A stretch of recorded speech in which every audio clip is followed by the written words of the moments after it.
Gentlemen, thank you very much. All to welcome also goes to our racers, our pit crews, and all the associated fans. Thanks very much for coming out here. We've got action-packed day. As you know, at this at Sydney Dragway today is the finals of the Speed Adict Clothing.com round, 8th and final round. As I welcome my co-compere here today, Stephen Bush. Thank you very much, Les. I hope you've had a good morning. Looks like we're getting underway right now with Street Fighter, and we've got Tim Roberts and Alan Stevenson taking the first race down the quarter mile here at Sydney Dragway. The weather's looking absolutely fantastic. It will be a warm one if the Bureau has got it correct. Yep. So do take the opportunity to use the sunshades, put some sunscreen on, plenty of hydration as well.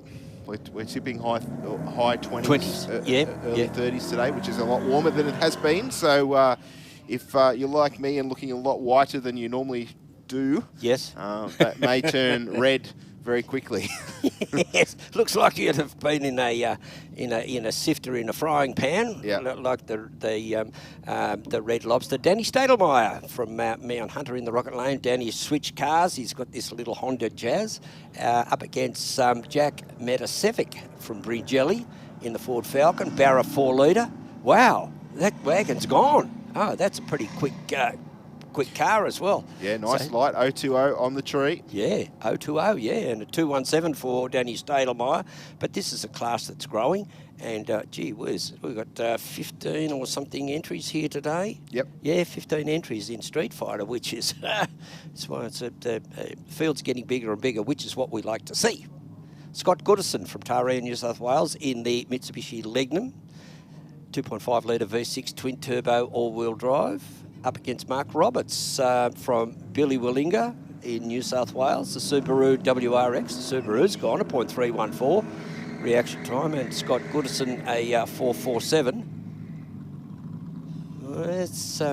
It's not bad. I think the Legnum very close. Very close. Oh, the Legnum, look at that. A 16.47 against a 16.64. Yep. Gee, that was very, very good. Goodison getting there first. Only 300s across the finish line, Les. That's why we couldn't pick it from here. Yes. Normally we watch the timers and you can see which car crosses each timing mark first, but they were neck and neck. Next up, we've got Dave Trevathan in the AU Falcon taking on Wayne Smith in the HSV Club Sport. Both V8s, but the Club Sport, the little bit quicker of the two, stretching the legs, and we'll run on through for a 13.59 at 102 mile an hour to a 14.98 there for Trevathan in the AU. Yes, a couple of good solid runs there. Nicholas Bennett from Mudgee in New South Wales in the Holden Gemini, running a Holden 202. That's a lot of wheel power. A lot of smoke coming out of that, out of the wheels. Great burnout up against Don Zammett from Claremont, New South Wales. And in the Holden VT Commodore, the V6. 067 for Don Zammett. Tell you what, that little that little UNI's, we've got another one on our hands here. I think Don will get there first. He runs a 12.99 with a 6. Gee, spot on. And a 13.447 at 100 miles an hour for Nicholas over there. Yeah, they were pretty even till about half track there, and then the bigger cubes of the wagon just pulled away. So next up we'll have little RAV4 of...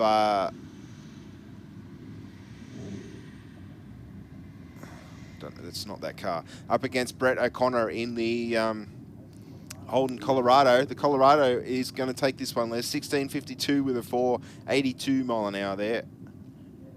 Yeah, and a Rocket Lane. And a 20.278 at 66 for Michael Bennett. So it looks like the Bennett clan out here racing today. And Glenn Garlick from Illawong in the Holden Commodore 3.8 litre in Street Fighter as well. It's a class that's grown there. Pretty sharp looking little Legnum. I thought it might have gone a little bit quicker, but this car of Garlick's ain't no slouch either. No, 190 to the 60 foot. Yeah, an 8.20 at half track, and he runs it through for a 12.772 at 107. 102.40 miles per hour. So that's the first round of Street Fighter done and dusted. And it looks like we'll be having some motorcycle action. And it's street bike, nonetheless. Angela Phipps in the Rocket Lane up against Adrian Watson in the Aeroflow lane. Watson running the Yamaha R6 and Angela Phipps in the Rocket Lane with the Suzuki GSX-R 1000. Yeah, Angela, one of our hard-working officials here. See Izzy down on the start line as well. Also one of our officials here at City Dragway. We've given them the day off. Angela out to see what she can do on this bike. Pretty even off the start line. Gee, look at that. 139 to a 196. Angela's slightly better on the reaction time. I think she might have just pulled only about a bike length or two in front. Yeah, she runs it through. 1085 at 141 and 1122 at 130 miles an hour for Adrian Watson. That was another good run. Yeah, Steve. Nice pass there for both those races. I think Angela will be pretty happy with that. Yeah, I'll say. Of course, you will hear Les and I talk about reaction times all day. Not so critical in the first half of the race meeting where the cars and bikes are doing qualifying, but it does become a little bit more critical when we get to racing. On track now, we've got Tristan Anderson in the Aeroflow lane, taking on Colin Northcott on the Ducati in the Rocket lane. The Duke, a 10.36 with a 7, 134 mile an hour through the finish line. Anderson there, 13.98 with a 7, 93 mile an hour on the Royal Enfield. Okay, so now we've got Robbie Gilb as an old racer. Now this is going back to Castlereagh. Robbie Gilb was from Well, he's still from Canberra, still from the ACT because he's down at Kiama Way, a bit further down there, the ACT territory down there at Jarvis Bay. So he's still an Actarian up against Phil Gardner. I haven't seen Robbie race for such a long time. He's lost nothing. Absolutely lost nothing. He's had about a 12-year hiatus. Runs it through for 11.17 at 132 and an 11.82 at 114 for Phil Gardner over there in the Aeroflow lane. Next up, we'll have Stefan Stafala on the Night Rod Special, running for Powerhouse Cycles from Wetherill Park. I dare say Stefan definitely in the championship hunt for the Speed Adict Clothing Co. Track Championship Series. Yeah, well, it's brought to us by those good folks at Speed Adict Clothing.com. 022 on the tree there for Stafala. Straight down the Aeroflow lane. Let's see what he can do at the finish line. Goes 9.97 with a 135 mile an hour through the finish line. 990s. Gee, that'd have to be fairly. I think I've seen him run a 970. It seemed like a pretty clean run. Yeah, let's just see what he make a mental note and see what he does in the next two rounds of qualifying a little bit later on. We're going to move into Super Street now, Les. We've got Chris Samet and Guy Greenland on the racing start line right now. Samet in the Aeroflow lane in the black VT, taking on Greenland in the VX wagon. The wagon with a blown LS in it, which we'll hear through the track mics. We'll hear the whine of the supercharger. There you go. It's not me whining, it's the supercharger you can hear. Wow, I just like that car. I just like that car. So Guy Greenland runs at 10.89 at 126, gets there first, and a 12.440 Magnum at 111.10 for Chris Buddha Zamet over there in the Aeroflow lane. Both seasoned competitors here. I really like watching all these cars go down. Oh, nitrous there from Jeff Goodwin, who made a spectacular appearance at the, went a couple of rounds too in the East Coast Thunder, held recently here.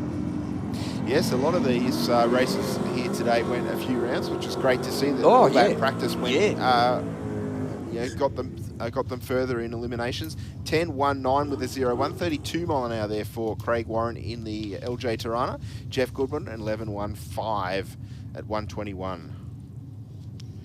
Okay, now we've got a couple of Alicia Teal.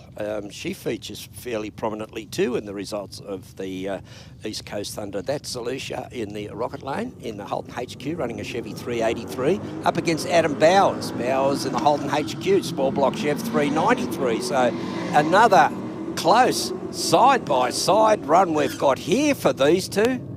Yeah, looks like Teal just out in front, 11.15 with a 121 mile an hour through the finish line to an 11.11 with a 6 at 104 for Bowers in the Aeroflow lane there. I think Alicia was very close to a 10-second pass there at one of the recent Aeroflow race for real Wednesday nights. So yeah, maybe it's good. I think that's the aim, I reckon, of next season, just to push that little bit harder. Yep. Next up, we'll have Mark Bull in the XD Falcon taking on Dave Matasevic in the Cortina. 068 on the tree for Matasevic. Oh. And the Cordy will take it 10.62, 127 mile an hour there for the Cortina, to an 11.06 at 120 for Bull in the Falcon. Yes, the next pairing, Henry Spicak from Georges Hall in the Holden Commodore 6.3 litre. That's that very flash. He's got different wheels on it today in the Rocket Lane. And Timmy Ritzrow in the Holden VX SS with a LS1 5.7. Very sharp looking car. Goes pretty hard too, Tim's car in the Aeroflow lane. So this should be a fairly close run as well. We've got 5.7 litres up against 6.3, but I think Tim's has had a bit of a tickle somewhere, and it's a very hard going car. Although Henry looks as if he may be closing the gap. Not enough. Henry Spicak runs a 12.11 at 117 and a 12.11, identical. Yeah, nice. Finish times. Around about just under a tenth of a second between them two. Is this HQ Super Street, is it? We've got another pair of HQs on the start line. Dave McGlynn and Christine Norberg now. Norberg, 094 to an 093 on the tree. There's 1,000 off the start line. Norberg out in front at the moment. I don't think McGlynn's going to come back around the Rocket Lane. And no, 1078 with a 9, 125 for the Rocket Lane. And McGlynn in the Aeroflow lane, an 11.23 with a 7, 121 mile an hour. Yeah, Dave McGlynn there, runner-up at the East Coast Thunder in the Super Street bracket. And now we've got Anthony Gattalari in the Aeroflow lane in the Holden HQ Ute, running a Chevy 450. HQ Ute, running a Chevy 454. And we've got Mark Hopkins in the little Tirana. It looks like a, is it a UC? Yeah, I think because it's got a real thick pillar. Oh, it hoiks up the inside left front wheel. A 002 for Gattalari on the red side, but that little Mark Hopkins car just hanging on there. Wow, what a race. A 10.81 to a 10.76. Gattalari a 10.76 at 124 and a 10.81 at 125. Yeah, nice part. There's been some very close racing racing in this bracket so far. Les is licking his chops over here. Jim Raptus in the what is that, a Jeep? Jeep, yeah. And Josh SRT8, in the VK Commodore. Josh, a former junior dragster racer. I haven't seen him out here for a little while, but he's going to take the win this time around. No, he's not. He drove around him. Something must have gone away. Only 63 mile an hour there for Josh. He was out in front. Yeah, he was. Yeah, fairly had a handy lead there. But that Jeep there, you could see here the it's got some sort of supercharging outfit on it. Yeah, the SRT was a bit. I stumbled there, Leslie. It was a Jeep. It was street racing technology. Yeah. Okay, next pair. Phil Armstrong in the Rocket Lane in the Holden Commodore 355 Cuba up against Greg Robbins in the XR Falcon 427 cubic inches. This should be another tough little race as well. We've got 427 cubes in a heavier car than the little Commodore over there in the Rocket Lane. Belonging to Phil Armstrong. Also sponsored by St Mary's Engines, Cap Racing, Kerry and Phil. And I'd like to say that 427's just come on really strong in the top end. Did too. 10.93 with a 0, 122 there for Robbins through the finish line to an 11.11 with a 5. Only 700ths across this finish line there too. Oh, gee, look at this. And Richard Matasevic in the Rocket Lane, our champion for Super Street at the East Coast Thunder, the recent meeting. That's him there in the Rocket Lane up against Peter Villaris from Oatlands in the XT Falcon with a Windsor 363. No, that's not a Windsor 363. That'll be a Tirana all day long. Yes. So Matasevic gets out with an 0.47 reaction time. That's he's pretty sharp on the tree. I think that's wrapped us in the Tirana there, Les. It looks like he's had some issues off the start line and just cruising on down. But no issue there for Matasevic. 10.77 with a 0.112 mile an hour through the finish line. Yeah, it's they're nice gun barrel straight, so all augurs well for young Richard. He'd be looking to. Oh no, it's not a UC, but yes, Richard be looking to get the event double, East Coast Thunder, and now the final round of the New South Wales Drag Racing Championship, brought to us by Speed Adict Clothing.com. Gee, I tell you what, I had a look at their website and they've got some flash shirts. Have they? Oh, T-shirts and different colours and patterns. It's wow. I'm going to get me some of those. Now we're moving on to modified bike. Now I think this is bikereview.com.au. Yes, it is. They've been supporting modified bike for as long as I can remember. Yep. So it's fantastic to have bikereview.com.au on board as bracket sponsor for modified bike. And on track now, Les, we've got Michael Borg from Pendle Hill in the Kawasaki, or on the Kawasaki. Looks like he's backing away from the start line, or just readjusting his line, deciding to take the left wheel track here on the Aeroflow lane. And Lorenzo Capogna on the Powerhouse Cycles V-Rod in the Rocket lane.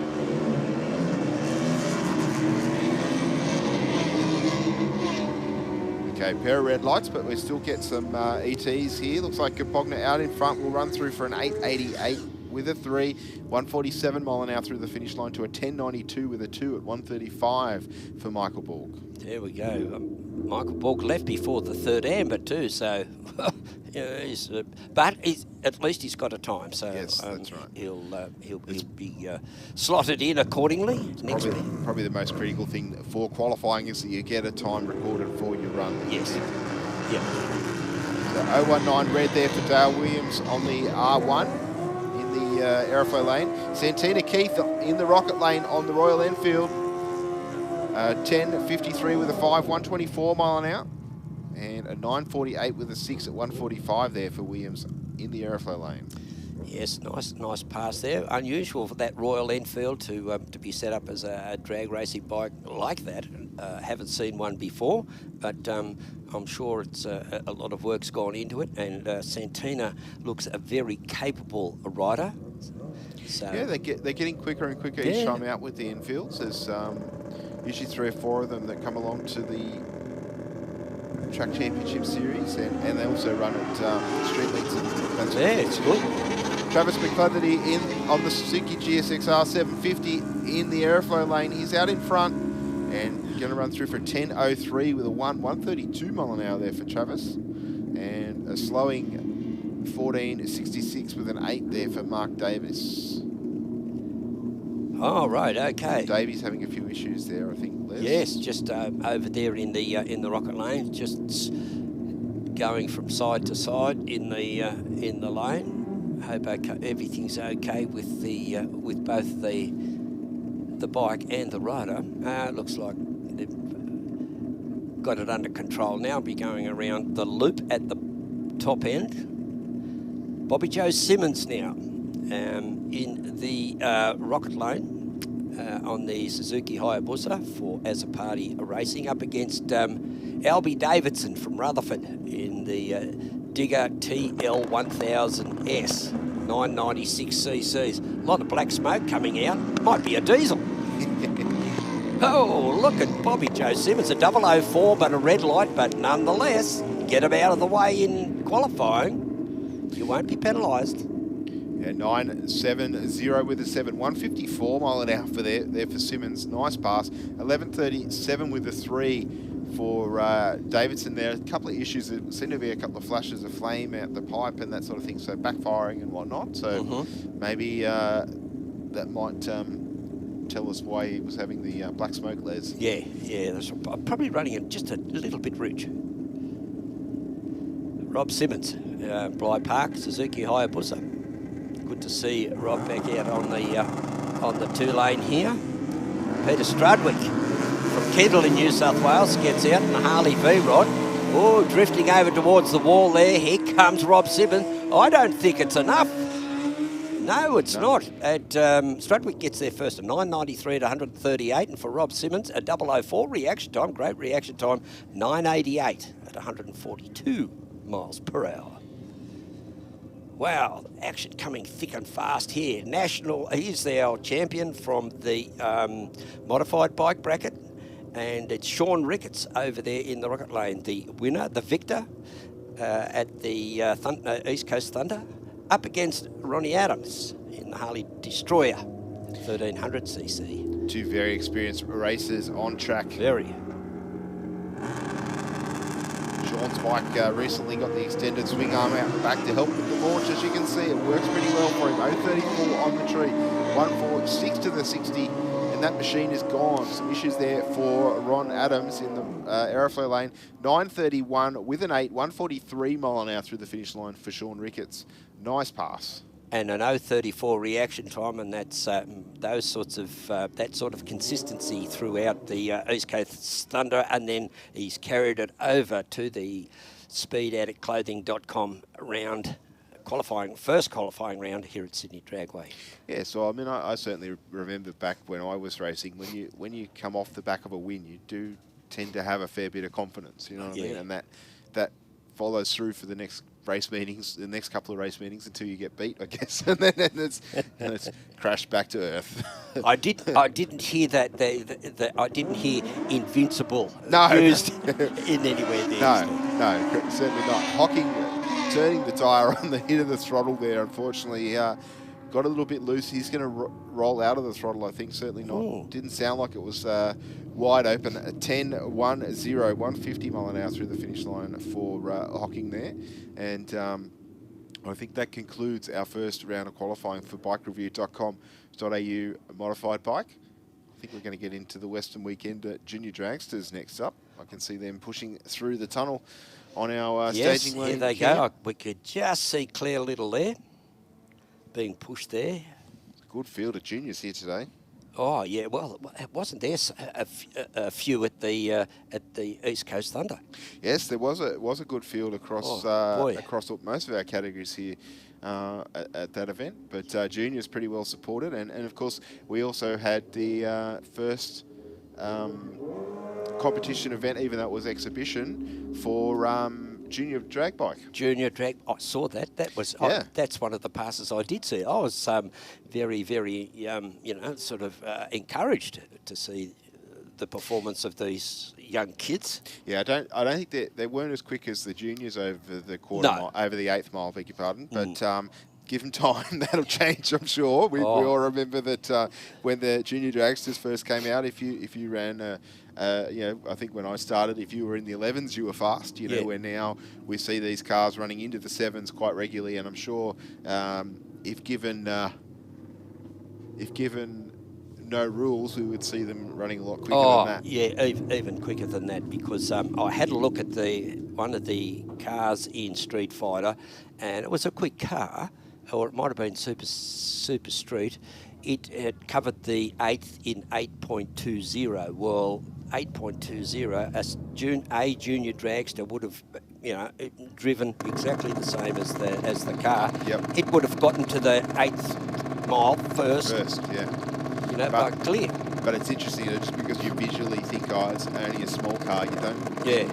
It doesn't look as fast as something that's quite big on the racetrack. But these kids get out here, they're pretty sharp on the tree, thanks to their youthful enthusiasm. Put a lot of effort into presentation of the cars, and they do run very consistently and rarely with mechanical issues or anything like that. So yeah, they did too. And we see Tegan Smith over there in the rocket lane up against Charlie Boscovich. Tegan Smith, she went really, really well in the rounds. Made it right through to the semis, but unfortunately, as is in drag racing, there can only be one winner, Steve. Yes, that's correct. And unfortunately, it wasn't her, but still, she put on a great effort. So did look at all the local races. Yeah, They did really, really well. It was a good showing there. For the majority of the local races, we did have the W did go to Liesl Gowes though from Queensland. Yes. So congratulations to the team. It was a big effort always to come to a race meeting interstate. All right, so that's Tegan in the rocket lane and up against Charlie Boscovich from Hoxton Park over there in the Aeroflow lane, and Dad Josh there, very, very patient. I don't know, sometimes Josh gets a bit he gets a bit animated at times. There we go, Tegan's in. 043 red on the tree for Tegan. These cars for an 8-0 or thereabouts. They're both A junior dragsters. 8.22 with a 180 mile an hour for Boscovich through the finish line to an 8.11 with a 680.36 mile an hour. So pretty even on the speed. Tegan just a little bit quicker there. Yeah, just so this is the still qualifying. So red lights are free; they don't count. You don't get penalised for red lights in qualifying. So as long as you want to keep those red lights tucked away for events like this, well, at performances when you're qualifying rather than later on. But it looks like one of the Rayco kids down there in the rocket lane, they both did very well also. A lot of our kids here, I shouldn't call it, a lot of our junior dragster races, they had put on stout performances, and they always do. And I personally like the class. I reckon it's great to watch. As we see Ryan Pettiford get out there with a .206. He'll get there first, runs an 8.48 at 77 miles an hour and a 9.34 at 74.87. I'm not quite sure if that's Chloe or Harry Rayco. I think that's, if that is a Rayco car, that'd be Chloe. Oh, this well, I think Harry's car is a red. Oh, rightio. It's Chloe Rayco in the rocket lane from Albion Park. She did very well. She got up near the semis as well. Went just I think one round more than a brother. Claire Little, she was there as well. Unfortunately, I think she went out in round number 1. Mum and Dad, so they're still down there. Andrew's there. That Chef Camaro's at stake here. Bush Rat Racing from Forbes. We hope they're well and out of trouble with all that water they got there. Chloe Rayco. She made it to the semis. Claire Little, unfortunately, yep, she went out in the first round. Oh, she's got pretty sharp today, an 0.81 reaction time. Will run it through, an 8.002 top qualifier thus far at 80.83 miles an hour, and an 8.05 at 81.14 for Chloe Rayco. Claire Little, top qualifier. Nice work, team. Good on you, Andrew. Zane Condello, junior dragster, over in the rocket lane up against Tom Baker from Currajong, also sponsored by Image Conversions. These two guys did too. They fared fairly well. They featured very well. So they had a great event it was too, that East Coast Thunder. I thoroughly enjoyed it. Not working, but spectating, but even better. An 0.82 for Zane Condello. Zane's in the rocket lane up against Sergeant Tom Baker in the Aeroflow lane. Baker gets there first with a 7.9 and 7.933. Well, he can go that in eliminations, but not in qualifying, so that time won't count for Tom. Zane Condello, an 8.241 at 78.46 miles per hour. Liam O'Neill, another racer from the East Coast Thunder. EA Traffic Solutions, Princey Motorsports and Skips Fire Services, helping Liam in his endeavours in this particular meeting, at this particular meeting. The final. And Jake McNamara, sponsored by Vineland Motorsports, Nan and Pop and Arnox Enterprises. Well, great to see all the sponsors on boards for these junior races. Yeah, like any form of motorsport, there's every dollar counts. Counts, yeah. Oh, Liam O'Neill there, a bit of a stutter just off the start line. Jake McNamara, his won't count either. A 7.997 at 80.58 and an 11.98 at 53 must be a C Junior dragster for Liam O'Neill. Yeah, so the A Junior's looking for an 8.0 and they split the qualifying, I believe. Oh, okay. So yeah. So 8.0. 8.5, I think it is for B, and then C is 12.0. 12, yeah.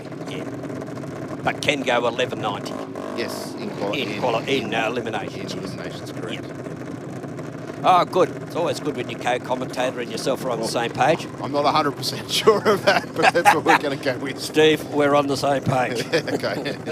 We're both not 100% sure. That's yeah, that's right. All right, so Josh Burtonshaw on the start line now, running for D&J Haulage, Scorpion Raceware, MacArthur Signs and Graphics.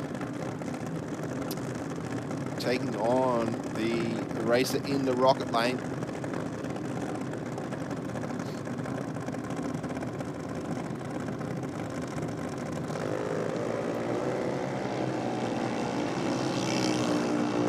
Oh, Burtonshaw out with the 0.247 reaction time. We'll get there first at 8.06 with the 2 at 80.43, and for race number 8354 an 8.787 at 73 miles an hour. Just getting off the start line there, just a little bit slower. Maximilian Perry, I think that's his name. But Max Perry, that's a young fella in the Aeroflow lane. Running for Top Form Concrete and Marco Steele. Oh, well, they go hand in hand. Harry Rako, mum and dad from Albion Park. He went 3 rounds of racing too at the recent East Coast Thunder. Yeah, this car's actually pretty cool. It's got LEDs all underneath. Oh, has it? Yeah, it's got a strip of red LEDs on both sides. So at night time, you see like a street cruiser, I guess. It's got little headlights on the front axle as well. What will they think of next? I'm not sure. And I think the rear light runs all the way across the wing. Looks quite sharp at night time, this car. And away with a 1.10 reaction time. Gets there first. 8.13 with an 8.77 mile an hour for Rakio to an 8.18 with a 4 at 83 mile an hour for Max Perry in the Aeroflow lane there. Oh, yes. They just keep on coming, just one after the other. And it's great to watch too. Even back in your day, Steve, there weren't any mechanical problems, were there, in juniors? Rarely. Yeah. I mean, we had a few, but they didn't stop us completely. I do remember, I'll say a now top door slammer driver was one of the first ones that I saw catastrophically destroy an engine up at Willowbank one year. But very rarely does that happen. Keep in mind, they don't actually run an oil pump. They rely on a little bit of bent metal on the end of the conrod to flick oil up. Do they? And sometimes, that doesn't quite work as well as you want it to. Oh, wow. Well, there you go. I think maybe that top door slammer driver might have been a little bit aggressive on the tune too, but anyway. Alex Rottenbury there from Picton in the Aeroflow lane runs an 8.63 at 76, and entrant number 7228 over there in the Rocket Lane an 8.24 and 8.42. One of those anyway. Take your pick. Alex Ruffalo, another one, and Bailey Tandek. Well, Bailey Tandek was actually featured in the final at the East Coast Thunder. He did. It's great to see a new name in yes, in junior drag racing. I haven't seen Bailey before the East Coast Thunder event, and great that he was able to get all the way through to the final. It's no mean feat. Oh. Maybe Bailey had been coming out to tests and tunes and bits and pieces, but I don't think I'd seen him at the Speed Adict Clothing Co Championship Series before that. No. But certainly kicked off the national racing with a bit of vengeance, going all the way to the final. Sometimes there's a little bit of advantage being an unknown, I suppose. 0.40 reaction time for Ruffalo, moving towards the finish line. 8.10, 79 mile an hour through the finish line to a 7.99 with a 4.81 mile an hour for Tandek in the A-Civil Junior Dragster. Yeah, well, it's the Ruffalo family. They had Alex Ruffalo, the whole. I think they got three kids, three junior dragsters. Two. There's two, Zach and Alex. Okay. Elias Matter in the Aeroflow lane up against Johnny Lucci. Lucci from Menangle. Lucci Civil. Sponsored. It's the battle of the civil companies. Yes. We've got A-Civil in the Aeroflow lane and Lucci Civil in the Rocket lane. And civility's got nothing to do with it. Especially when it comes to racing.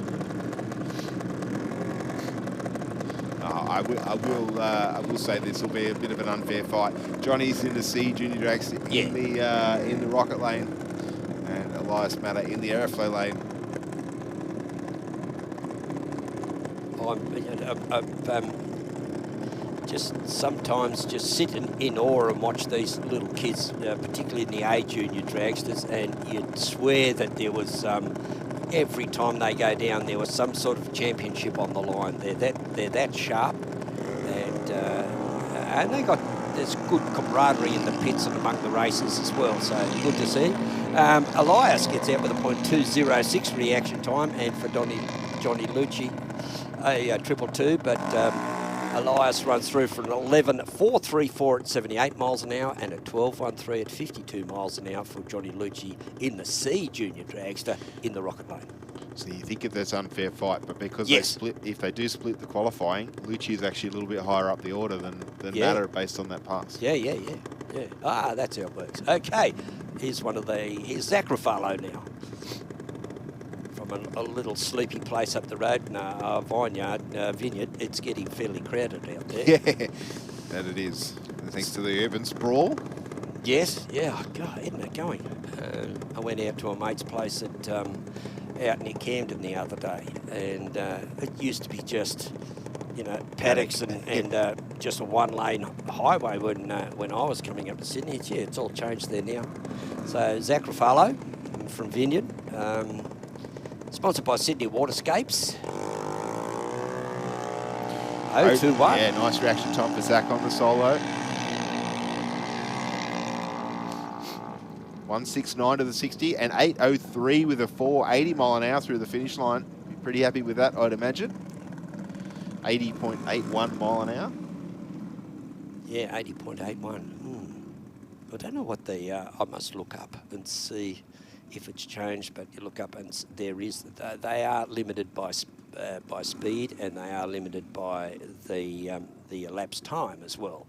So, but we don't seem to have any people jumping up and down, and you don't see many kids lodging protests with regard to speed. Yeah, it's not. I think that the quicker cars that run around the 8 second zone, all are around that 80 mile an hour mark. Yeah. So it's not like you're not running 7.9 at 100. You know what I mean?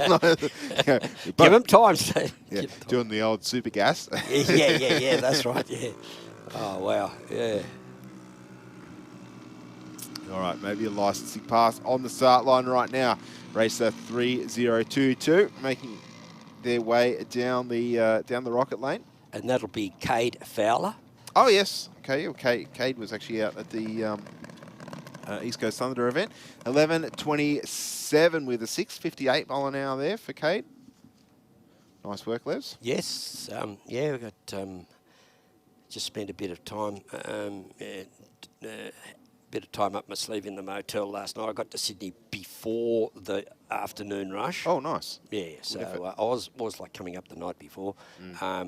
You're nice and fresh, and it's very pleasing. Then I could just mosey home later on tonight. But keeping all these people in mind. And so we've got some, so a couple of finalists. We've got a couple of racing here today. We've got in the Super Street. We've got the winner there, and also the runner-up running today. It'd be interesting to see if they sort of come up against each other later on in eliminations. Well, the cream usually rises to the top, as they say, Les. That's it, Steve. That's all I'm going to say. Doesn't mean they're unbeatable. No. That's why I sort of quizzed you on your deletion of or nil mention of the word invincible. So, but rise to the top. Do you know what the problem is, Les? The minute that you take it for granted is the time you get your backside handed to you, because that happened to me a couple of times. Not gonna lie. But yeah, so third time's a charm. I think it won't ever happen again. Yeah, that's right. It's as they say, a closed mouth gathers no feet. Yeah. All right. Well, that sounds like a sedan type machine type down there. Yes, it is. It'll be Super Sedan. And another good field too we've got here for Super Sedan. Another big field. And it was great to see. And we've got, unfortunately, we don't have the point score sheets here, and we can't tell you just yet. They are on order, and I've been promised that they will come very shortly. Johnny on the spot. Yep. Even though your name's Steve, as he's just like remember that show Chicken Man? Chicken Man. He's everywhere. Pat Ferriolo in that 1 tonner. I hope he's still got it. Though we can't see just yet. You can hear them. They're just putting away the safety equipment for the junior dragsters, of course, at the bottom end of the racetrack. Yeah, that was Super Street and Super Sedan. Where did those guys go? Junior dragster. No. Modified bike. No. Super Sedan. Here we go. There's a whole lot of them.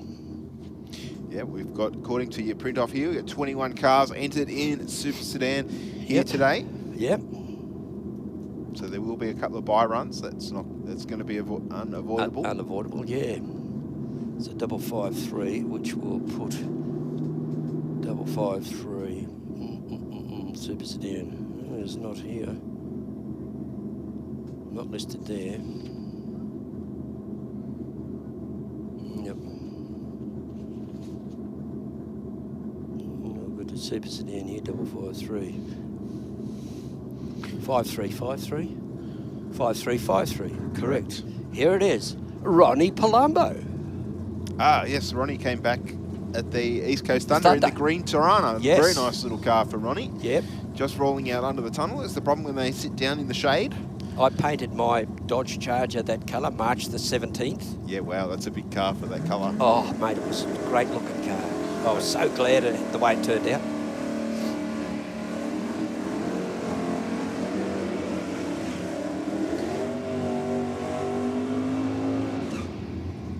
Yeah, strong burnouts there from both races.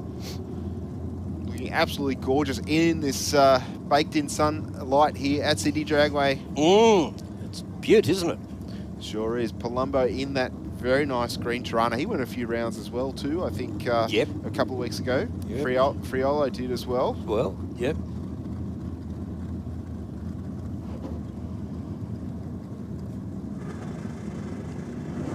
Because these races wanting some consistent runs here so they can pick a dial in Gee a whiz, little look bit at later this. on this afternoon. Nice and close. The cars locked together. Wow. The Ute just in front at 1,000, and he'll take it 10.20, a 1 with a 130 mile an hour through the finish line. And Palumbo in the Tirana, 10.351 at 130.9 through the finish line in the Rocket Lane there. Okay, next pair out, we've got Martin Stevenson from Warnervale in the HQ paddle van running a Chevy 350 up against Larry Etzel.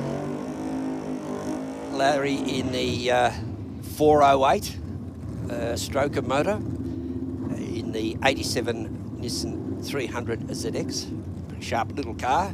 Was a 360, but now he's put the it's the same motor as I've got in my Plymouth. So that'd tick a lot of boxes for you, because I know you don't mind the Japanese sports car, and I know you're a Chrysler man when the other eyes closed. Tick, tick, tick, tick. And Martin Stevenson in the HQ van, 350 Chevy on board for him. And unfortunately, Etzel leaving before the tree is activated and not going to get a time. 005 red on the start line for Stevenson there. And he runs through for 10.63 with a 126 mile an hour through the finish line. All right, and now this Martin Stevenson there, just a 005 red, but good to get him out of the way. Chevy Taylor from Freshwater in New South Wales, the Chevy Bubble Top, running a 409. Very rare engine, stunning looking engine too, up against the champion, Sean Maher, in Super Sedan at the recent East Coast Thunder winner.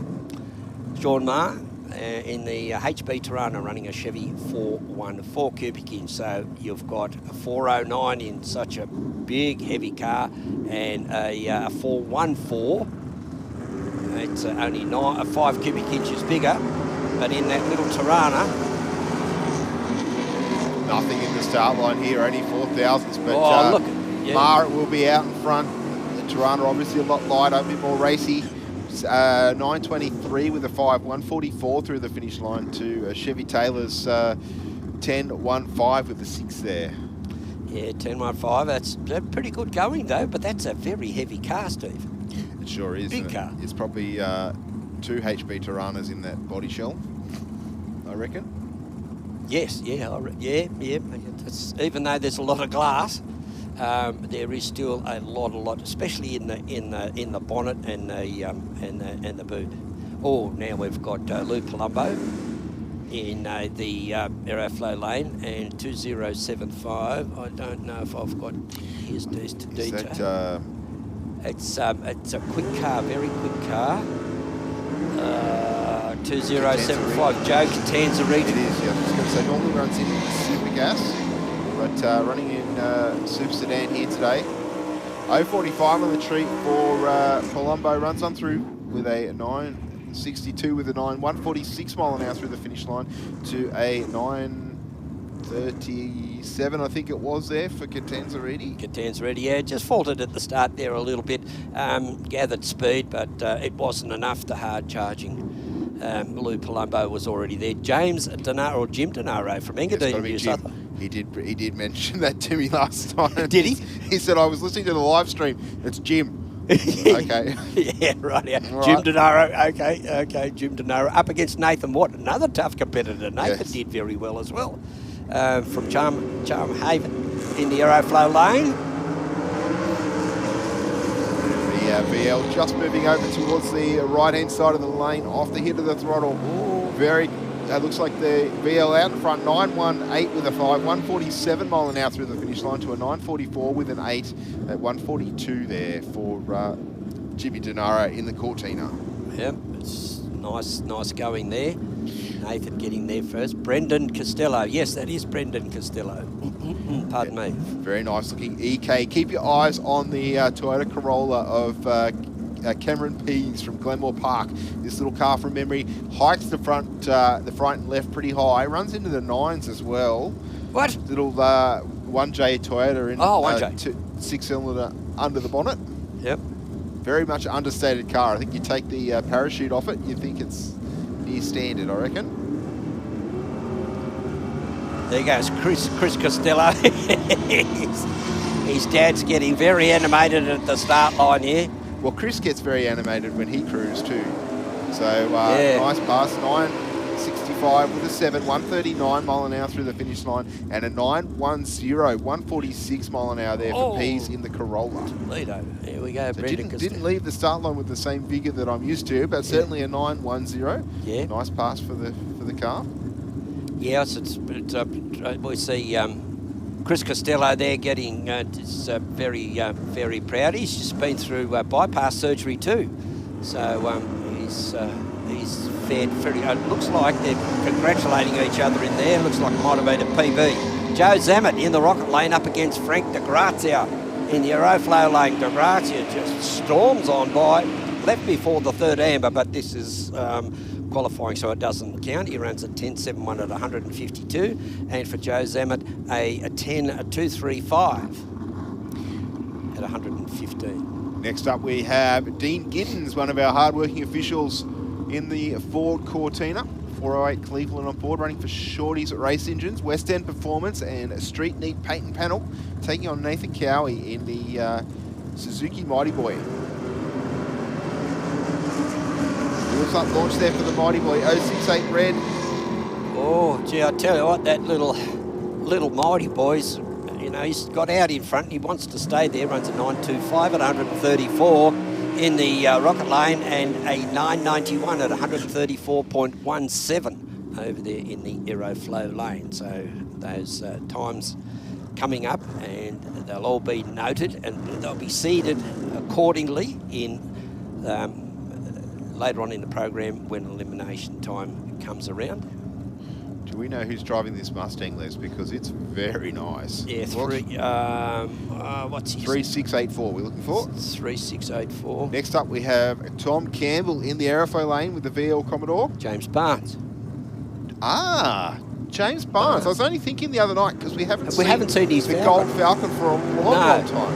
Okay. It's been hard at work on the new Steve. 038 on the tree for Tom Campbell. And looks like the Mustang will get there. Yes, he does. 8.92 with a 4. 154 mile an hour through the finish line to a 9.92 with a 3. 136 there for Campbell in the VL. Yes, it's a nice car there that he's got. Well, Barnes's Falcon was very nice too. Yeah, it was. Gold XR. XR, yeah. And it was a hard charging car.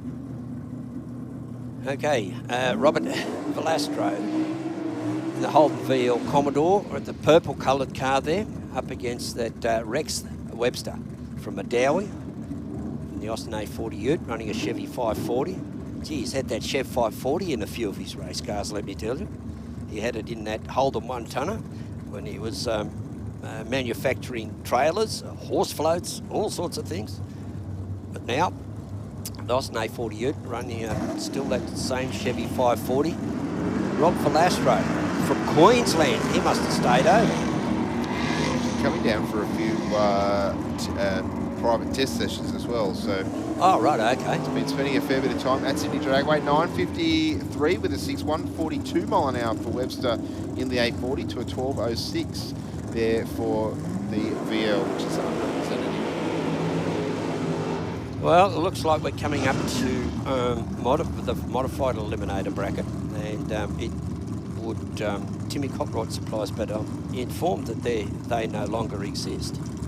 So that is correct, Les, I've been told. So we're just into a modified eliminator. Modified eliminator, yep. George Bukareshvili. Oh, been practicing. Zingo. And Adriana McCaskill. You know, when I was introduced to George at Bakersfield, but when he came and started racing here, I used to drive all the way home, nearly all the way to Canberra, just trying to get his name right. And that's what would keep you focused on the road. Yeah, on the road. Yeah, that's right. Yeah, nice. There was one gentleman at the East Coast Thunder, and he was in a Capri, and Michael Lasowicz or something, I think his name was, and I couldn't get it. Just couldn't get it. It's Michael in the Capri, all right? So, yes, George Bukareshvili, a very tough racer, has featured in a number of finals in this series. So he'd have a good points haul so far.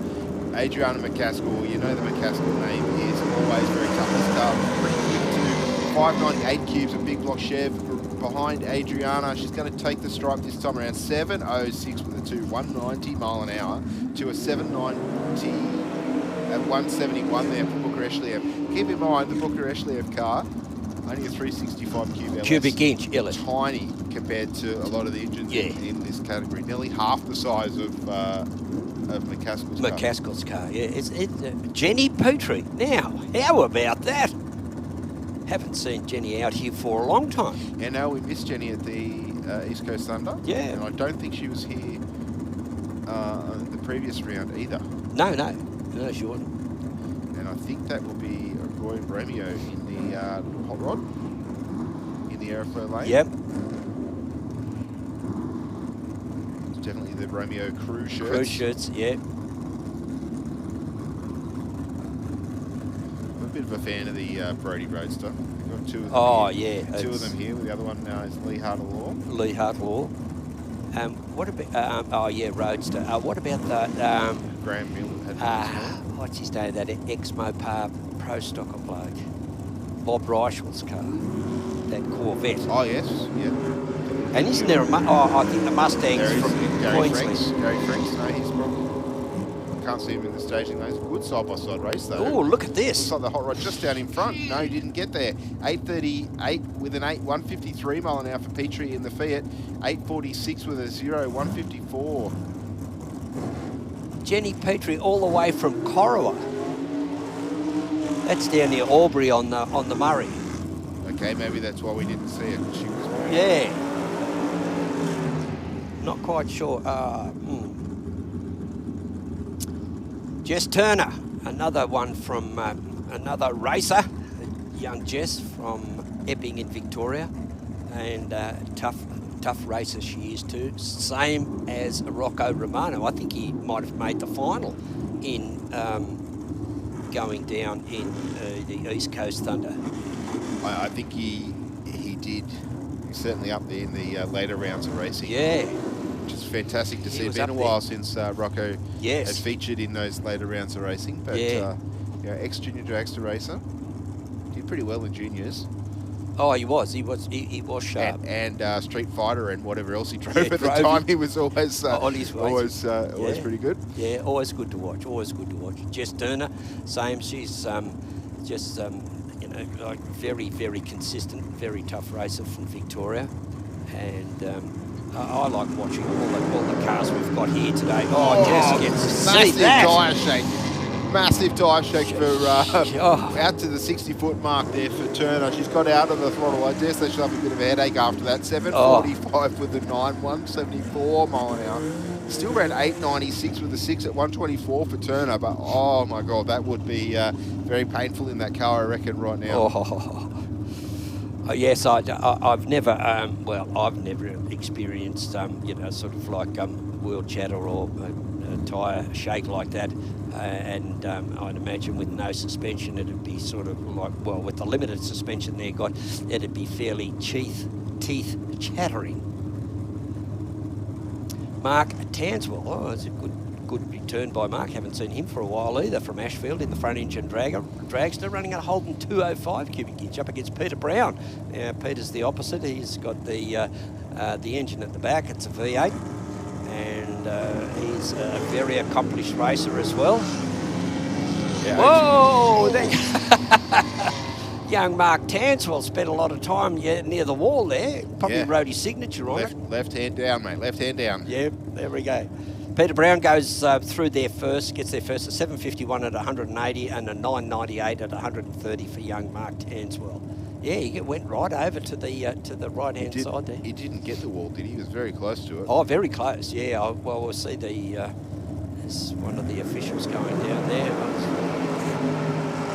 No, thought he might have been looking for some bits and pieces that if he did hit the wall. Craig Davies now from Brayton in New South Wales, and the front engine dragster. Running a small block Chev 385. That's a nice little pack. That car, I love the way that car sits. It's just everything's proportional about it. I don't know if that makes it a good car, but it's very pleasing to the eye. Well, I always think it's got to look right too. Yeah, okay, there's form versus function, but it's got to look right. Yeah, that's right. You see some of the cars. I just, even though it's a very, very well engineered and it's very sort of like out there is the car of Russell Mills. Yeah, but it works for Russell. Yes, let me tell you, it works for him. It's certainly no slouch, that car. No. Oh, unfortunately for Lou Carpinato over there in the Aeroflow lane, there's the engine has failed to fire or continue running. We haven't seen, I haven't seen Lou in this car recently. It's certainly not the Bantam that's coming up on our screens. It's definitely a rear-engine dragster. So maybe a new car for Lou. Yeah. Platinum powder coating. Oh, well, all the sponsors have gone off the screen now. So Craig Davies, this will be just a solo run for his qualifying round. Somerange race cars, Ice Ignitions, Victory Transmissions and Revolution race gear in Brisbane.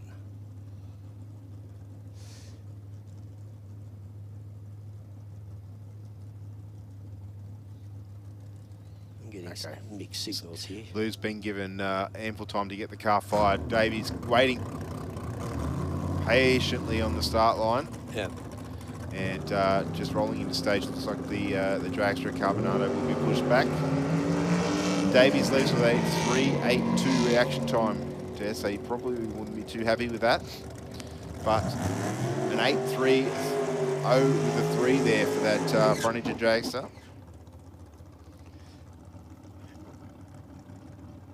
Yeah, I like this car as well. Is that the ex-Stewart rear engine dragster, Les? From down here? Yeah, looks like it. Looks like the same car that Alison Stewart was driving. Similar paint scheme anyway. Yeah, well, she's still got her Bullet, the Bullet car. But this one's for sale, so I don't know what's happening. I'm not sure. Yeah. I'm speculating. Yeah. Oh, I might go down in the lunch. Oh, we're actually having a lunch break, I see, scheduled. Nice colour too, that nice yellow. Hardwell leaves the line with a red light. 0.33 on the tree. Moved over towards the wall very slightly, but brings it back to the centre of the lane. 8.03 with a 9. 1.63 there for Hardwell. He will be another racer that will certainly be up in the points for a modified eliminator. Yeah, he's pretty sharp. He's got a real handle on that car. It's not what you'd usually see, but that doesn't make it any less significant. It's a great car. Paul Partridge and Alon Vella. Now, Paul Partridge, he fared pretty well. Where it looks like we might be into sportsman racing, I would say, with names like that.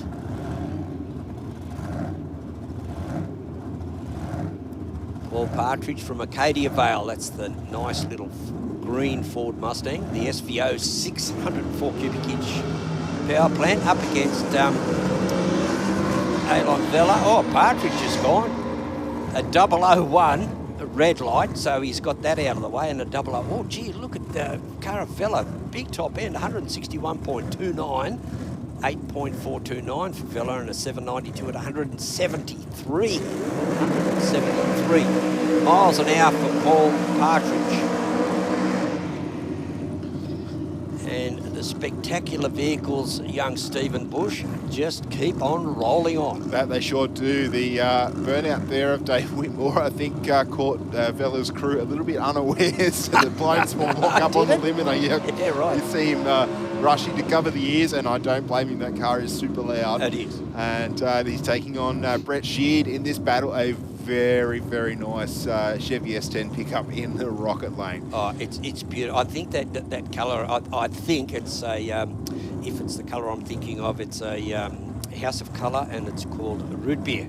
Okay, well, yeah, but It's a beautiful colour, and I think it's the striking orange that Dave Whitmore's got on his car too. Yeah, I think the orange on this car is almost like a period colour, like we see the Sargent Chevy Camaro, that kind of similar colour as well. Yeah. So more period, I guess, where the S10 is going from lot one model look. Whitmore away with a 010 red light on the tree, 013 green for Brett Sheard. Sheard out in front. Looks like he's going to get there. 787 with a 2. 173 mile an hour through the finish line to an 818 with a 168 mile an hour there for Whitmore in the blown Chevy Nova. There wasn't much in it, except one was a red light and the other one was he cut a very good light. All lights aside, that was a very, very close race. So it'll be interesting to see when those two, they don't necessarily have to oppose each other in eliminations, but whoever they're up against, the whole field is tough, so it's not you say, oh well, you know, like I've got an easy run into there's the no next gimmies in Top Sportsman. Exactly. Joe Gattalari and Thomas Leake from Googong, New South Wales, Bradbury Smash, although young Simon has sold the business and is moving on to something else. And Joe Gattalari in the VL Commodore running a Chevy 555. Thomas Leake, well, he's I haven't seen his other brother Mark out for a long time. In Toronto. Yeah. Thomas away with a 046 at a 10th up his sleeve and runs through for a 787 with a 6, 169 mile an hour through the finish line. And Gattalari an 861 with a 2, Les 158 mile an hour. Now, this is going to be an interesting matchup. We've got Jeffrey Sargent. I just mentioned about the other orange. This Camaro. I think it is absolutely unreal. Still runs all the full trim in it. I dare say the car is full steel. Your nitrous assisted 522 cube big block Chevy on board. Right. He's taking on Anthony Bull in the BA Falcon, which is normally running in Supercharged Outlaws. Aha. So if Anthony goes rounds, he's going to be a busy boy this afternoon. I'll say. For 12 cubes of Cleveland in the Shire Automotive Mechanical BA Falcon. Also running for High Tech Oils. Yeah, oh, look at that. Just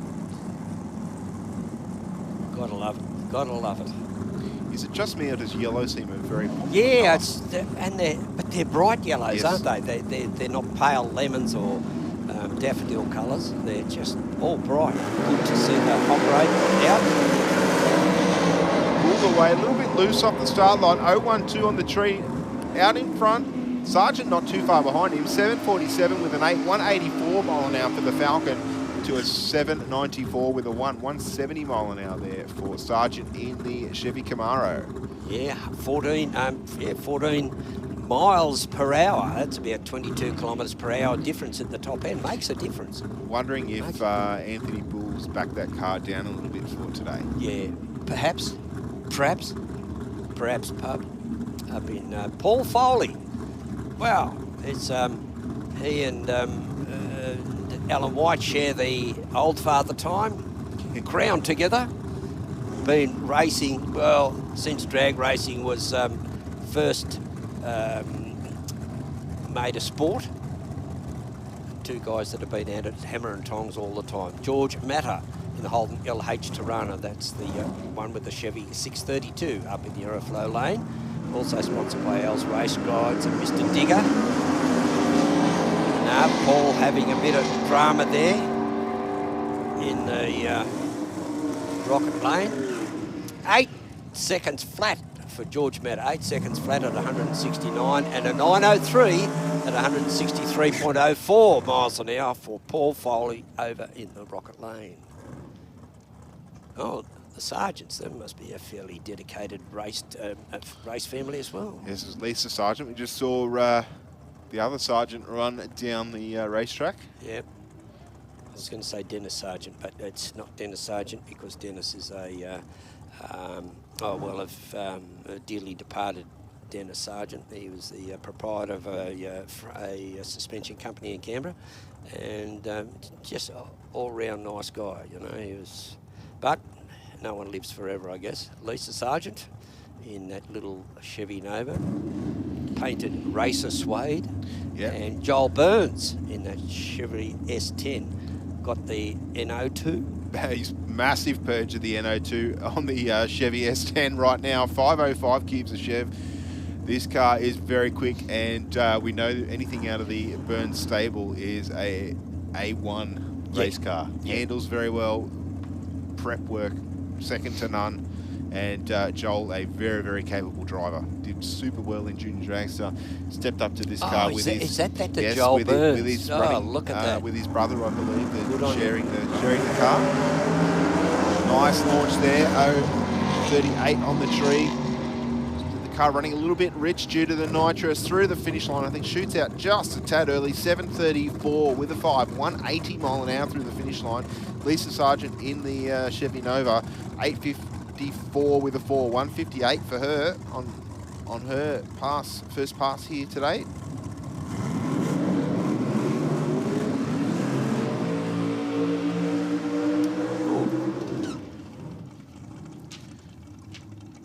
Big burnout there from NASA Matter in the Holden Tirana. 1940.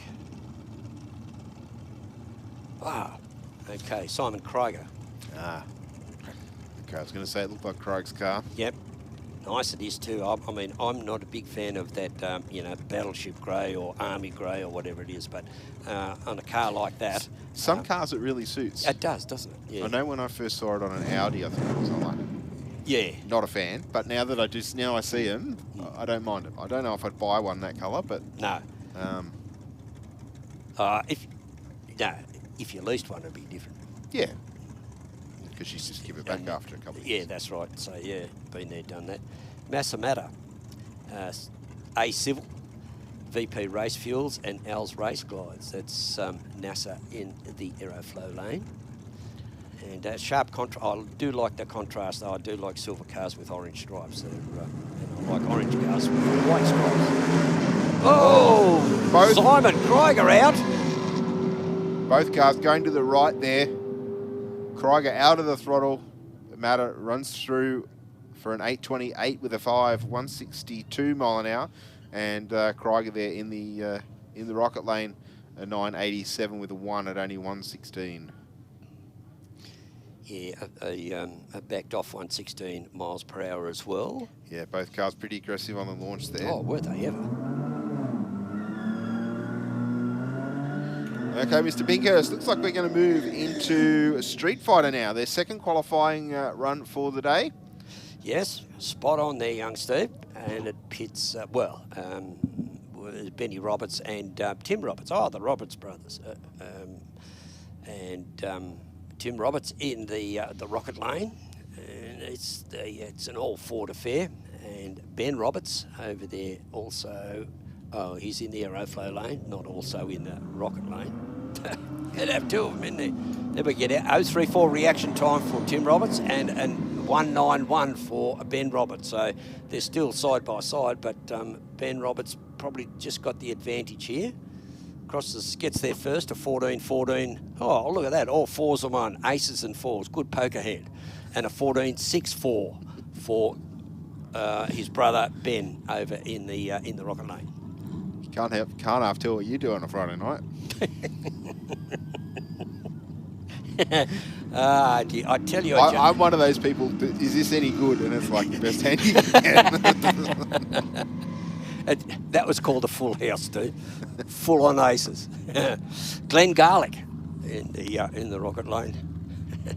Oh, he gets there first. Oh, Danny Stadelmeyer was in the other lane. So Garlick runs it through there, a 13.54 at 94 and a 17.14 for Danny Stadelmeyer in that little Honda Jazz.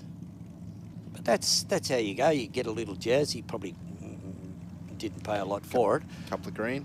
Yeah. Make sure the fluids are good in it. Yeah, come good in it, thrash yeah. the daylights out of it. Yeah, that's it. Run it real hard. Scott Goodison in the Mitsubishi Magnum out for his second qualifying run. Taking on the Grant RAV4. Yeah. That name is not correct there, Les. We'll have to rectify that for racing. But that's a 20.029 second pass there for the RAV4. Legnum, the Legnum a 16.37 with a 4.85 mile an hour there. Oh, I thought that would have gone a bit quicker than that. It's 2.5 litre V6. I can't remember what he ran last time. No, oh, something very similar. Nicholas Bennett now. So it's the Bennett brothers in that little green you and I and Gemini. It'll get going in a minute.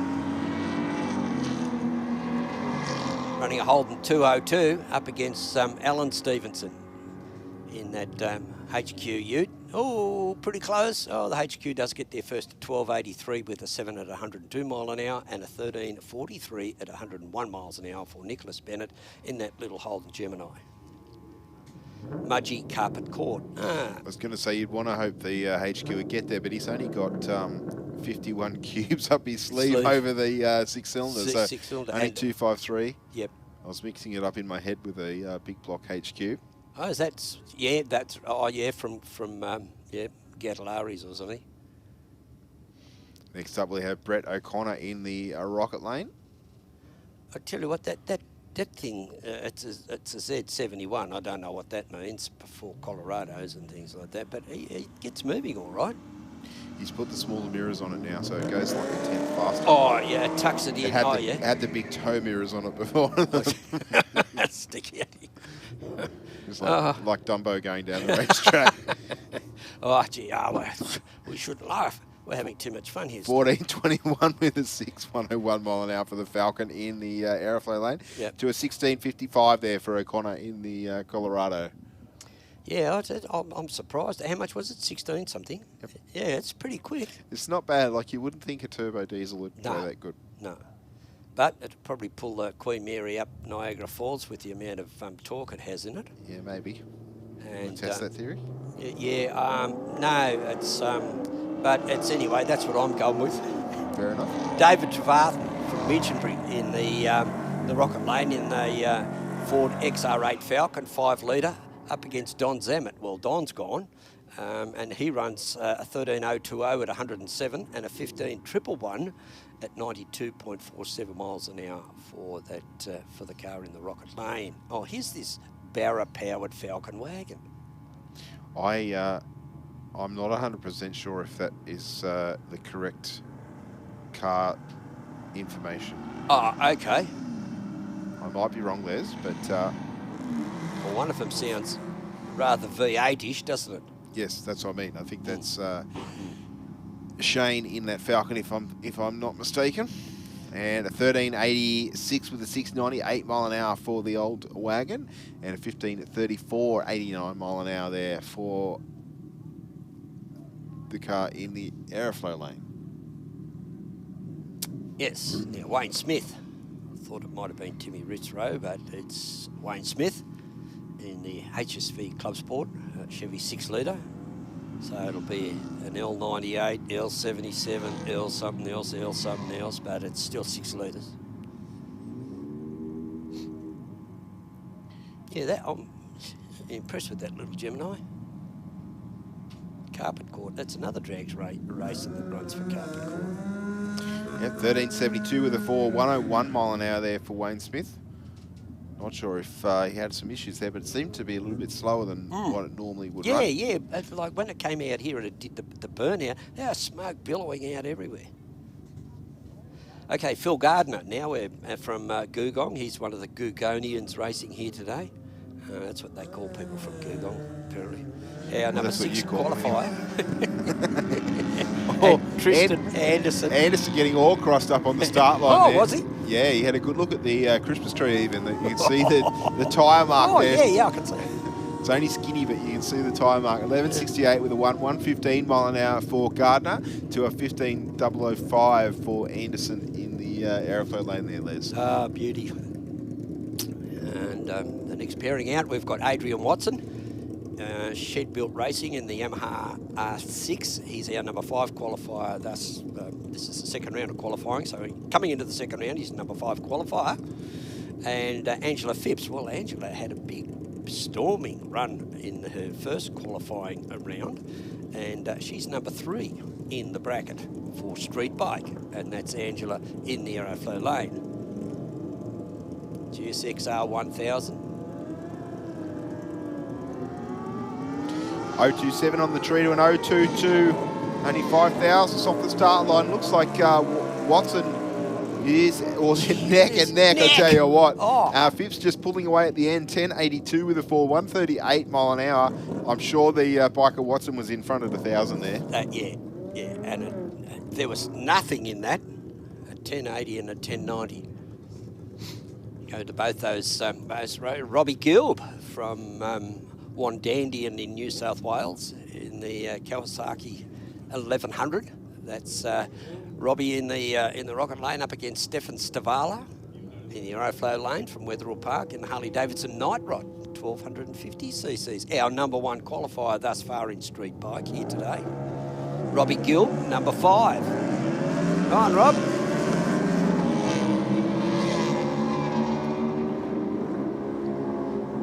Stefan Stavala in that big Night Rod runs it through for a 1009, at 125 miles an hour, and a 1071 at 132 miles an hour for Robbie Gilb. He still stays in position number 3.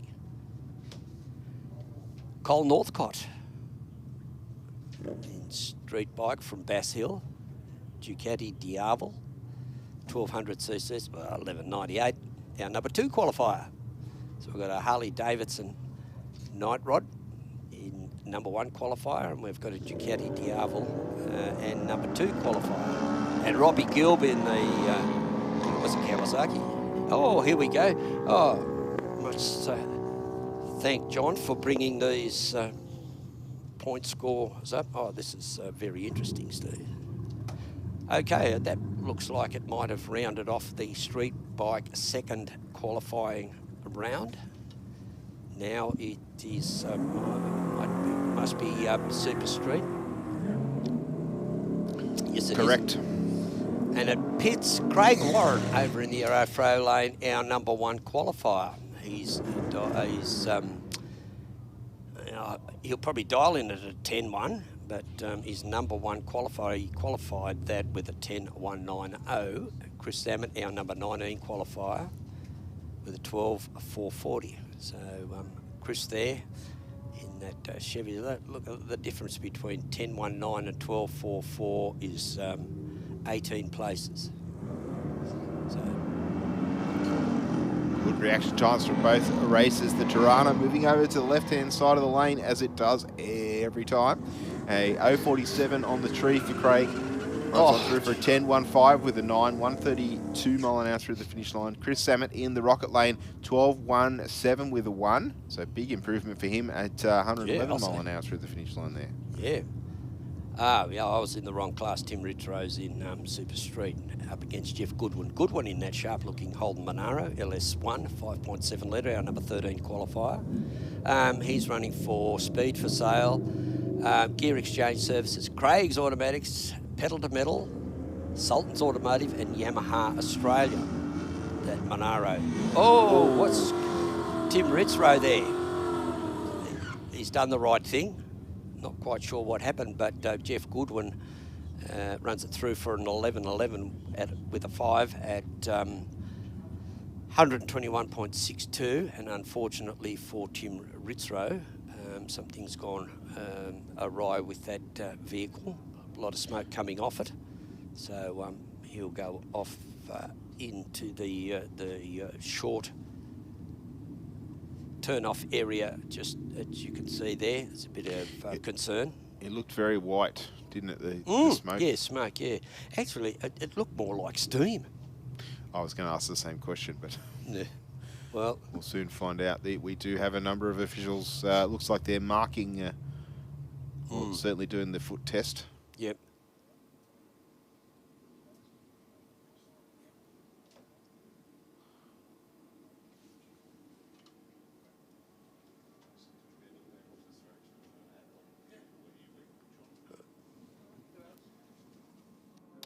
I tell you what, ladies and gentlemen, while we investigate what's gone wrong with Tim's Commodore and potentially have a little bit of a track cleanup, we might throw to our big screen for a couple of words from our supporters here at Sydney Dragway. You're in the middle of qualifying session at number 2 for Super Street at the Speed Adict Clothing Co Championship Series final here at Sydney Dragway. We'll be back with you very shortly.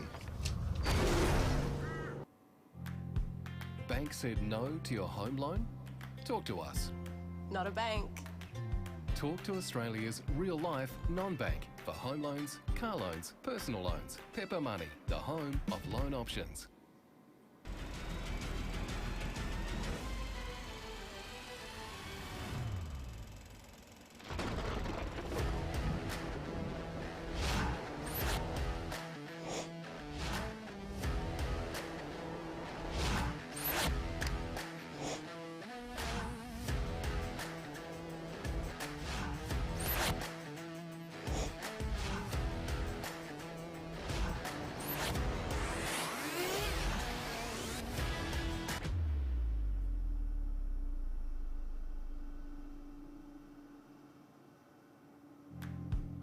Not slow.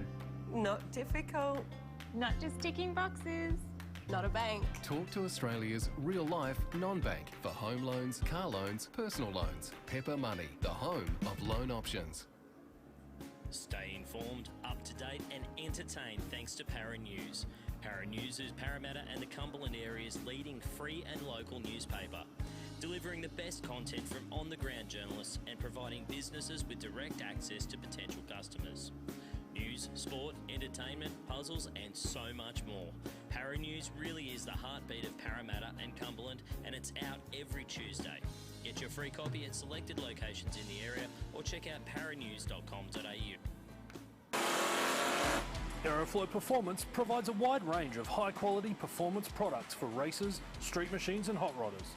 From fittings, fuel system components, intake solutions and even turbocharger systems, you can see it all at aeroflowperformance.com. Speed Adict Clothing Co. Fast clothes for fast people.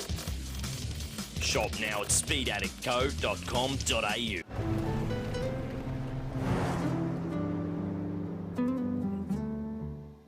How would it be if we funded a pilot program for you to run that enabled you to bring some vision impaired kids onto the Saints Play program? Oh wow, that would mean the world.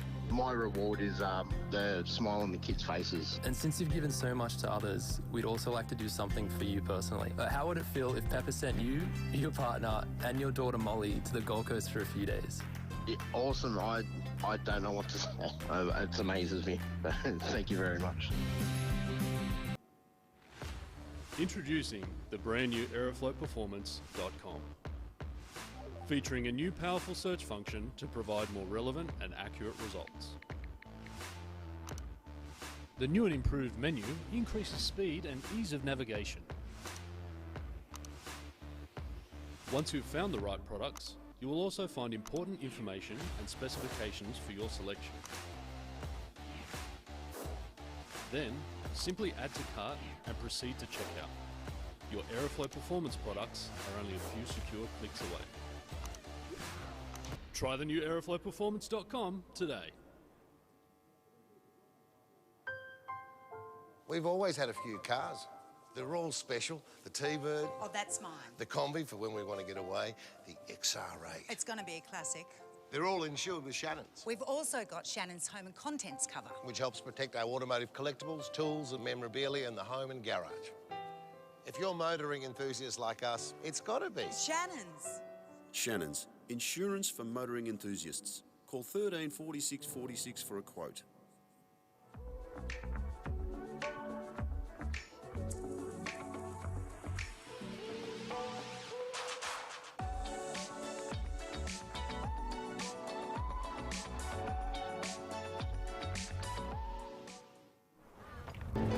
Well, that was an easy one. BikeReview.com.au is Australia's leading website for performance and modified motorcycles. BikeReview.com.au is the only motorcycle-focused website to feature motorcycle drag racing on a regular basis. And in the words of editor Jeff Ware, our involvement with Sydney Dragway is our way of putting back into one of our favourite sports. BikeReview.com.au. Aeroflow Performance provides a wide range of high-quality performance products for racers, street machines and hot rodders. From fittings, fuel system components, intake solutions and even turbocharger systems, you can see it all at aeroflowperformance.com.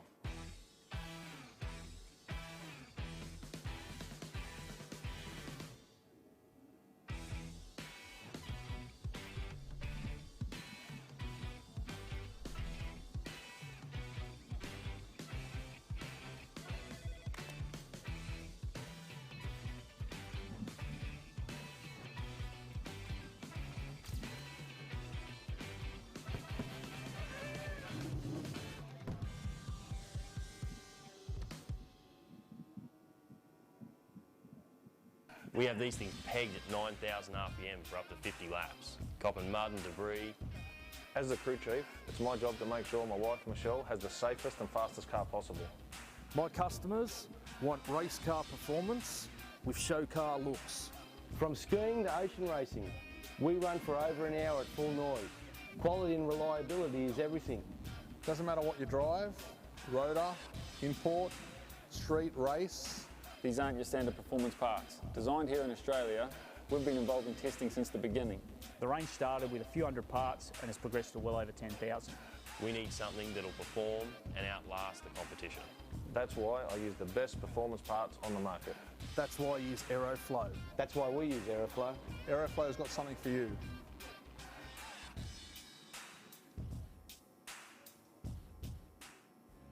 Stay informed, up to date and entertained thanks to the Western Weekender. The Western Weekender is Penrith's leading free and local newspaper, delivering the best content from on-the-ground journalists and providing businesses with direct access to potential customers. News, sport, entertainment, puzzles and so much more. The Western Weekender is the heartbeat of Penrith and it's out every Thursday. Get your free copy at selected locations in the area, home delivered or check out westernweekender.com.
Okay, ladies and gentlemen, thanks very much for your patience. We're back into action here at the round 8, or the final round of the Speed Adict Clothing.com racing series. We're held here at Sydney Dragway in the suburb of Eastern Creek. Henry Spickhack, a couple of black cars down there on the start line there from Georges Hall, the Holden Commodore. He's now our number 18 qualifier with a 12.115 up against Alicia Teal. Now this young lady is a really, really dedicated car person, drag racing fan. Oh, she gets out there with a 003 red.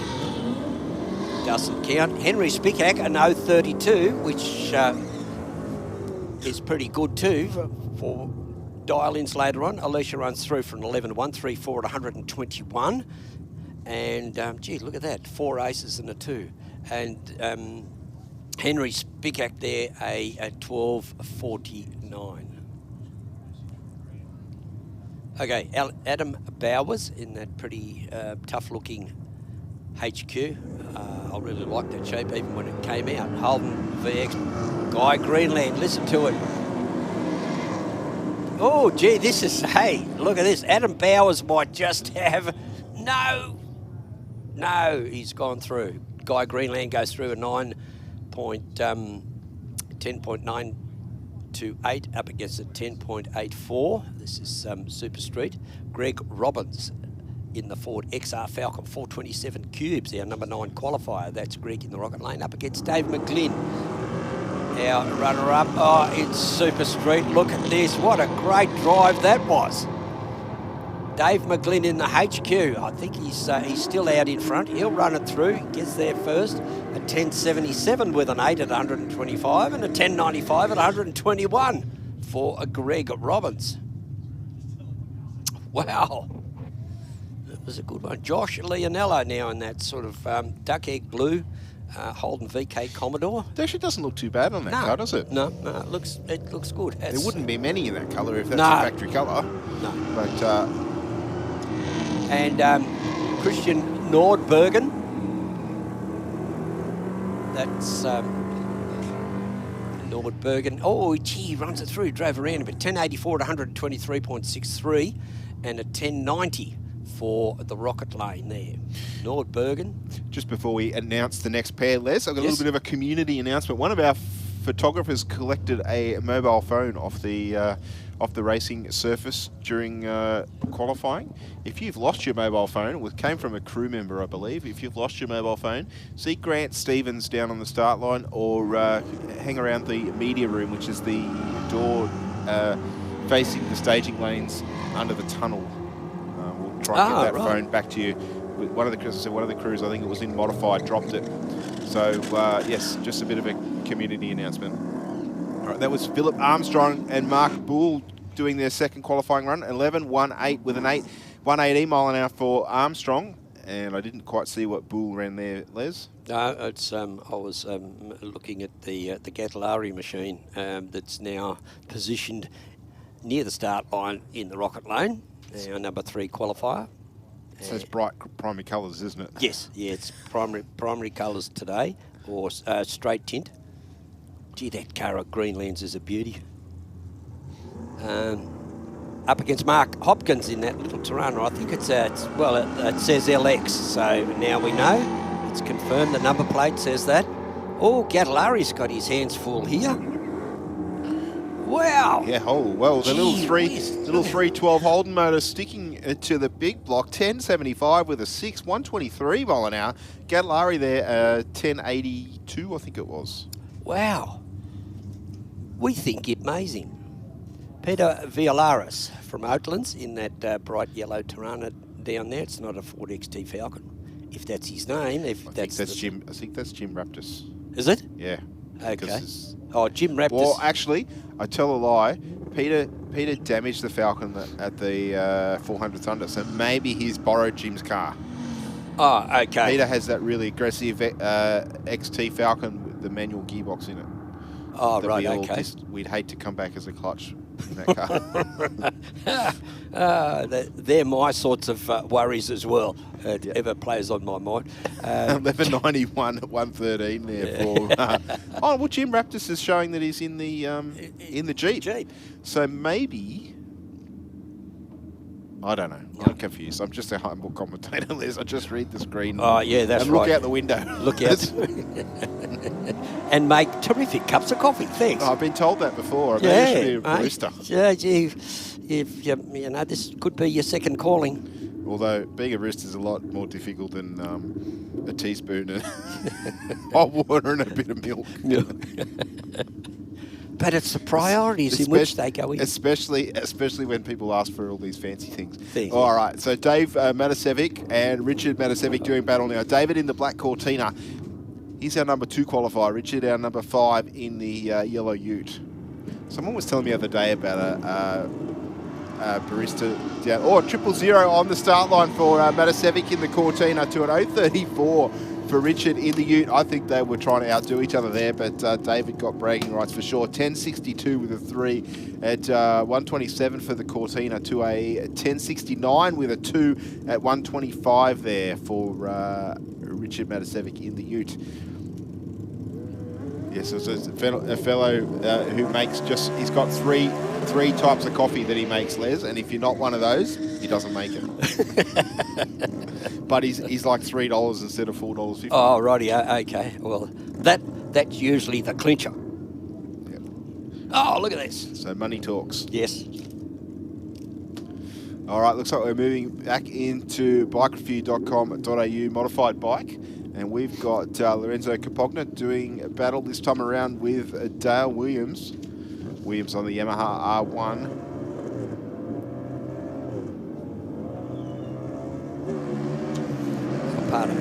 Capogna away with an 0.71 light. Wow. That bike left really hard. 1.3, 1 to the 60, straight down the Aeroflare lane. A 8.98 with a 9 there. Nice clean pass to a 940 with a 3. 143 there for Williams on the R1. Okay, yeah, that was a pretty stout run by Williams. Santina Keith now in the Royal Enfield GT.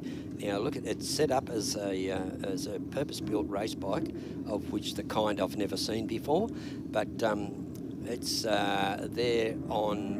they're going on reaction times as well, it looks like. Bobby Joe Simmons takes off. And an 0.64 red light. She runs a 9.5950 at 154.14 miles per hour. Santina there at 12.006 at 120.13 miles per hour. Yeah, she seemed very unsettled on the start line. Yeah, did she ever? Yeah.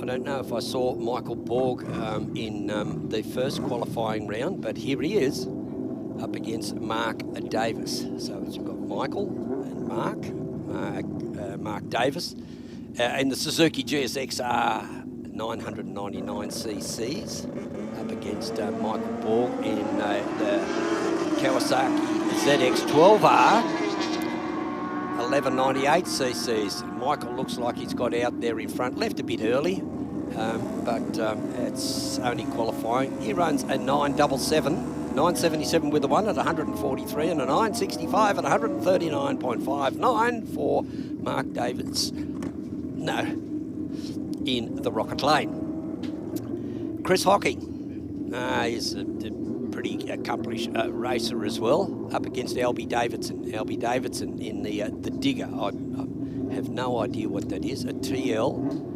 1000S. The only TL was either a Suzuki or something like that, but I don't know what a Digger is. Anyway, we'll go down later on and have a look. Christopher Hocking, Smart Looking Sheds. Australia, the Aprilia RS V4 998cc. That's Christopher in the Aeroflow lane. Gets out pretty well too.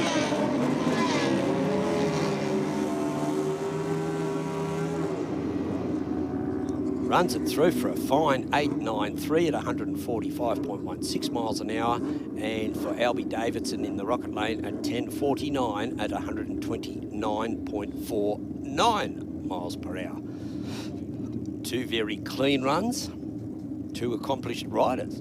Travis McClaverty on a C-modified bike. You don't see too many C-modified bikes around. Against Ronnie Adams in the A-modified bike in the Aeroflow lane. Adams is Ron Cut Builder Supplies.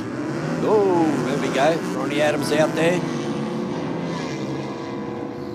He's got that Harley Davidson Destroyer, V-twin. And Travis McClaverty there on the Suzuki GSXR 750. He runs a 10.22 at 132 miles an hour and a 9.79, 131 miles an hour over for Ron Adams in the Aeroflow lane.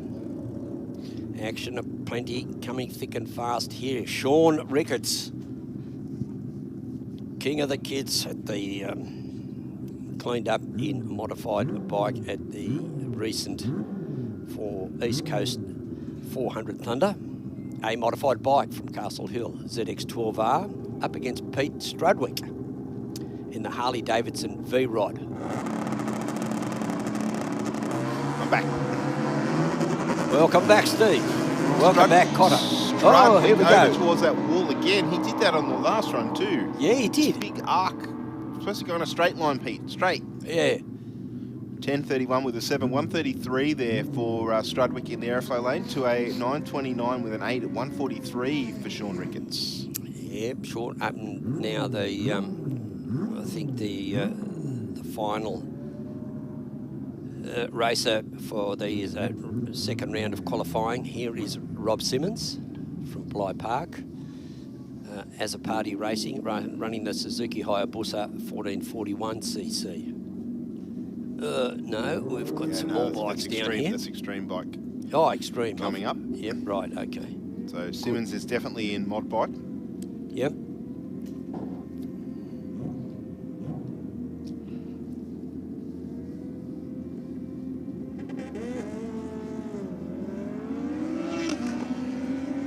Oh, Rob Simmons gets out there with a 266 reaction time. He's done a lot better than that. It runs it through for 9.77 with a 3 at 147.46 miles an hour. Rob Simmons, previous winner, spent a lot of time up in the winner circle, or if he wasn't winner, he was certainly runner-up, and very, very accomplished, and along with his wife as well, Bobby Joe, they make a formidable team. Okay, we've got Diane as a party. We're into Extreme Bike now from Londonderry and Suzuki GSXR 1000 up against Brendan Miglianico. Now, Brendan there smokes the heights. Oh, look at Diane's gone exactly the same way. Yeah, she has. Look at the tyre frame. The tyre mark nearly mirrors it. Yeah, look at it. Almost a parallel to it. Only 50 mil off it. And she runs a 10.35 with a 7 at 130, and for Brendan a 10.976. I don't know about you. I'm not being critical. Brendan looks way too tall for that seating position on that bike. That's right. He's like that. He's about 4 inches from his knees. Okay, next pair. Next up we have Leonard as a party taking on Jeff Gradden. Gradden parking the door slammer for today's racing. His other vehicle for fun, the Extreme Bike. I think Leonard's on a pass here, Les. Nice and straight down the Aeroflow lane. 7.05 with a 201 mile an hour. Thank you very much. I've seen that bike into the 680s at 213-ish mile an hour. Wow. But 7.05 with a 201 mile an hour there. And the bike in the Rocket Lane did not get a time recorded. Gradden, I think, left too early, I'd say. Next up, we have Darren Foley and Matthew Hunt. Hunt running for Fittings 24/7. He's on the Kawasaki ZX10R. Costs only 1,000 cc's, but I believe this motorcycle running a little bit of nitrous now. Oh. Darren Foley on the Suzuki Hayabusa for Rams Head Services. Wow. Foley will get there first. Far. 8.13 with a 2. 199 mile an hour, just knocking on that 200 mile an hour run. And a 9.34 with a 0. 158 there for Matthew Hunt in the Rocket Lane. And that was a couple of really quick passes there, particularly by Leonard Azapati. Joe Curry, or Joseph Curry, in riding for KNS Autosports Southport in Harley-Davidson V-Rod Destroyer, 1430 cc's. This should be a good, Joe's usually in that 9.95 to 9.99 range. Very consistent rider, very accomplished, very, he's really dedicated racer too. Had a spill here a couple of years ago. Yep. Yeah, and, but he's come back.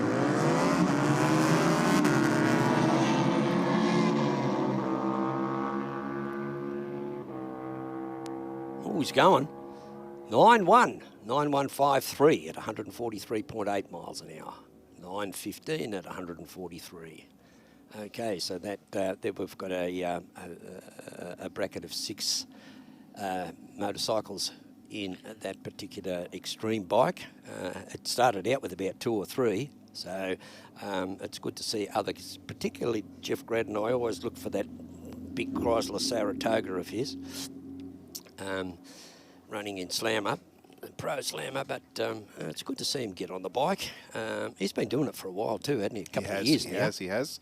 We did have another Pro Slammer Chrysler testing a week or so ago. Why wasn't I told?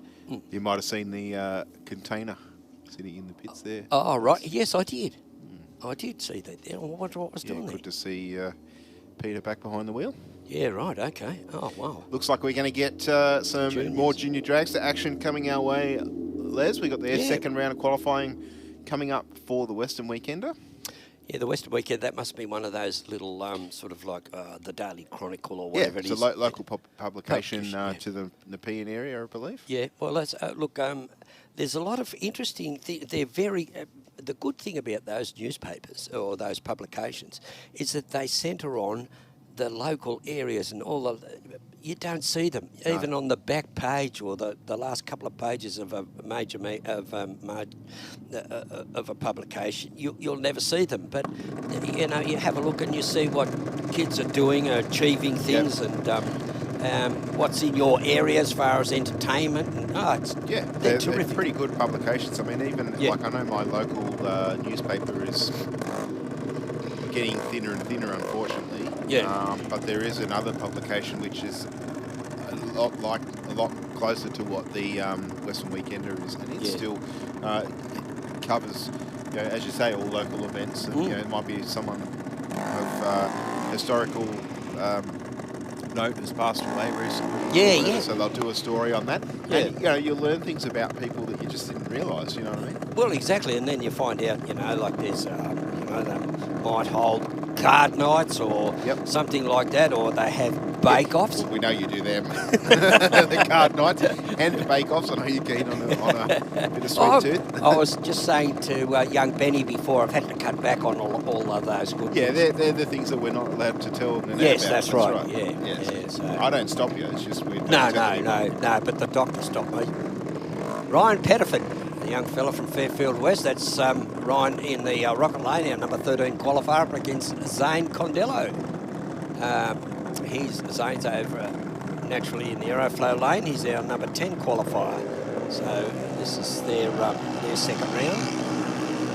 013 red on the tree for Zane. 060 for Pettiford in the Rocket Lane.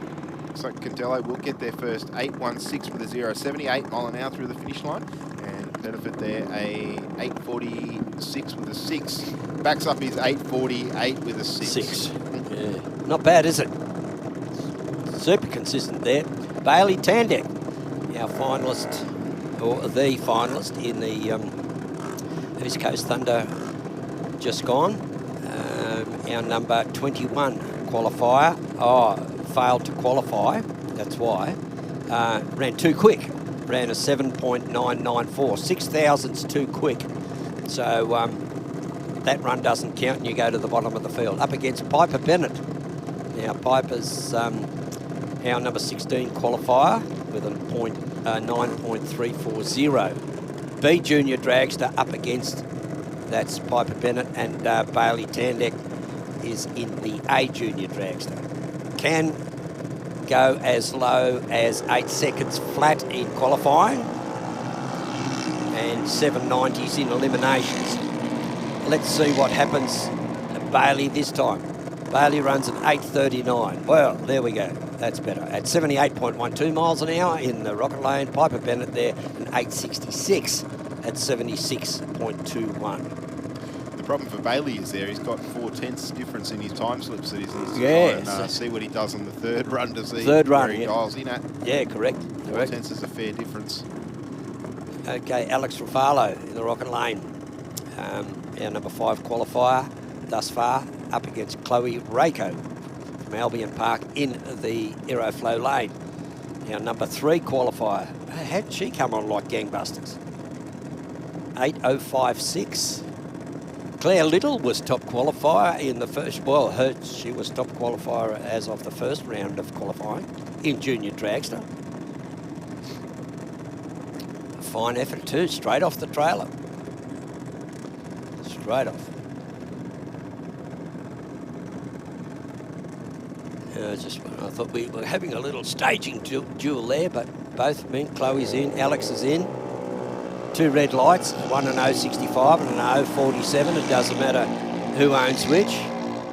I think Chloe might get there first. Yeah, she gets there first. 8063 up against an 8.11. Ruffalo 8.11 at 80.3. 8056 was Rako's first round, so there's 7,000 there, and there's 1,000 second difference between for the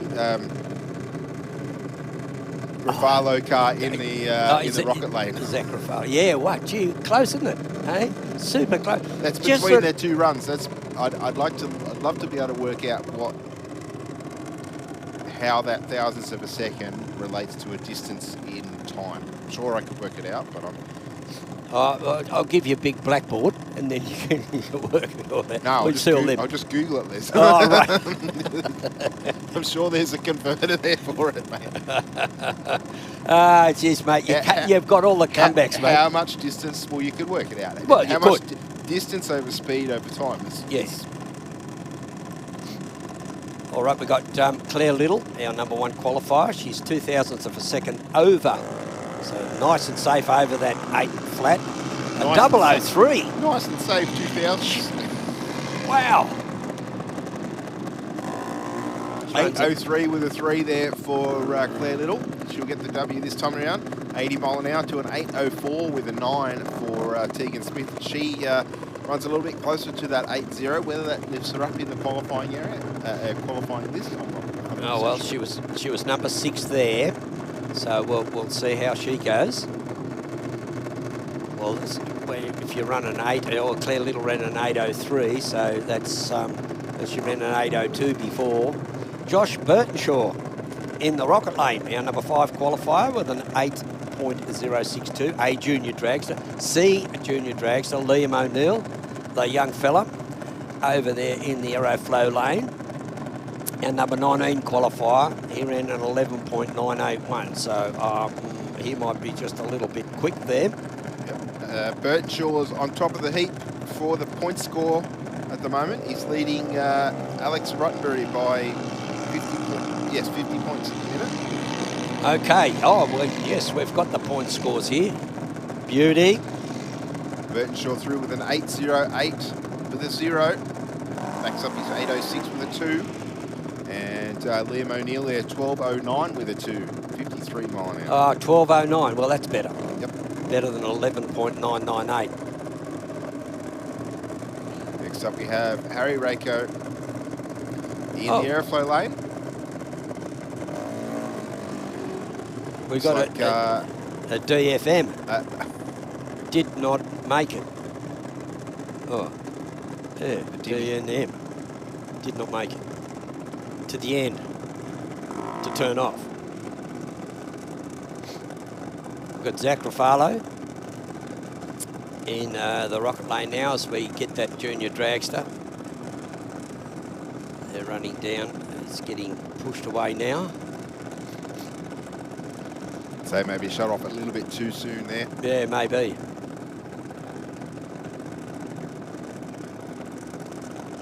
What sort of tyre pressures do they run in the rears there, young Steve? Not a clue.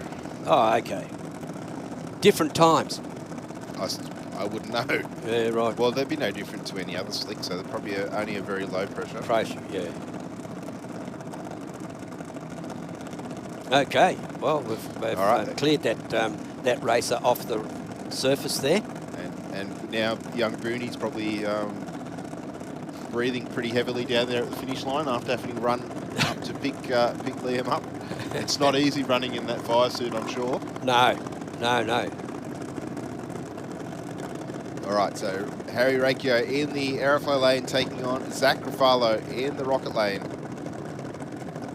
Zach's just seen his brother run really close to his first qualifying run. Let's see if Zach can continue. Yeah, Zach Ruffalo, I better hold that up closer there. Our number 2 qualifier, and Harry Rakio, our number 7 qualifier.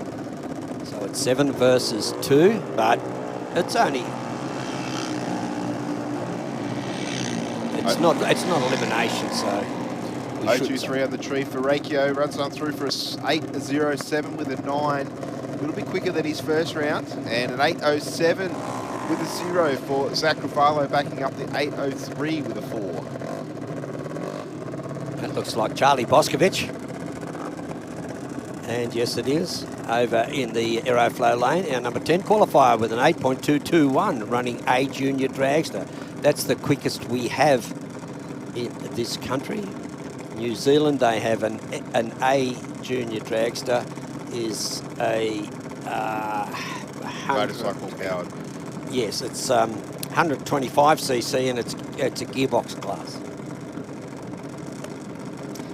So Charlie Boscovich running for Liverpool Glass, Surbeck Constructions and Diecast Mania. Diecast Mania had some great models up there. Yeah, that's a very dangerous sponsor to have, Les. Yes. Yeah, kids of all ages, even up to 71. That's it. 008 on the tree for Boscovich. Nice light for him. 8.36 with an 8.79 mile an hour through the finish line to an 8.80 with an 8 for the racer in the rocket lane. Yeah, 8.354. I think I did mention it before, but we ran out of time. But this is the second qualifying round for the junior dragsters. Running for the Western Weekender. Western Weekender, the publication that Steve and I were just discussing earlier on. They're great, those little local newspapers, or some of them call themselves magazines, but they are great publications nonetheless. Next up, we'll have Tom Baker doing battle with Jake McNamara. McNamara running for Fine Line Motorsports, Arnox Enterprises, his Nan and Pop.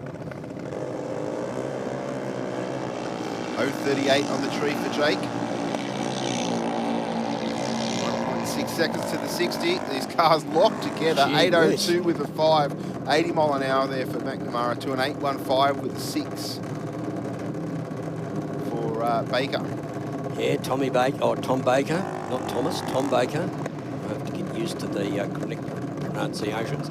Max Perry, our number 11 qualifier now in the rocket lane, up against Daniela Agziak. Is that how you pronounce it?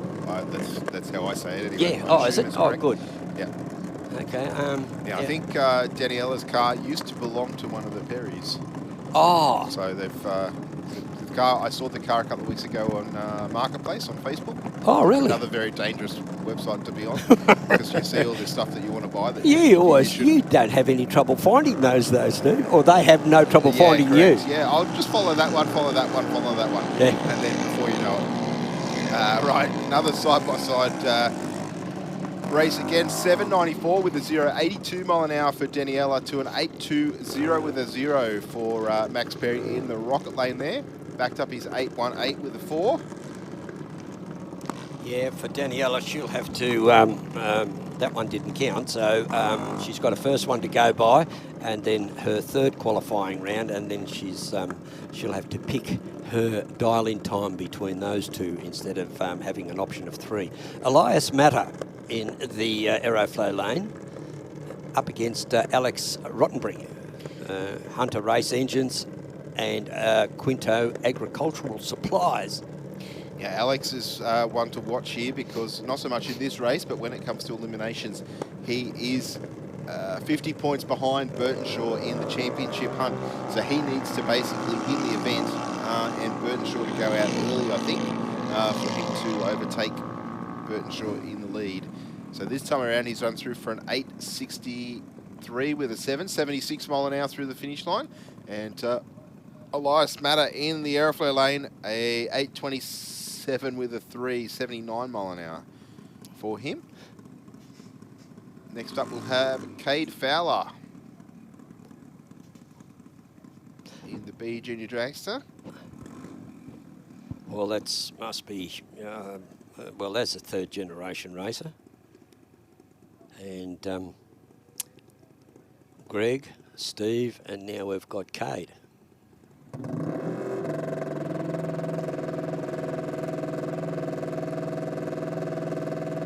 B Junior Dragster.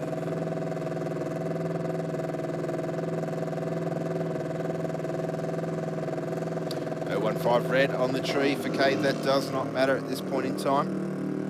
All about getting some experience on that start line.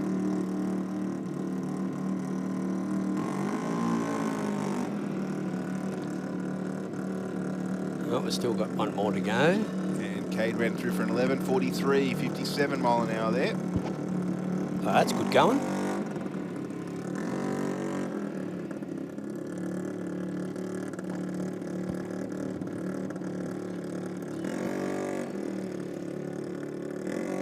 Seven, 4, 6, 3. I forget who this was.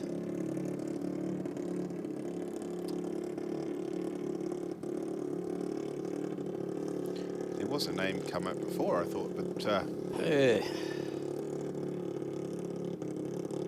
7, 4, 6, 3. Oh, Johnny Lucci. Johnny, that's it. From Lucci Civil. Yep.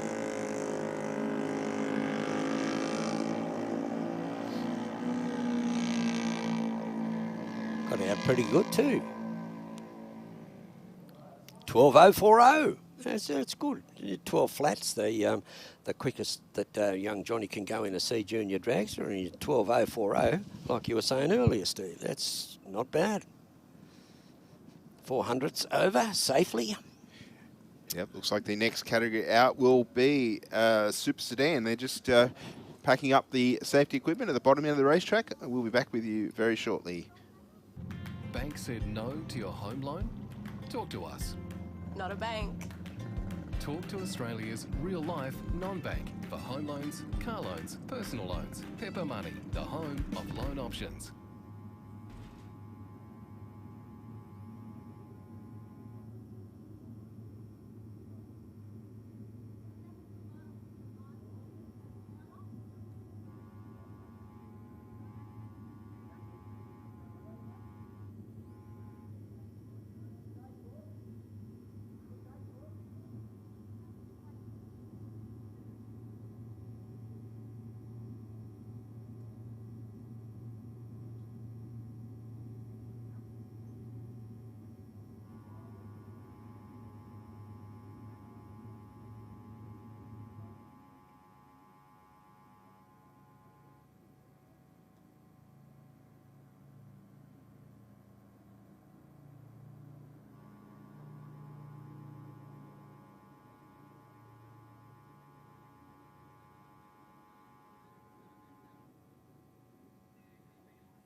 Ronnie Palumbo and Pat Friolo about to do battle. Second round of qualifying here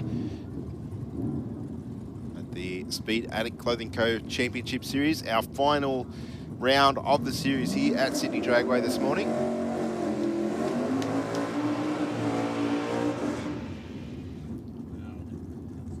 That's a very healthy sounding engine. It is, little 408 small block Chevy on board for Palumbo. 350 cubes of small block on board for Friolo in the tonner.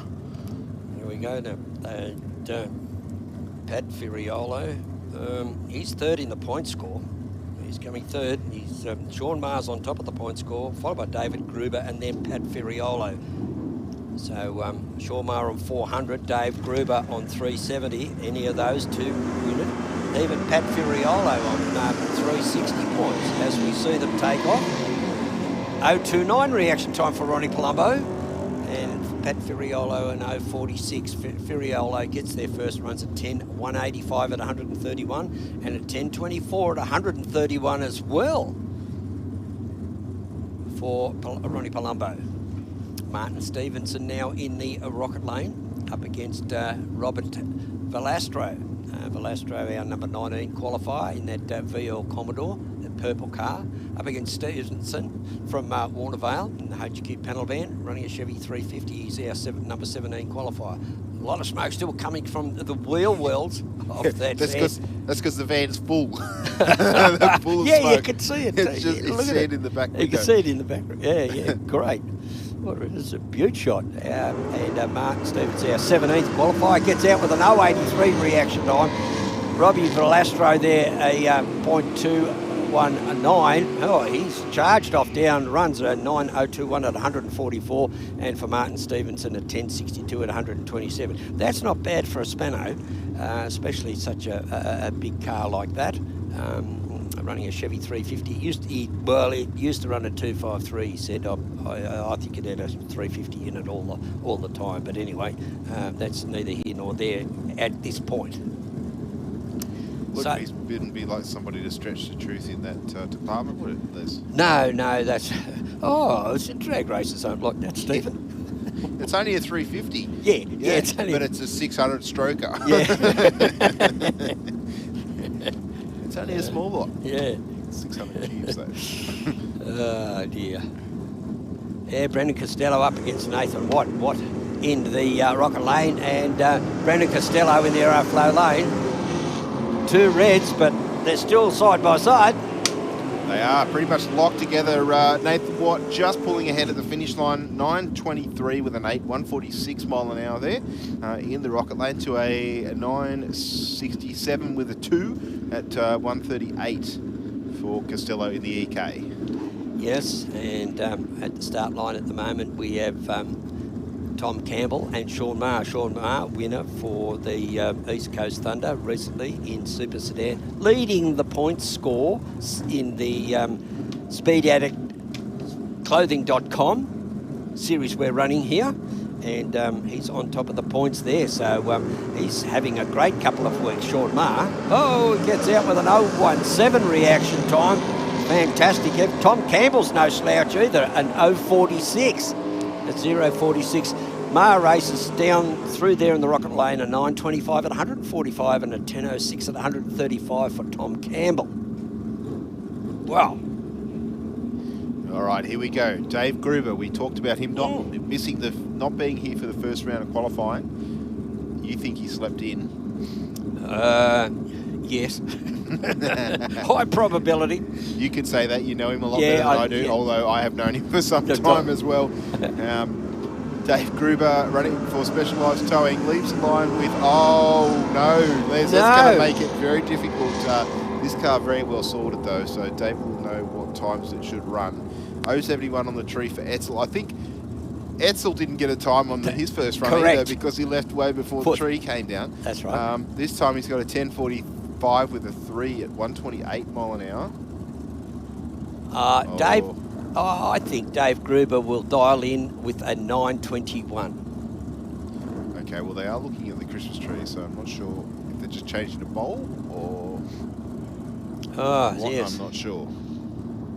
Okay, well, Santa will be disappointed fiddling with his Christmas tree, but we'll have the next two out. Jim Denaro up against Frank De Grazia. Yeah, quite like this Tirana of De Grazia. Yeah. See, 20 years ago I wouldn't have said that. No, you would have gone It's only escorts, anglers and Cortinas back then, but yeah.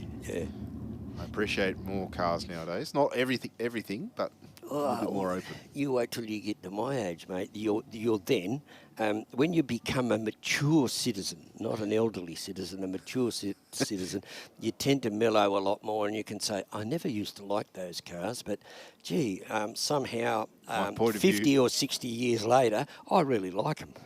My point of view has changed. Yes, yeah, that's right. You'll find yourself appreciating people's efforts more and more. That's what's happened to me. Oh, but I mean, I don't know every car in your collection, Les, but it seems to be very varied of what I've heard of it. So that shows me that you're not one-eyed, except when it comes to cycloptic. priceless. I'm not. Except when it comes to racing. No, I have a car from nearly all of the major continents. They're represented. So it's only sort of like South America and Antarctica that I don't have a car from. So the rest is all fairly well represented. But I'm thinning the herd. It's getting a bit tedious. I'm sort of not as agile and nimble as I thought I was at this point in time, but I just want to settle down and just have probably two cars and that's it. Well, I think the big thing is too that there's always something that you want to do on a car, and when you have a fleet of them, that's more of I've got to do that, I've got to do that. So I completely understand where you're coming from. Looks like we've fixed our Christmas tree, and Jimmy Gennaro will do battle with Frank De Grazia.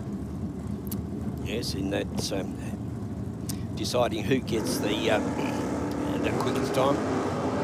Virtually during qualifying, racers are usually racing themselves because they want to better their previous time. With that in mind, Frank De Grazia runs an 884 with an 8 at 151, and for Jim Denaro a 951 with a 7 at 140.40. Yeah, I think De Grazia had some issues in the first run there. There was only 2 seconds improvement in the ET for him there. Yeah. Oh, this will be good. This is a real David and Goliath, if ever I've seen one. Yeah. Now, we said that there would have been a couple of HB Tiranas in Chevy Taylor's bubble top, but there's definitely about 4 Suzuki Mighty Boys because the metal in the bubble top could be melted down and then come back at about 5 gauges thinner in the Suzuki. Big wheels up launch for the Suzuki. Seems to be a lot more aggressive off the start line here today. Runs nice and straight still though. And a 930 with an 8, 137 mile an hour for Cowie across the finish line. And Chevy Taylor a 10.16 with a 7, 132 mile an hour run for him there. Gee, Chevy Taylor there, a 10.156 is knocking on the 9-second door. For such a big car, if he took a couple of bits and pieces off the inside, I guess he'd have it. Joe Zammit now from Zammit Borg Racing, the Holton VL Commodore. That's Joe Zammit, been around drag racing a long time. So is the whole Zammit family. And Joe Catanzariti in the Pontiac Firebird over there in the Aeroflow lane. Once that Firebird gets cracking, here it comes. Joe Zammit there. Oh, Joe Zammit not to be disgraced. Look at that, a 10.238 at 130. Up gets a 988, at 162.04 miles an hour. Coming thick and fast now, Dean Giddens, Campbelltown, New South Wales, the Ford Cortina. A really neat little sky blue Cortina, nice colour. Shorty's Race Engines and West End Performance Street, neat panel and paint, helping Dean along. Rex Webster from Adowie up Newcastle Way, our number 9 qualifier with a 9.536 at 142. So there's about 8 mile an hour difference at the top end between these two cars. So that big block there, 540 cubes, coming on strong. Carries Rex across the line for a 9.59 at 141 and a 9.94 at 135 for Dean Giddens. James Barnes in that beautiful little 68, I think it is, 67, no, even earlier. It's still got the three little lights there, so it's probably a 60, 65 or, yeah. Up It's against a Mustang. Let's go with Mustang. Yeah, Mustang, Ford Mustang V8. Cameron Pease, you'll get going now. Whoa. There we go. Just lifting the left front. We saw it run 9.10 in the first round of qualifying. James Barnes through the finish line, 8.95 with a 3, 1.54, and a 9.10 with a 3. Backs up a 9.10 with a 6. Nice. Oh, nice and consistent for a turbo car there. You don't normally see that. No. Thing is, he won't. Well, I'm not quite sure why they don't go down. Whether it's they want the whole track to themselves, or they don't want anything to go wrong and knock their opponent over. I think they're building boost, mate. Yeah, well, they won't have that. Probably No. won't have that opportunity in. That's correct. In eliminations, but Correct. anyway, that's one stout little Toyota. Oh no, that's a bit of a play on words there, isn't it? They did make a Toyota stout, a little pickup. Lou Palumbo, Hinchinbrook. Hey, Jax. 0.64 reaction time. Nice and sharp. Nice and sharp. Beautiful run, straight down. 9.023. Oh, much better than his 9.629. So where does that put him up there? Oh, no, we're into Mark 10. Oh, we're into modify. There's the mighty strip rat. Oh, there might have been a prang on the highway. There's that many maniacs on the road coming from Canberra. There's, I think, about 100. So that's why you think Mr. Gruber was not on time. Might have been late because, Dave's, his bus, him and Tony, his crew member, Tony Wadley, they're both bus drivers, so they're up till, they get up really at Sparrows in the morning. And Tony Wadley will never turn up late or turn up on time. He'll turn up 60 seconds before time, but they're always early, same as Dave Gruber. Anyway, George Buccariglia from Bass Hill, that front engine dragster, neat little unit is too, LS365 up against Mark Tanswell in the front engine dragster that took off and veered over towards the wall before. Buccariglia away with a 0.18 reaction time, that little LS powered dragster, 7.93 with a 170 mile an hour to a 9.99 with a 4 there at 129 for Tanswell in the aeroflow lane. George is looking good for, if they're going for reaction times, a 0.18. Yes. So he could be, Roy Romeo. Yeah, that's a really nice car. That's the 1927 Roadster, Chevy 350. Only small. That'd be a sort of like a super gas, wouldn't it? Running AHR. Adriana McCaskill. Well, from Whittlesea in Victoria, she's decided to abandon New South Wales and go down there. Pro Street Towing and Transport, ETS Race Fuels, Race Comp Motorsports and Skips Fire Service, helping Adriana McCaskill. She accounted of herself pretty well at the recent East Coast Thunder as well. But Roy Romeo, gee, is there a class he has? Well, of course we know that he's really good at supergas, but good to see him into modified. That's a very, very sharp-looking Roadster, let me tell you. Sponsored by Burson Auto Parts of Narellan and Pro Street Towing and Transport for Adriana.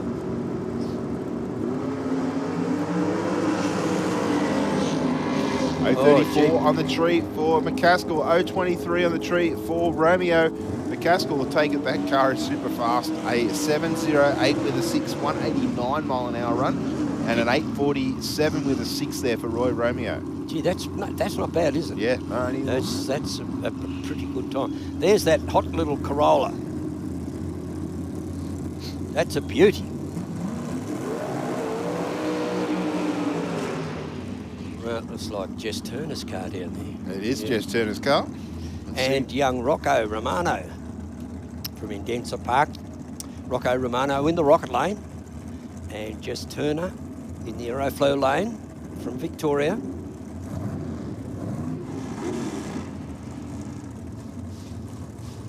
Yeah, Rocco running for Fairfield Mobile Auto Electrical and Nick's Mini Skips.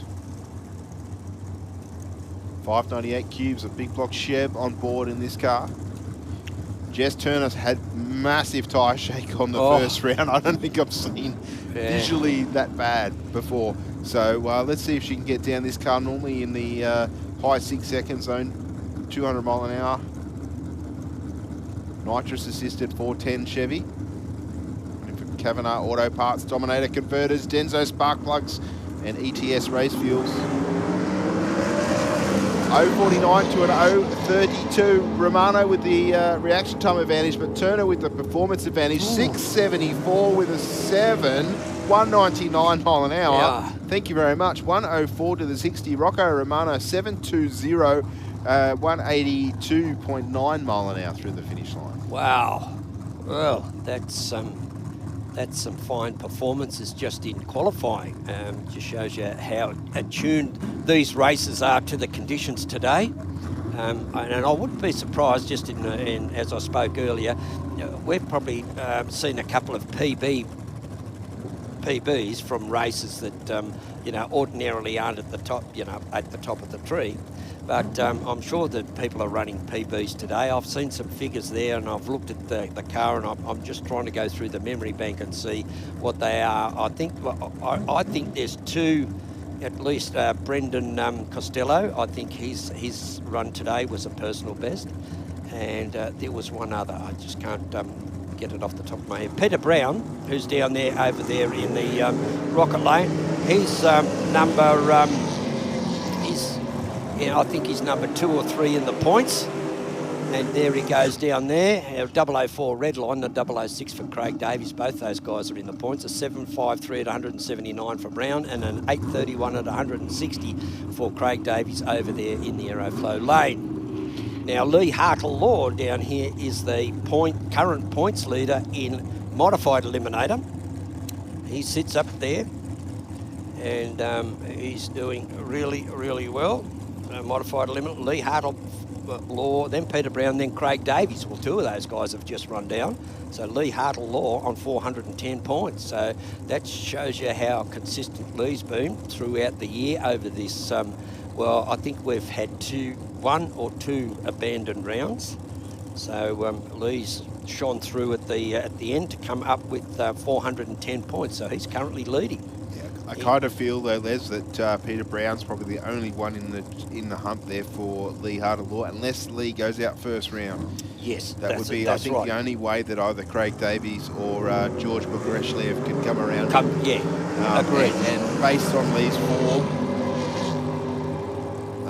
that would be a tall order, is what I'm going to say.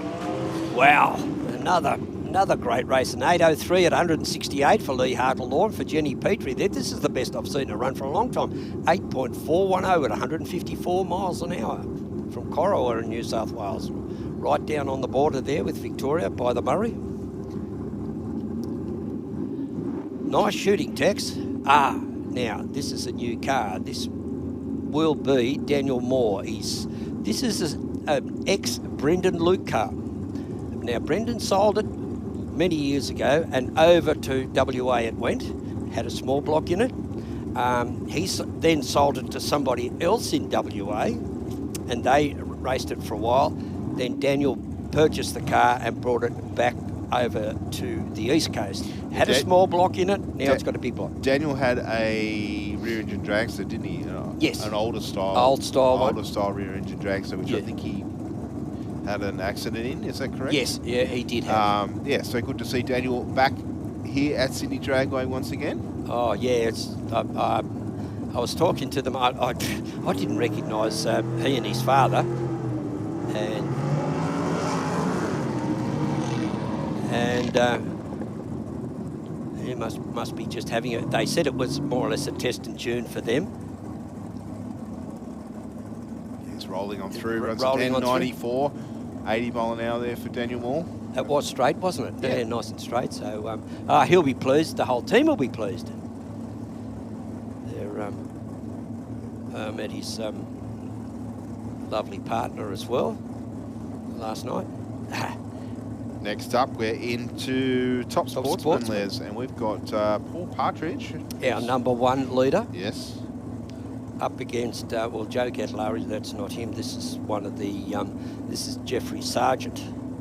Jeffrey Sargent, oh, he's 320 and 490. Oh, Paul Partridge is very hard to beat.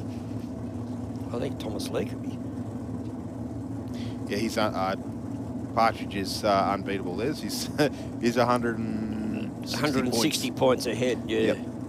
That car could virtually take off and land in Cronulla somewhere, and he'd still win.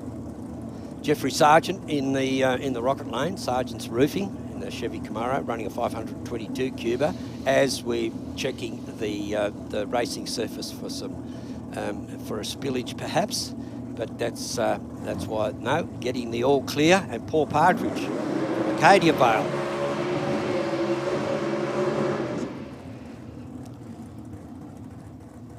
No sense competing for decibels when those guys are doing burnouts.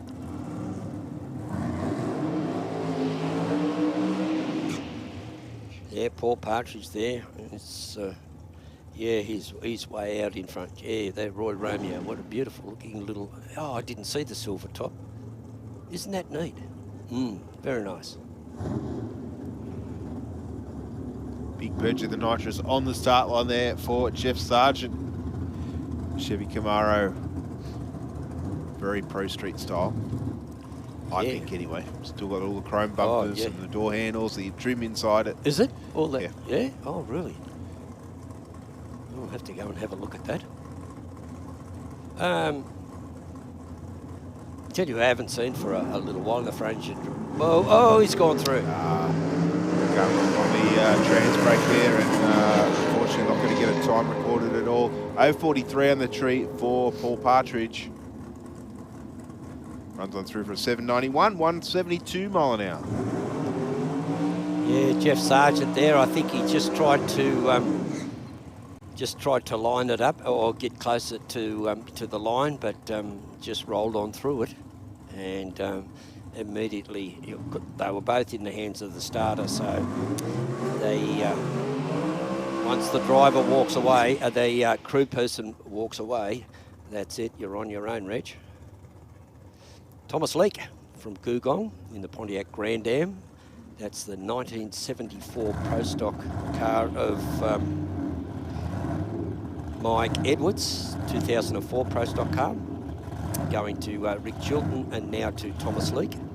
And now, they've done a great job with that car. And Brett Sheard, well, Brett's tried and true a racer that's very, very consistent as well. So it'd be interesting to see. This will be a good small block Chev and against a big block Chev. 540 against 441. That should be a pretty tight race, I reckon, at the other end. There's nothing in it in the start line. Both red, but only 6 thousandths difference in the reaction time. Jeez. Side by side of the 1,000. 686 with a 9. 172 there for Sheard to a 791 with a 9 there for Thomas Leake. Yeah, Thomas, it's along with with his father and his brother, they're fairly dedicated racers and been around for a while.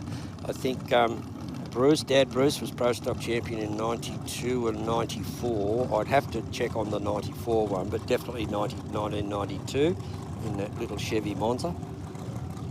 Things have changed, and he did run a 690 at the Bruce, who's not here today, but he did run a 690, his first venture into the sixes, I think, and so he's a member of the 6 Second Club as well. That was at the East Coast Thunder. That's Simon Krieger that did that humongous burnout, purging the nitrous there, making sure. Innocent Motors he's running for. Chevy 864. That's about 400. That's about 400 litres. I knew that was going to get your attention. 864. Big nitrous motor in the Tirana. Blown small block on board for Whitmore. I think if Craigs gets his car to hook up, Whitmore's I think going to finish second. But Craig are usually used to running over the 8th mile in the Tirana. 864 cubic inches of Chev on board the Tirana. Craig's moving over towards the wall on the hit of the throttle. I think he's wow. Just getting a time, 8:24 with a 4, 167 mile an hour for Whitmore through the finish line to a 9:02 with a 3, 129 there for Krieger.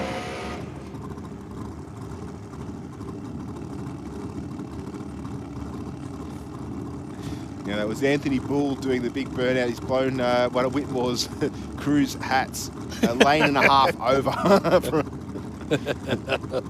Just must have caught the brim and pushed it over. He's taking on Joel Burns in the Chevy S10 pickup, running for SCF race cars. 505 cubes of nitrous assisted big block for Joel there in the Rocket Lane. Massive purge of the nitrous.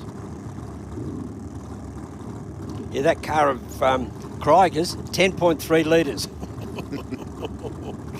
10.3 litres.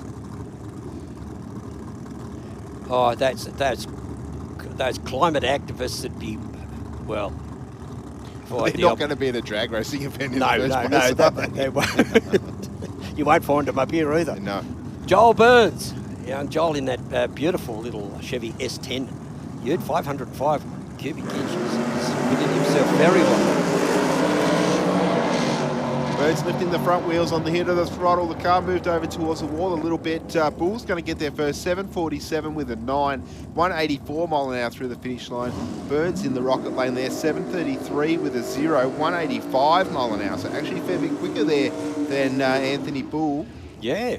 Well, no, Joel Burns there. Once he got off the line, big top-end charge closed the gap very, very smartly. But, well, like we say, it's as long as you get a time, you can work on your reaction times, which is the time that you actually activate the beam after the green light comes on, or when the green light comes on, or if you're unfortunate before the green light comes on, in which case you'll have a red light. Now it's that acceleration, hit the accelerator.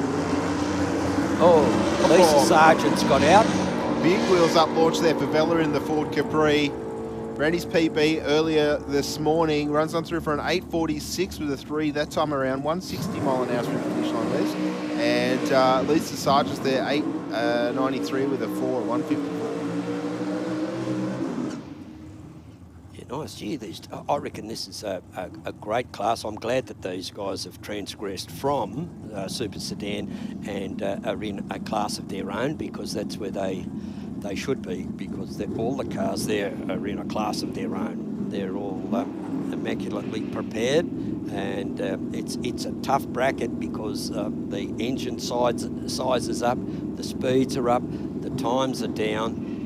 And that was evidenced by Steve Fowler winning the Top Sportsman event at the East Coast Thunder recently. And the car goes over 200 miles an hour. And a very, very fast and capable driver as well. Joe Gattalari now up against NASA Matter. Matter in the Rocket Lane and Joe Gattalari in the Aeroflow lane. I think Joe Gattalari is... he's number 2 in the points, but... not to be outdone. He's number 2, but he's not going to come around. He can't, that's right. He can't win, so... But whoa! Mattis car lifting the front wheels, big tyre spin. I think a little bit of tyre shake there as well. Gattalari, no issues for him. He's going to run on through for a 8:67 with a 0. 157 miles an hour through the finish line. And NASA Matter there in the HB, 9:44 with a 2, 152 through the finish line. Yeah, that was rather a monster wheel stand there. And now we've got George Matter Holden LH Durana running a Chevy 632 up against Paul Foley. Now, Paul sort of stumbled at the start line in his previous qualifying event, his attempt. So, racing for Gibson Race Engine, small block Chev 382. That car at Canberra International Dragway looked completely out of place when it was over in the paddock surrounded by sheep at Canberra Dragway. Remember that? Yeah, that was the first time he brought it out, I think. Yeah, He went airborne up over the fence. Yep. I don't know if he did a whole heap of damage. Certainly not what you'd expect to have done. But no, certainly wasn't a good day for Paul. No.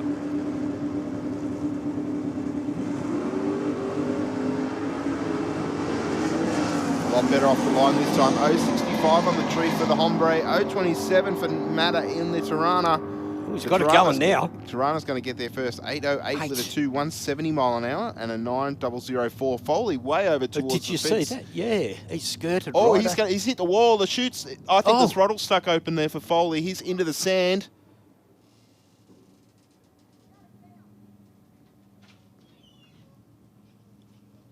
All right, ladies and gentlemen, we're going to throw to the big screen for some words from our sponsors. I think Foley's in a little bit of trouble down there at the bottom end. We'll be back with you very shortly here at Sydney Dragway.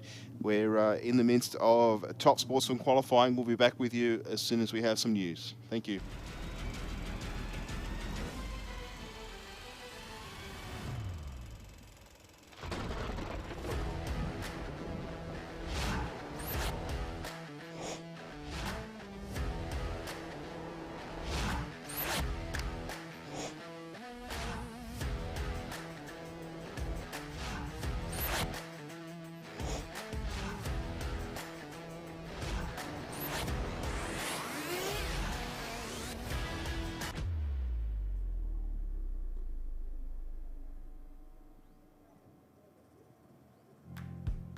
Not slow. Not difficult. Not just ticking boxes. Not a bank. Talk to Australia's real-life non-bank for home loans, car loans, personal loans. Pepper Money, the home of loan options. Stay informed, up to date and entertained thanks to Para News. Para News is Parramatta and the Cumberland area's leading free and local newspaper. Delivering the best content from on-the-ground journalists and providing businesses with direct access to potential customers. News, sport, entertainment, puzzles and so much more. Para News really is the heartbeat of Parramatta and Cumberland and it's out every Tuesday. Get your free copy at selected locations in the area or check out paranews.com.au. Aeroflow Performance provides a wide range of high-quality performance products for racers, street machines and hot rodders. From fittings, fuel system components, intake solutions and even turbocharger systems, you can see it all at aeroflowperformance.com. Speed Adict Clothing Co. Fast clothes for fast people. Shop now at speedaddictco.com.au.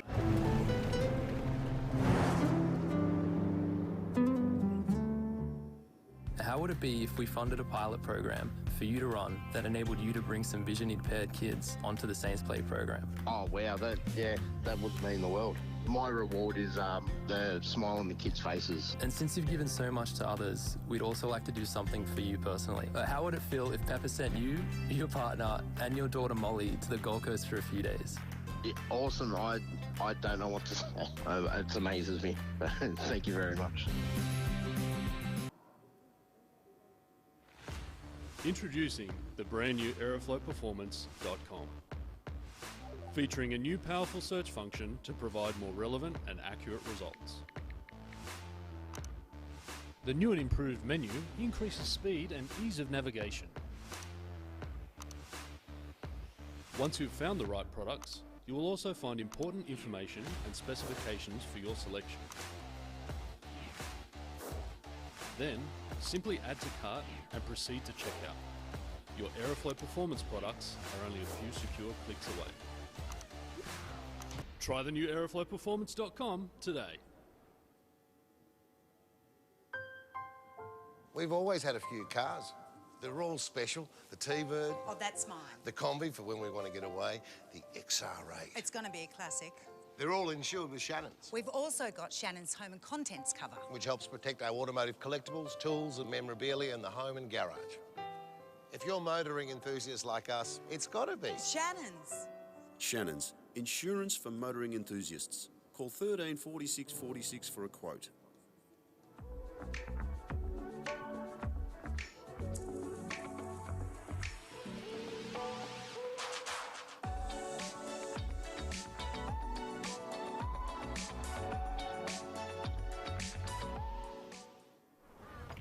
Bank said no to your home loan? Talk to us. Not a bank. Talk to Australia's real-life non-bank for home loans, car loans, personal loans. Pepper Money, the home of loan options.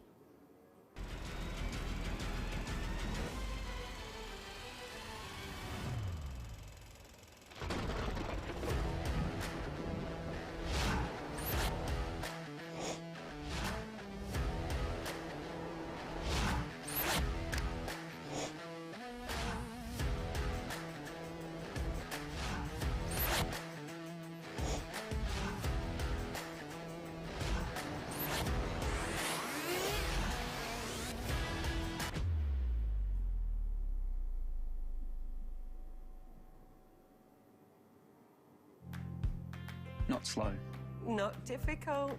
Not just ticking boxes. Not a bank. Talk to Australia's real-life non-bank for home loans, car loans, personal loans. Pepper Money, the home of loan options.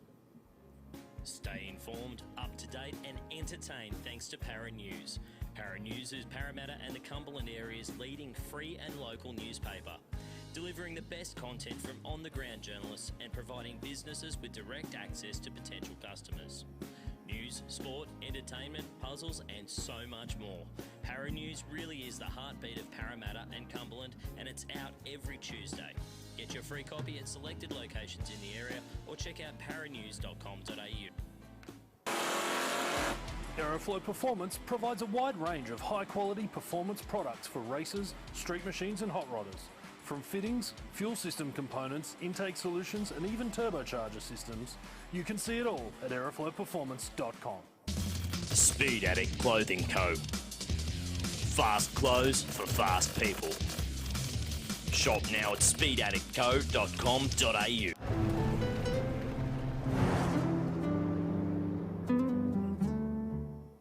How would it be if we funded a pilot program for you to run that enabled you to bring some vision-impaired kids onto the Saints Play program? Oh wow, that would mean the world.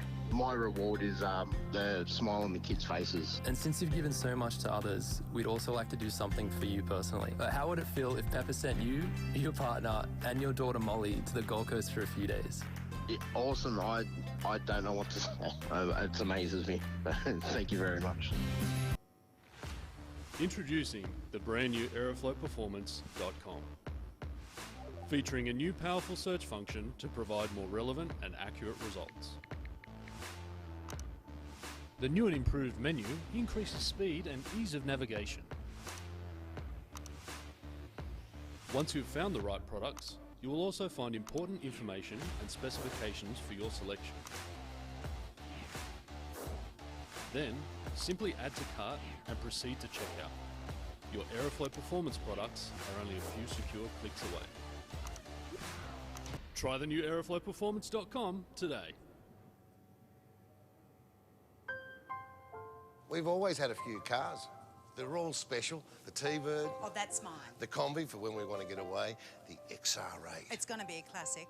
They're all insured with Shannon's, We've also got Shannon's Home and Contents cover, which helps protect our automotive collectibles, tools and memorabilia in the home and garage. If you're motoring enthusiasts like us, it's got to be. Shannon's. Shannon's, insurance for motoring enthusiasts. Call 13 46 46 for a quote.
All right, ladies and gentlemen, I just want to make a bit of a community announcement about our racer friend Paul Foley, who we just saw have that pretty bad accident in the braking area. I am very pleased to announce that Paul is okay.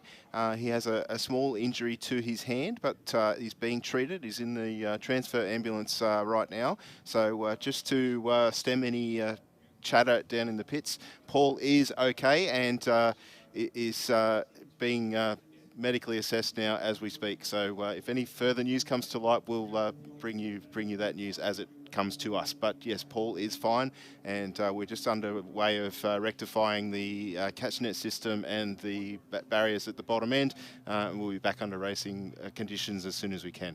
Thank you very much for your patience.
All right, ladies and gentlemen, we're back underway with the third round of qualifying here at the Speed Adict Clothing Co.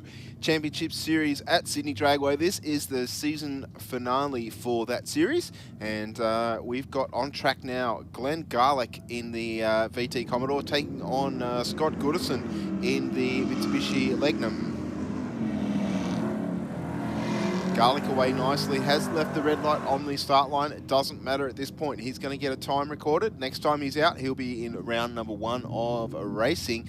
Runs through with a 13:02 at 105 mile an hour and a 16:55 with a 6:82 mile an hour for Goodison in the Mitsubishi.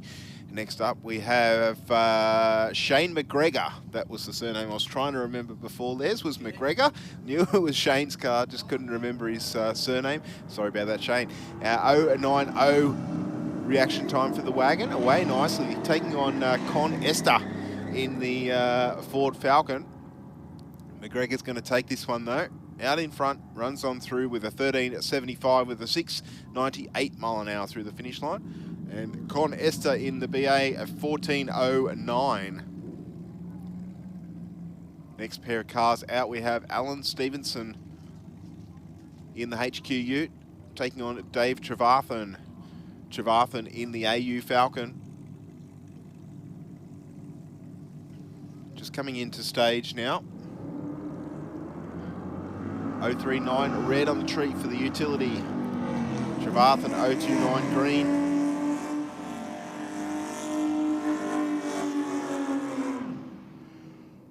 The utility gets there first, 13:11 with a 9:86 mile an hour through the finish line.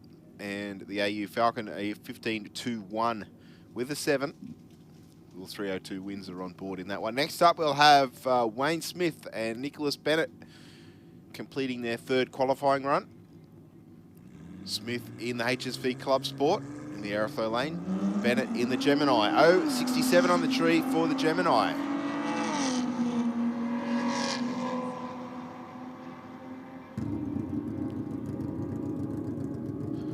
Nice lead for him. And a 13:68 with a 4. 102 mile an hour for Wayne Smith to take the win.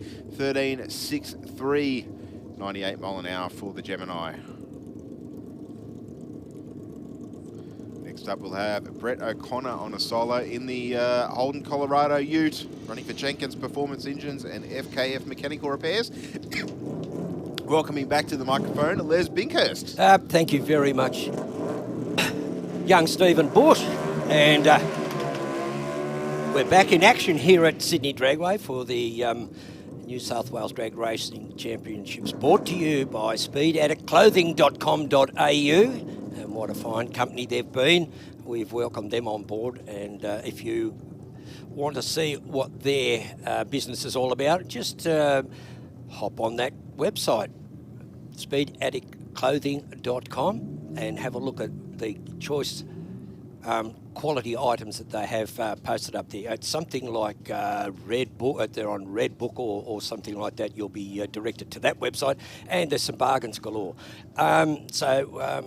Now we're into our last and I shouldn't say last and final qualifying session, our last qualifying session, and now we're going into street bike, where we see Stefan Stavala over in the Aeroflow lane up against Angela Phipps, who was just up here previously. But it looks like Stefan Stavala will go through for a 10.164 at 133, and for Angela a 10.97, a 10.97. And I think they'll stay in their pre-existing qualifying positions. No one sort of knocked 3 or 4 seconds off their time. Next up, we'll have Adrian Watson and Phil Gardner. Gardner on the Yamaha XSR, 900 triple for him, and Adrian Watson on the Yamaha R6. Yeah, Adrian Watson there, stormed out in front. He's on street bike. He's on Shed Built Racing, Yamaha R6, .122, runs 11.022 at 128 and a 13.007 at 118 for Phil Gardner in the Rocket Lane. Yeah, they'll stay in their same positions. Bit of a dry hop there on the start line for Rob Gilb. Gilb in on this Kawasaki 1100. Tristan Anderson on the Royal Enfield in the Rocket Lane. Well, they're doing something to Robbie's outfit. He probably hasn't done those straps or something up. He's probably trying to stay cool, I dare say. Yeah, yeah. Black leathers in the sun. Never ridden a bike, probably never will. I dare say not fun. No, well, it does get rather warm. A chap I know rode from Burke to Ningen in shorts, thongs, and a helmet, and he spent time in the Burke hospital because he'd third-degree burns. It burns to his skin, yeah. From not only was it hot outside, but because he was riding, he got wind burnt as well. Yeah, well, it's probably not the smartest of moves, I dare say, Les, but No. I'll leave it there. Oh, Robbie Gilb's out there with 2.56 reaction time after all that, and he runs through for a 10.404 at 130.85, and for Tristan Anderson, he runs through for a 15.80 at 93 miles an hour. Yeah, Gilb's picked up 3/10 there, Les, so it's going to be a little bit tricky for him come time to pick the dial in, I dare say. Yep, and he's we see Cole Northcott. Well, Robbie's in third position, his third qualifying position. Now we've got Cole Northcott in second, who's run a 10.367, and we'll see how he goes. He's just in front of Robbie Gilb in the pecking order of this bracket, and he runs it through for a very nice 10.515 at 132. Oh, I think his position's safe. Now we're going to Super Street, is it? Yes. Super Street, yep. Jeff Goodwin, great looking Monaro there, and that hot little Tirana from Craig Warren. Gee, that's a little honker, that car. It is. It's his number one qualifier. Yeah. 10.15 is what his quickest run is so far. Now, I'm betting the car will leave the start line. Yeah. And turn left, because that's what it does. Predominantly? Predominantly, yes. All right, Jeff Goodwin. Actually, he hasn't been Peter Perfect either. He's had a couple of little issues where the car sort of went sideways, and you picked it the just other right. left turned right. What does it left? Oh, yeah. Craig Warren goes through, runs a 10.27 at 131, and for Jeff Goodwin in the Monaro, 11.36 at 120.74. Good to see Jeff in that beautiful car. He's given the Holden 1 tonner the flick, I'd say, and he's opted to race this Monaro. That's probably a street car anyway. Guy Greenland now. Yeah, the supercharged VX Bellina wagon. Looks like Adam Bowes is out in front of him at the moment, though, in the HQ. And he drove around him. I swear he was in front. 10.93 with a 1 for Bowes across the finish line. Only 91 mile an hour, I think he was on the Bix. Yeah. And the time there for Greenland I've missed, unfortunately. Next up, we're going to see Chris Buddha-Zammit take on Mark Bull. Zammit in the VT Commodore. Mark Bull in the XD Falcon. 007 on the tree for the Falcon. Left very nicely. Very. 155 to the 60. Out in front, showing the VT the way. 11.24 with a 2. 117 mile an hour there for Mark Bull. And Chris Zammit a 12.50 with a 1. 12.5 for Chris Buddha-Zammit. Dave McGlynn. Captain consistent here at Sydney Dragway. Dave's in the Rocket Lane, 009 red, but he's up against Christian Nordbergen from Kurrabong, and he gets out with a .132. McLean's just in front, sticks his nose in front, a 10.829 at 124 and a 10.83. Oh, 100th in it at 124.57. So Dave McGlynn, he probably got there first because he had a 009 red light, but they don't count, remember. And this is the, I thought it was the old brother deal here, but it's not. It's Dave Matasevic in the Ford Cortina, that little Windsor 302. That's a hard-going car. I'll tell you how hard it goes. He's number 2 qualifier in the bracket with a 10.62. Anthony Gattalari over in the Aeroflow lane, an 0.43 reaction time. Got that big block in that ute. 4:54, and he gets there first. He does get there first. 10:875 at 122.47, and an 11:004 for David Matasevic. Yeah, same mile an hour for both those cars there, Les. Same reaction time as Yeah, well right, to the thousandth. But the Cortina just a little bit slower at the mid-track, I'd say. But we've got another HQ on the start line. This one belonging to Alicia Teal from Cherrybrook in her HQ. Taking on Greg Robbins in the XR Falcon this time around. 427 cubes on board. 0.95 light for Greg Robbins. It looks like he's out in front and will take the win. 11.09 with a 2. 120 mile an hour through the finish line to an 11.29 with a 4. 119 mile an hour for Alicia Teal. Yes, both those races very close together. Pretty close reaction times too. So very, very competent drivers. Phil Armstrong now in the rocket lane. He's our number 13 qualifier in his Holden Commodore. Holden a 355 Cuba, little stroke 308. Richard Matasevic, fresh from his win at the East Coast Thunder. A 002 red light, but not good in competition, but okay in qualifying. He'll run it through for a 10.79 with a 5 at 123 and an 11.295 at 118 for Phil Armstrong in the rocket lane. So those guys will remain 10th and 17th respectively. So you see Richard Matasevic, I'm sorry, even though he's 10th qualifier, he would have been in the same situation as he was at the East Coast Thunder. So you can win it from even if you're back in 10th position. Oh, unfortunately for Leonello down here in that duck egg blue Commodore, Tim Ritzrow in the VX SS Commodore LS 1.5.7, our number 17 qualifier with a 12.115, 12.750. So the track heating up. I always thought that the track could heat up unlimited, but it's not the case because bitumen and particularly tyres, even though that the surface is concrete, it all heats up. And when it heats up, there is all sorts of chemicals that come into play.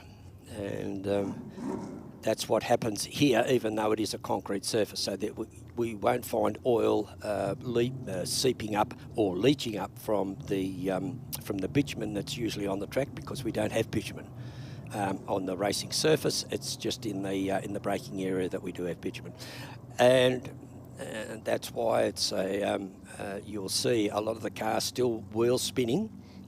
Rubber gets hot, and as you know, rubber does melt and it starts to burn, so it gets a little bit slippery regardless of how much traction compound you put on it. But for these cars at this level of racing, Super Street, Henry Spickak now in the rocket lane in that beautiful Commodore Ute up against Mark Hopkins in that tough little Holden Tirana, Holden 312. I don't know what a 312 is, but it might be a motor out of one of those Commodore Cup races, just a shade over a hotted up 253, but it goes through for a 10.825 at 122 and a 12.29 at 115 for Henry Spiker. Whatever it is, Les, it works very well in that car. And it's only 312 cubes. It's astonishing. Now well, that's what he's telling us, but it's got a 650 cube small block. Ever the protagonist is our Steve Bush. I try. Yeah. Peter Villaris, Go Logistics Forward Falcon XT with a 363. Actually, that car's come on song and it's performing pretty well, but Jim Raptus in that big Jeep, he runs it through for an 11.82 at 113 and an 11.73 at 85 for Peter over in the rocket line. I dare say backed off. Well, that's the first pass that Peter's done today. The other two were quite slow. So hopefully at least now he's got a bit of a baseline and he can pick a dial in from the hat and come out for the first round of racing, which will be the next time that we see all these competitors. They will be racing. Yes. and jolly good show. Dale Williams now in the Aeroflow lane on the Yamaha R1 up against Lorenzo Capogna in the Harley Davidson V-Rod, 1430 cc's. Lorenzo, Dale Williams, two pretty tough races, but having those wheelie bars on the back of that V-Rod there, he lets him really dump the clutch and build the revs up. Runs a 9.112 at 141.5 and a 9.45 at 140.47 for Dale Williams. Lorenzo getting there first, probably had the better reaction time on that particular run. All right, next up we've got Ronnie Adams on the Ron Cut Building Supplies, beg your pardon. Ron Cut Building Supplies, and Michael Borg on the Kawasaki in the Rocket Lane. Yeah, Michael Borg, gee, that's a name I remember from ages and ages, always been. He's on AAMB, so it's either chemically or mechanically supercharged. Ron's bike there, not looking very happy off the start line. Tried to throw him off it, but he stayed in the throttle. And Borg will get there first, 9.97 with a 5, 139 mile an hour through the finish line to a 10.23 with a 3 for Ronnie Adams. Next up we have Rob Simmons taking on Travis McLeatherty. McLeatherty on the Suzuki GSXR 750. Simmons on the Hayabusa. Yeah, Rob Simmons, a blast from, I won't say from the past because it's not that long ago that he virtually ruled this class, but everybody else gets a chance to catch up. And as we see Travis McLeatherty, I don't know, oh, he hit the brake there, did Rob Simmons. The brake light came on and allowed Travis McLeatherty to get there first. McLeatherty runs at 10.11 at 132, and for Simmons there at 10.51. Mark Davies now in the Rocket Lane against Santina Keith in the Aeroflow lane. Santina there, she's pretty well up into the point score as well in modified bike. So we'll see how she goes on this final one. Mark Davies gets out on the Suzuki GSXR. Oh no, Santina, something wrong with the machine there. It didn't sound like it wanted to shift, I don't think. We heard one of those bikes just touching the rev limiter. I think it was the Royal Enfield. 9.26 with a 2, 137 mile an hour there for Mark Davies. In the Aeroflow, in the Rocket Lane, beg your pardon. Yeah.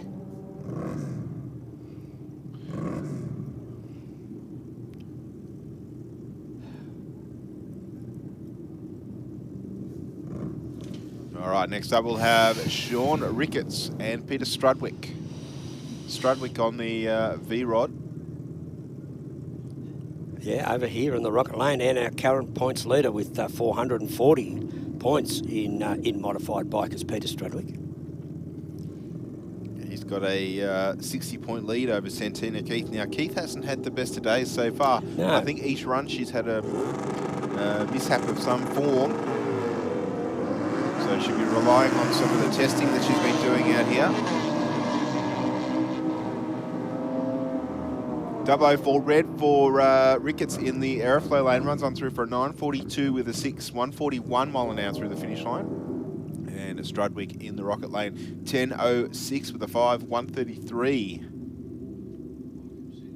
Yep, okay, well, it's modified bike still fairly open at the top end. You've got Peter Strudwick, as we see now Bobby Joe Simmons from Blythe Park in the Suzuki Hayabusa 1330cc.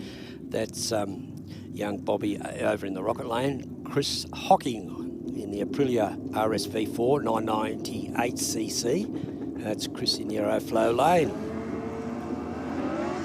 Oh, Chris Hocking gets out really, really quick. Gets that first shift done, runs it through for an 8.9, double one at 150 and a 9.510 at 153 for Bobby Joe Simmons. So I dare say they'll stay in their respective positions. It looks like they're going on reaction times as well, so we don't have a leaderboard here. I can't tell you who sits on top of the modified bike the field. at this stage. Albie Davidson, the Digger TL1000S. I'm sure Honda made a V-twin TL, and so I think it was Suzuki built one too. So I don't know, maybe one of those two, but it runs it through, gets to half track at a 6.8, and at the quarter a 10.491 at 131 miles per hour. Certainly seems to be putting on a fair chunk of speed at the bottom end of the racetrack there, Les. Yeah. Well, here we go with Extreme Bike. We've got the leader here, Leonard Azzopardi, qualified number 1 in the Rocket Lane. So he's 7:057 at 201, and Steve has mentioned that he's seen him go quicker than that. Up against Jeff Gradden. Gradden over there in the Aeroflow lane. I don't know what's happened to Jeff, but he hasn't recorded a time yet. Well, then it's hunting down the finish line. He was aiming straight towards it. I think got out of the throttle by a long way there. 7.73 with an 8, only 160 mile an hour. And at Jeff Gradden in the other lane, 8.79 with a 9 at 159. Yeah, he was 0.92 of 1 miles per hour slower than Leonard Azzopardi. So Leonard must have backed off, as you say, as he was heading towards the centre line. Yeah, the bike was certainly making a beeline to it, and you'd think with a little tyre that he'd be able to lean it over a little bit. But yeah. No, but the thing is, Steve, that the speed that they're travelling at, you get to make a decision and then you try and at 160 miles an hour. Hey. I agree, mate. It's not a decision I'll ever have to make. Not on a motorcycle, anyway. And we've got Joseph Curry in the Rocket Lane, taking on Matthew Hunt. There's some issues there for Matthew Hunt.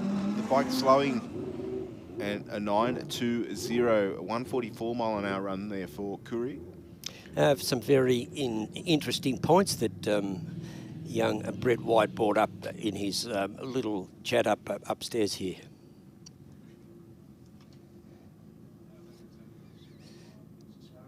Darren Foley now in the Rocket Lane, up against Brendan Miglianico. It's Brendan in the Aeroflow lane on the Suzuki GSXR 1000. Our number 7 qualifier with a 10.97 at 152. Darren Foley, our number 2 qualifier with an 8.132 on his Suzuki Hayabusa. Oh, he's gone too. Brendan's bike black tracking from 60 foot, but a 8.56 with a 165 mile an hour there for Darren Foley. 9.96 with a 9 at 165. Yeah, close enough, I'd say. That's a gimme. All right, I think the last bike in Extreme Bike is Diana Azzopardi now. Yeah, she's our number 7 qualifier with a 10.35 at 130.78 miles an hour. And just a really accomplished rider. Another member of the Azzopardi the Azzopardi racing team. And sponsored by Azzopardi Earth Moving. Wow, she runs a 9.571, much better than a 10.35 previously at 149 miles an hour. So she's picked up a bit of time and a lot more speed. Yeah, I was just going to say, I wonder whether the conditions out there, obviously we're in the middle of the day now, so a little bit warmer. As you were just hinting the different characteristics of the rubber and the racing surface. Yes. Yep. Looks like we're about to move into the Western Weekender Junior Dragsters. Oh yeah, the youngsters having a go here. Oh, sounds like a motorcycle. Yeah, back down the return road. Return road. So we'll just get the safety equipment installed to the bottom end of the racetrack, and we'll be back underway with their qualifying. Of course, Junior Dragster is a introductory class for kids 8 to 17 years of age. They run a single-cylinder side valve power plant with a centrifugal clutch, so no gears, just a continuous drive. They run methanol fuel. Most of them, I'm not aware of any that don't run it, but methanol fuel certainly aids with the cooling, because the The cooling fins in most of these power plants are well and truly gone when they're a full billet block. Yep. So yes, Yes, they rely on the fuel to cool the engine down and keep it at an optimum operating temperature. Yep, so it's much in the same way that they do it, that happens also with the alcohol classes. Yes. And it's the same when you go to the pub for a drink. You see where they pour it. You see the ice over the top of the spout. So it's all alcohol. Not that any of our junior racers would have seen that, Les. Oh, probably on TV. Maybe on TV. Yeah, if they watch Cheers or something like that. Yep. The first pair of the round will be Zach Ruffalo in the Aeroflow lane taking on Alex Ruffalo. Oh, so the two brothers. I think these two usually try and have at least one match up with each other in qualifying, or seems to be each time they race. Yep. I still don't know if it's for bragging rights or whether one has to do some of his chores for a week or something like that, whether there's actually a wager on it or what, I'm not sure. We've got Zach in the Aeroflow lane and Alex in the Rocket lane. Well, both running A junior dragsters, Class A junior dragsters, so now they can still only qualify at 8 seconds flat. They can't go under that. The penalty is that run doesn't count, and but then they'll still have an idea of what dial in to pick. Alex Ruffalo there, our number 8 qualifier, but his brother Zach is number 3 qualifier. So it 803 with the 4 for Zach. Yeah, both running identical engines. It would seem, but it's only the twist of the mixture screw can make all the difference. Yeah, 802 with a 2 there for Zach Ruffalo. Nice pass, and an 811 with a 7. So interesting, one going a little bit quicker and the other going a little slower that time around, Les. Yeah, an 802. So Claire Little sitting on there with also, I think it was an 802, but she did it first. So she'll be accredited with the number 1 qualifying position. Next up we have Chloe Rako and Joshua Burtonshaw.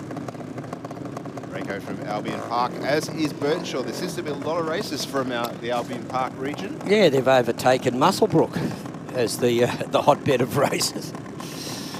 So Josh Burtonshaw, our number 6 qualifier with a 8062, and Chloe Rako, number 5 qualifier with an 8056. So both running A junior dragsters. There's only 6 thousandths of a second between these two in qualifying. Just waiting for them both to get off. It's,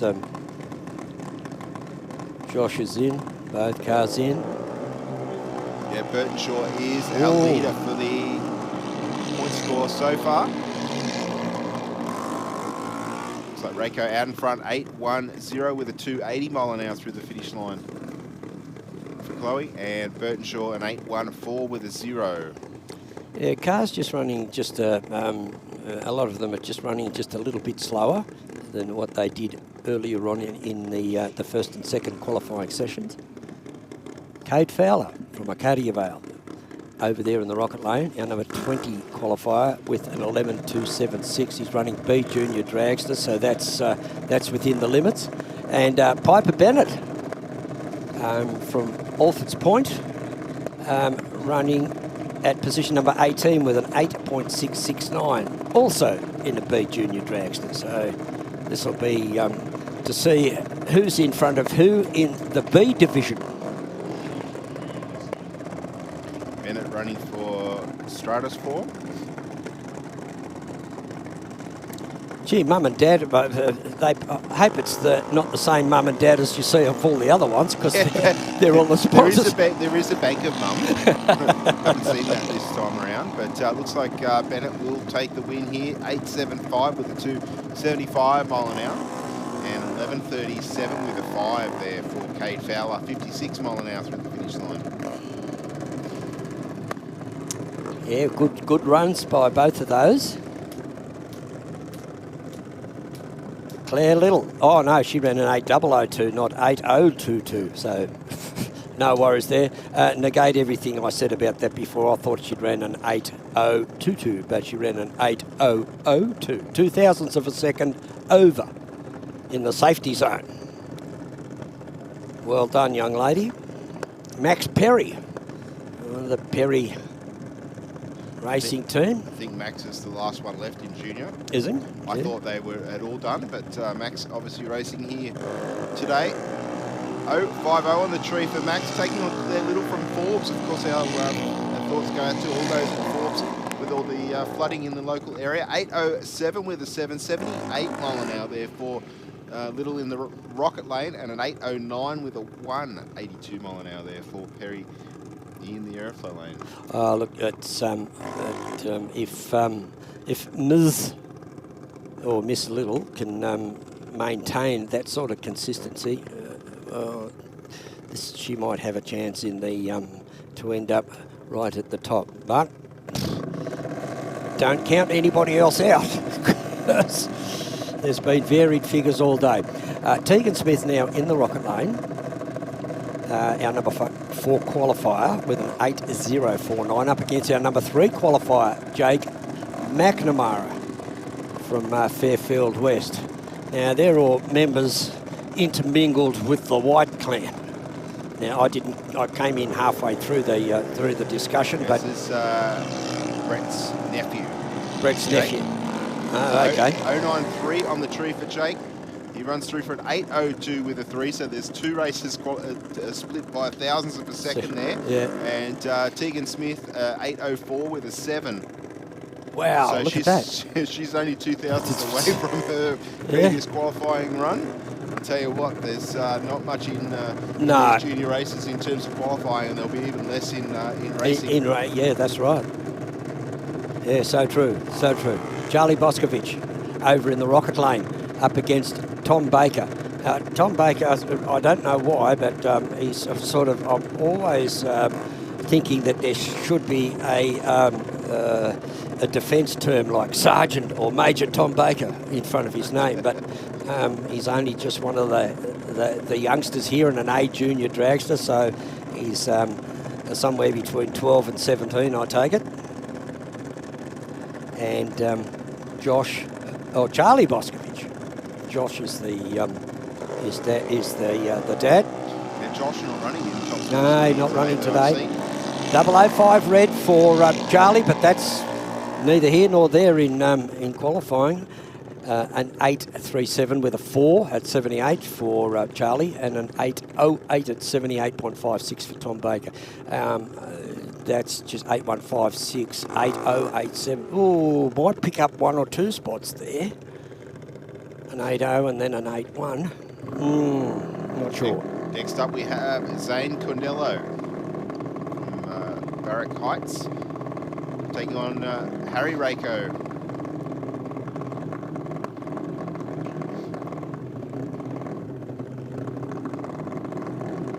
Condello thanking his mum for footing the bills. Yes, yeah, that's it, mum and dad, yeah. Oh, mum's footing the bills for Zane. Perhaps mums are like that, especially with boys, you know. Oh, don't hurt my little boy and stuff like that. They're very protective mums. Young Harry Rako, he's come a long way too since he started racing here at Sydney Dragway. An 0.87 for Harry at on the tree in the rocket lane. Zane Condello in the aeroflow lane. Zane runs a 8.48 at 78.97, and Harry Rako runs an 8.09 with an 8 at 79 miles per hour. Yeah, so Zane's car slowed a little bit there based on his 2 previous passes. Particularly with the tune up there. As I said, these cars are usually not so susceptible to the heat changes, but more so the altitude of the air and that sort of thing. Only being single cylinder, not very big in capacity in reality. Of course, you can't burn water. Yeah, well, see, it's funny that you say that because you know, sometimes you see 500cc something and you think, oh, holy Toledo, you know, like that's the old Formula One racing motorcycles used to be 500cc, so you think that should go, but I guess it's all commensurate with what you feed into it via the carburetor or the fuel system, and also your exhaust as well. So you can have a big engine, and if you're restricted enough, you can slow it down. It's quite simple. I mean, your 500cc GP bike is revving to a gazillion RPM. Yeah, probably around. Well, that little bike of mine it was redlined at 19,000 RPM. Yeah, that's probably 10,000 plus on what most of these little engines would go to. 8008 on the tree for Bailey Tandek. Nice pass for Bailey there. And Johnny Lucci in the rocket lane at 12.13 with an 8. So I dare say Bailey's going to be changing up in the order of things. Yep, and Johnny there, he's just hovering above the minimum there, so he's fairly close to what the class should be for the minimum, and they can go. All the classes can go 1/10 quicker. In the next time you see them, we'll have the dial-ins that they've nominated, and the A's can run a 10th quicker, down to 7.9. 840s for the B dragsters, and 1190s for the little C junior dragsters. All right, Liam O'Neill running for Princey Motorsports and Skips Fire Services, away with a 3.37 reaction time. Elias Matter in the rocket lane. He'll take the win here, 8.25 with a 180 mile an hour through the finish line. Yeah, young Liam's still in the learning phases and things like that. He's not doing too bad either. He ran a 12.0, and you can run as quick as a 12 flat, and he ran a 12.07. So he's under a 10th off his maximum that he can run. So he's doing a fine job. Next up we have Danielle Axiak from Luddenham, taking on Jacob Longo from Five Dock. RMJ Mechanical Repairs.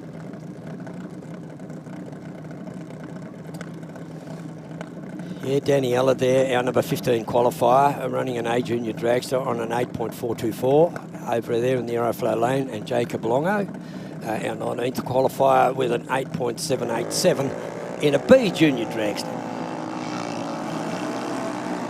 Oh, an 0.52 reaction time for Daniela, and an 0.73 for Jacob. So these kids still switched on, even though it's getting a bit warmer out there in the sunshine. Great to see. Great to see.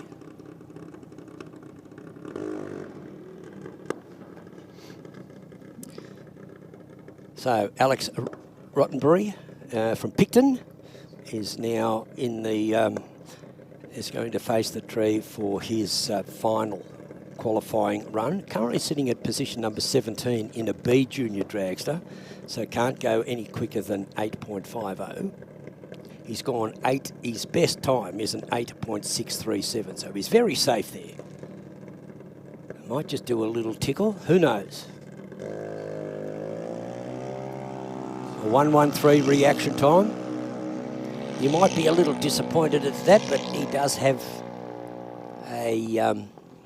it's only a solo run, so he runs an 8.72. So all his runs have been quicker than an 8.637, which was his first run. So that final that rounds up the Western Weekender sponsored bracket for junior dragsters here at Sydney Dragaway for the final round 8 of the Speed Adict Clothing.com series that we've been running through 2022. Well, 2022 will soon be a very, very distant figure in a lot of people's minds. It hasn't been too bad for some, and not so good for others. But we just hope everyone just stays safe and just keep on going.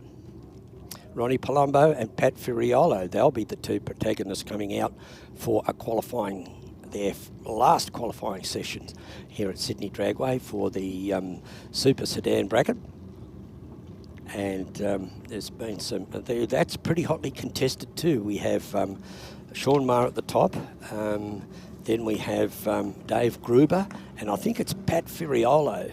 Yes. No, Pat Firiolo? Yep, Yeah, he's in third. Third, yeah. So those three can, oh no, I think even fourth might be able. Gennaro 60 points down. Jim, yeah. So I think it would be unlikely for Gennaro to regain that gap. Could be wrong, it won't be the first time today, but certainly you and me both. Dave Gruber and Friolo are certainly within striking distance if Sean Maher goes out early. Yep. Well, everybody knows that particularly in the ranks, they're all aware of each other, and they know their capabilities. And I'm sure the other blokes, like the people like Sean Maher, it's got Dave Gruber and Pat Firiolo on his mind, and so goes the same for Dave Gruber and Pat Firiolo, recognising that Sean Maher's on top at the moment. So this is their final. And it'll only be one run for Dave Gruber that he'll have a time to pick from, because he was absent from the first session. And then in the second session, there was a problem with the lights and no time was recorded.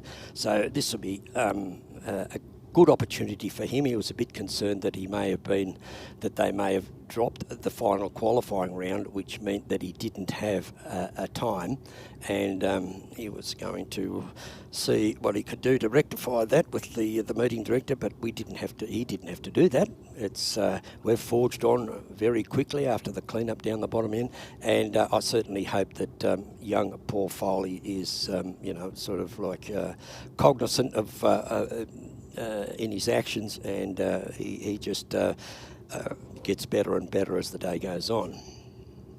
Unfortunately, like cars at a lot of races, you say, how do you feel? You got scars, battle scars down your face. Oh, I'm not worried about me. It's my car I'm worried about. But that's typical racer. And but Paul's been around for a very, very long time, and he's noted from way back I can remember seeing him way back in, I saw my first drag race in 1970, or was it 69? No, I wasn't I was still at school then. But in 1970, I can remember going over walking over the hill at Castlereagh for the very first time, and there was a bye run by Ron Harrop. So Harrop's Harlow was screaming down the strip back then, and that was my first image. It's etched in my mind, and I'll never forget it. And ever since that day, it was a Ford versus Holden, and it was a great meeting. Those were the days of Ford versus Holden. Anyway, enough of that. We'll be into Super Sedan with Pat Firiolo from Austral in that really smart HQ Holden Chevy 350. It's a great package he's got there. But Ronnie Palumbo, I think Ronnie's one of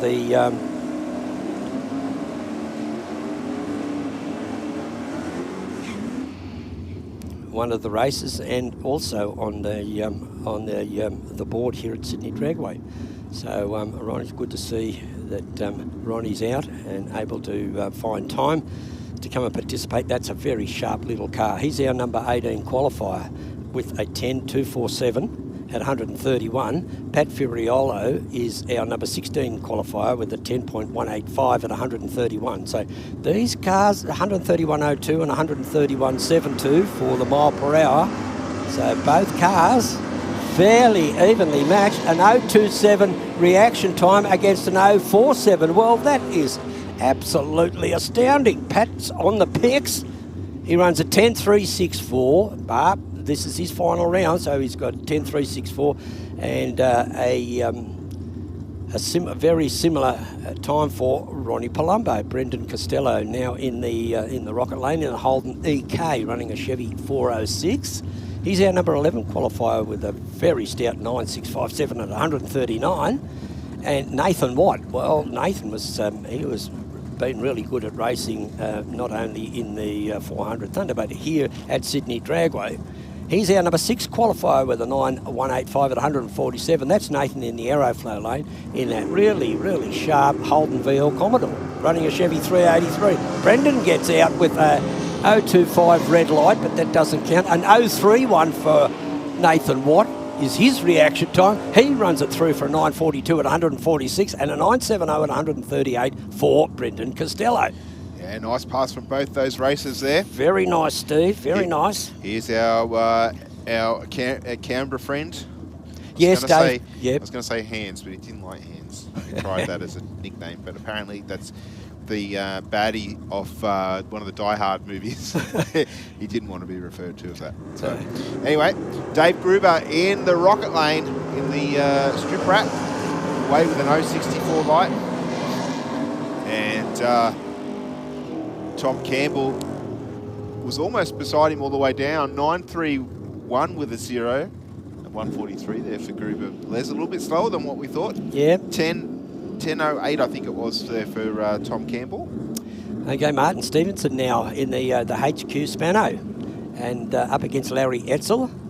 Larry from Heckenberg in New South Wales, our number 20 qualifier. Big field here for this final round of the Championship Series. Here, Speed Adict Clothing.com. As we see Etzel get out with a 000. That's the second reach one for the pen. The second one for today. Second one for today, Larry Etzel. I'll write that down here. And he'll run on through for a 10.46 with a 6, at 127 mile an hour to a 10.95 with a 2 there for Martin Stevenson at 110 mile an hour. Next up, we will have Frank de Grazier and Sean Maher, our championship leader. Yeah, our championship leader, number 7 qualifier, and the top qualifier goes to Frank de Grazia. He's our number 1 qualifier with a very, very tough 8.848 at 151 mile an hour. He's done that to put himself in that position on the list. And Sean Maher, just as evergreen as ever. Yeah, 093 green on the tree for Maher in the Tirana. Grazier out in front. Yeah, that de Grazio's car honks. 885 for de Grazia at 152 and a 927 with a 2 for Sean Maher. Well, de Grazia is still number 1 and Sean Maher still number 7. Joe Catanzariti from Mountain Nan in that Pontiac Firebird. Beautiful car, and it's just, you see all the older, earlier model cars and that mixed in, but this car does not look out of place in this class, in super sedan. It certainly doesn't. Now, when you say older car, that car's probably 20-year-old. Yeah, well, it'll be a 94. Oh, yeah, so 20, yeah, close to 94. Yeah. Oh, put the mocker on him. We did. Robert Velastro there, out with a .197 reaction time. We'll get there first, and he runs an 8.87 at 152 and a 9.98 at 159 with just a troublesome start line antic there for Joe Catanzariti. So that's the quickest that VL has run today. Yep. Yeah, it is too. Next up we have Cameron Pease in a little silver Corolla, 1J 2.5 litre turbo motor in it, taking on Dean Giddens in the Sporty Cordy. I'm not quite sure if that's Chris Costello's old car. I'm not sure.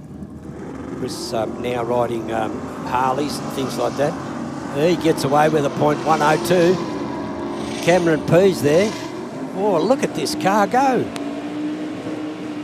Oh, yeah, 9 with a 5 there, 131 mile an hour for Giddens, and a 9.08 with a 7 at 145 there for Cameron Pease in the Corolla. Yes, that's another 2 fine efforts. And Nathan Cowie, this thing is a drag racing contradiction. It's short wheelbase, short track, tiny body and a big engine. And but this thing runs as straight as a gun barrel. Nathan Cowie, he manages it. I can just imagine him, one hand on the wheel and one hand on the roll cage inside. Lou Palumbo. You've got to reach for the shifter as well. Yep. I just don't know where he fits himself in there, but anyway, it's not one problem. There he goes. 004 red on the tree for Cowie in the U. 004 red. Oh, close at the end, but Cowie will get there. Yeah, he does. Runs a 9.24 at 140. And for Lou Palumbo, a 9.25 at 146. So those two cars evenly matched. I guess with 3 rounds of qualifying, you're bound to pull up next to in qualifying some of the races that you'll possibly meet as the eliminations progress. Now, I say that for all races, not eliminating anybody else. Rex Webster built a couple of good custom cars. I think that FJ built was shipped over to the US for a car show from Madawi in New South Wales. 0.189 reaction time, but Joe Zammit. Joe used to race in Super Street, but he's moved to Super Sedan, and the Madawi car will get through 961 at 140 and a 1028 at 129 for Joe Zammit in that pretty sharp little VL Commodore.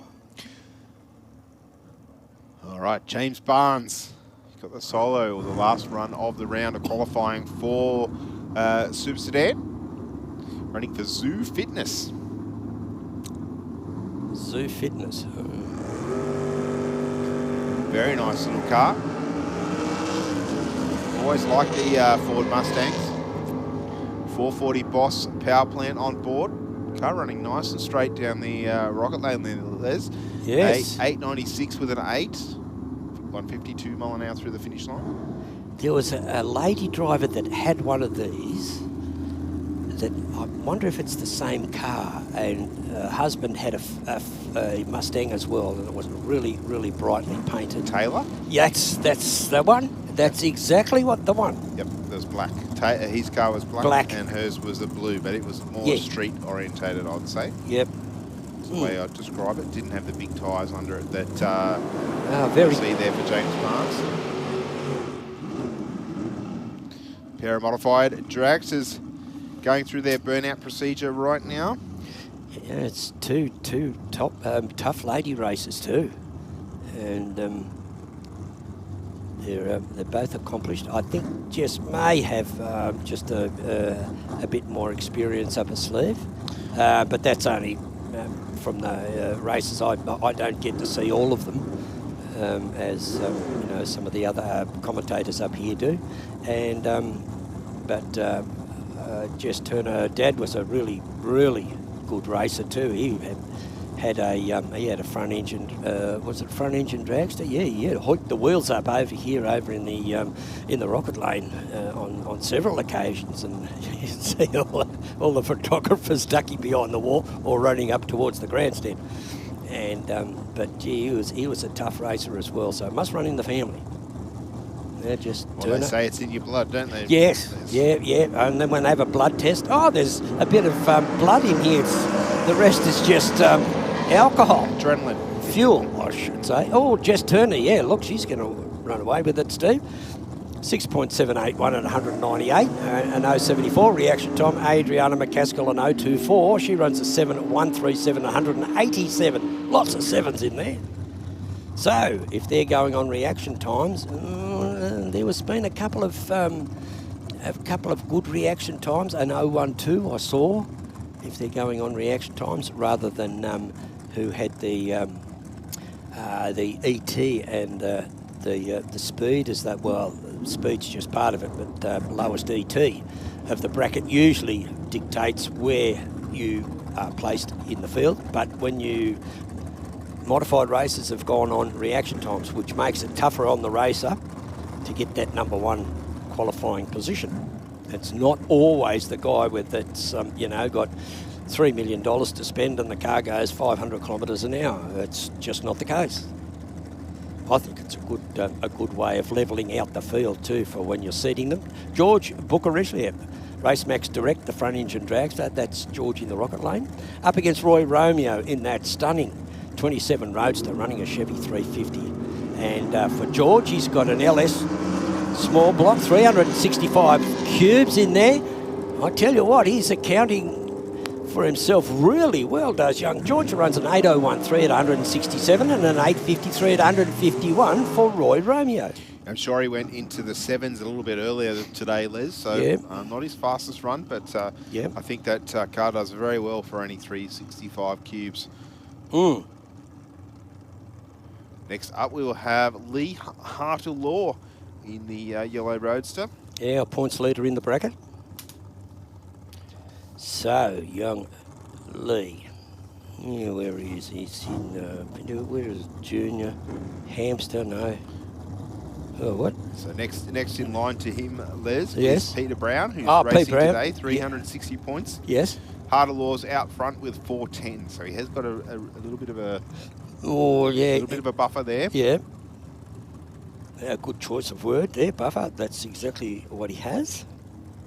Now, that team hasn't had their season go their way entirely. No, but I was really astounded at Jenny Petrie's performance here today. Shit. 007 red for the Fiat.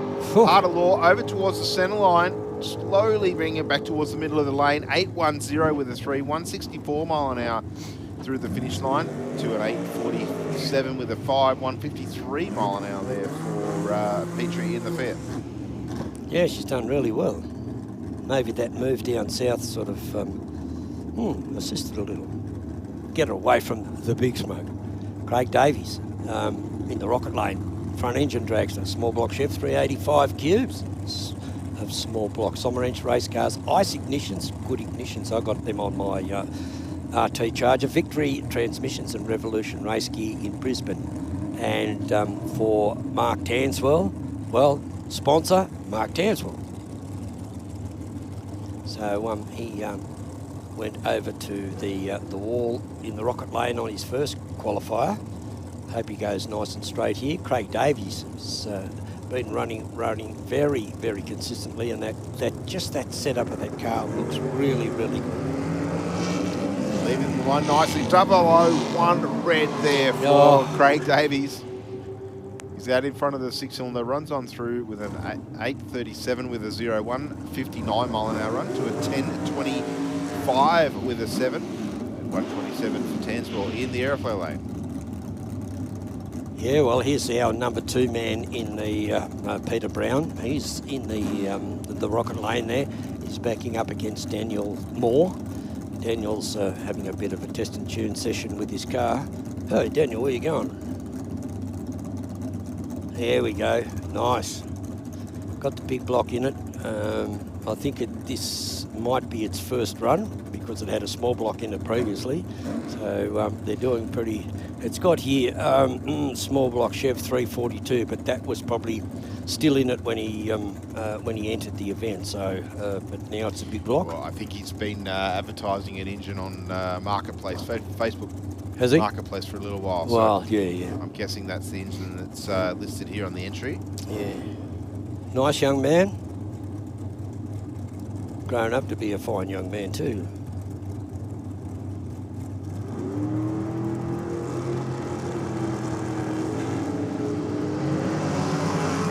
Oh, look at Peter Brown. He has to be top qualifier. 001 reaction time. Runs a 756 at 179, and for Daniel Moore in the aeroflow lane, a 931 at 131 miles per hour. So he'll be pleased with that result. And one of the others in the modified, Rocco Romano. Now I saw him, but I'm not quite sure if he's in the. No, but he did do very well at the recent East Coast Thunder, Les. Yes, he did. He did. He either made it to the semis or to the final. I can't remember now. But very sharp-looking car, as Steve pointed out earlier. He was he's from the junior dragster ranks, a result of junior dragster. He was pretty tough. As soon as he more or less burst onto the scene there. This kid came from out of nowhere around Hoxton Park area. And yeah, 014 on the tree for Rocco on this pass. Let's see what he does ET-wise. 725 with a 4 at 181. Okay, that's Rocco Romano. And then we've got this not on file. Oh, no, it's Lou Carpinato. Carpinato. He had issues with his machine, and they pushed it back. This is the one that I think that you mentioned was that one of the Stewart girls drove, and it's got for sale sticker on it. Nice looking dragster too. Yeah, pretty good, pretty well set up for modified eliminator. Yeah, it's just in its right place.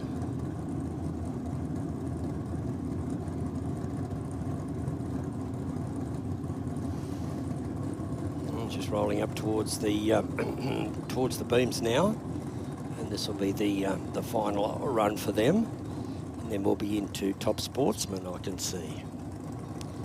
Oh, just waiting for Lou now. Platinum powder coating, mixed metal roofing, Racemax Direct, Arndell Park and Auto Electrical, MSCN, BK Race Engines, Dave Stevens Race Cars, and Advanced Product Design. Well, what a mouthful there. A 7.527 at 180.40 miles an hour. Well, that rounds out the final qualifying session at this meeting for the modified eliminator, and the next time you see them come out, they'll have numbers on them. They'll be seeded and paired against their opposition, and it'll be eliminations from then on, as we said. Short, sharp, loud burnout by Brett Shedd. That's a really marvellous looking car. And Joe Gattalari from Cecil Hills in that VL Commodore running a Chevy 555. This is in our top sportsman bracket.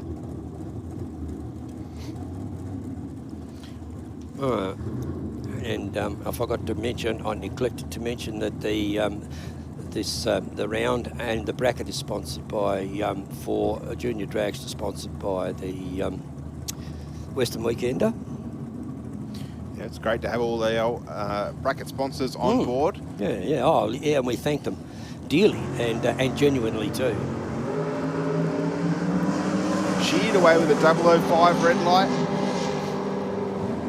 Car moving over towards the wall on the head of the throttle. Nice and straight down the centre of the rocket lane now, though. 791 with a 171 mile an hour through the finish line. And Gattalari in the Commodore there.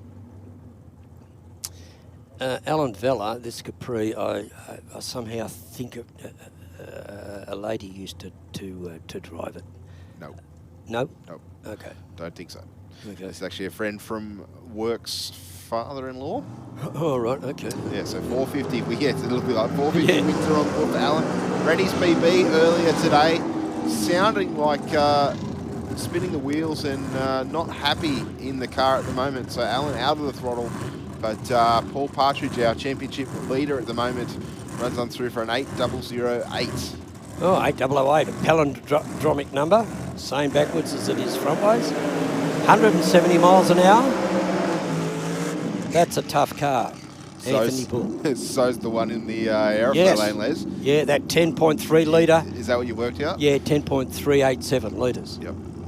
So 10.4. Round up. Yeah.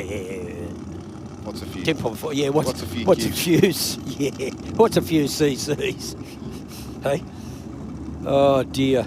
Yep. 864 cubic inches on board here. So you take your small block Chev, you double it, and then you halve it, and then you're about where you. So this is like a V20 small block Chev. Yes. Yeah. Okay. Yeah, it's about right.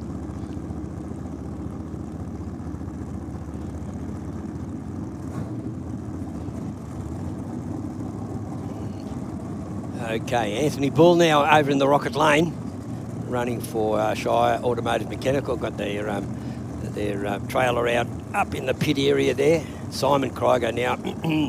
Steve and I were discussing the colour. To me, it's a very aggressive colour. And I tell you what, when it comes to racing, you can't get more aggressive than Simon Krieger, as he's just proven. A 161 reaction time.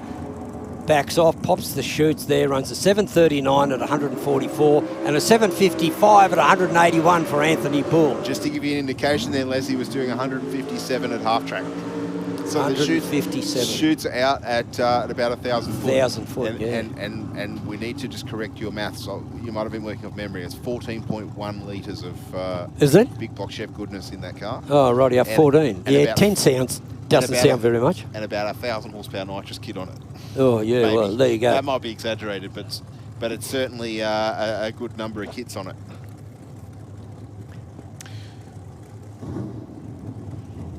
I know you're working off memory, Les. We can't remember everything we work out previously, but Yeah. 864 cubes. 864 times 16.38 comes to, what is it, 14? 14.15 something. Yeah, 14, yeah, okay, so 14 litres. 14 litres? On track now, we have Jeffrey Sargent taking on Gregory Fowler. Now, I didn't see Greg Fowler come out in qualifying session 1 and 2. Yeah. Correct me if I'm wrong. No, you're absolutely right. The only Fowler we've seen is the junior dragster. Cade Fowler in junior. Yep. Taking on Jeffrey Sargent in the Chevy Camaro. 522 cubes.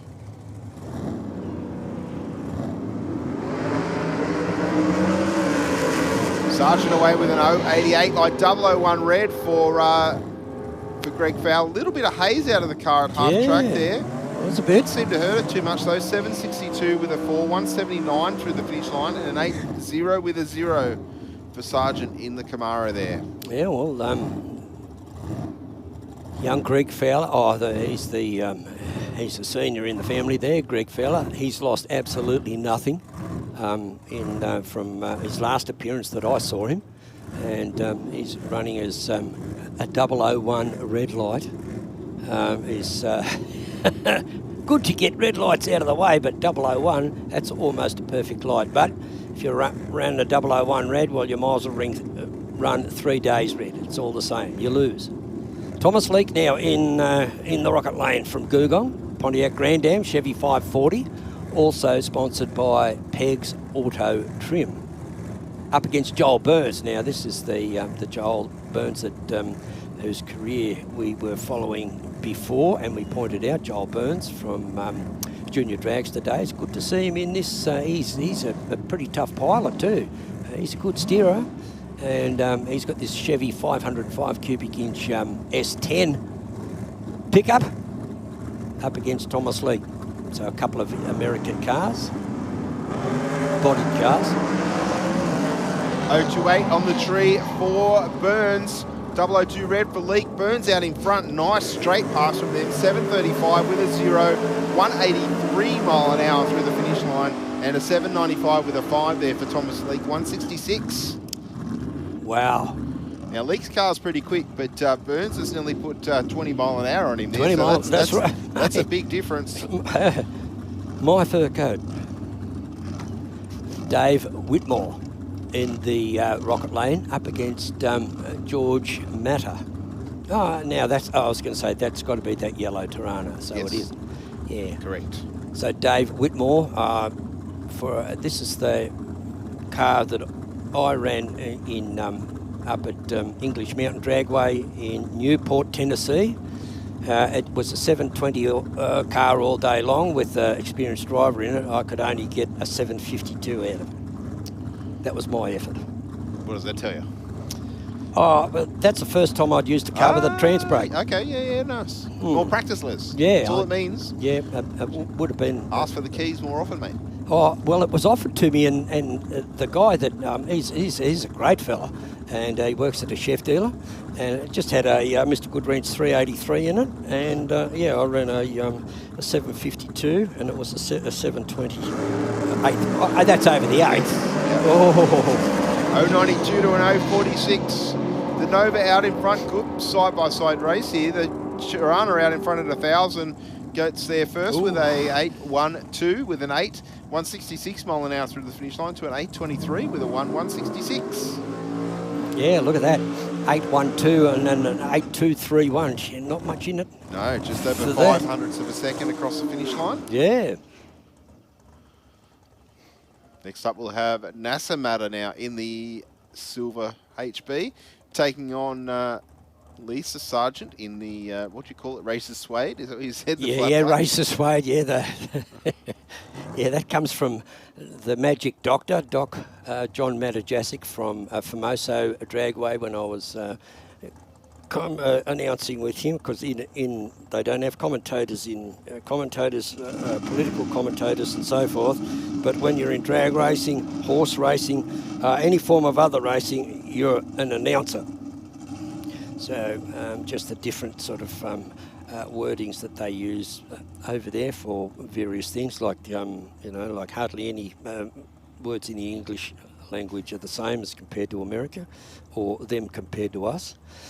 But Lisa Sargent now, in that neat Races Suede. That's Doc Matajasic. He's still going. He commentates at a place called Eagle Field near Fresno in California, because he himself lives in the capital of California, which is... LA, is it?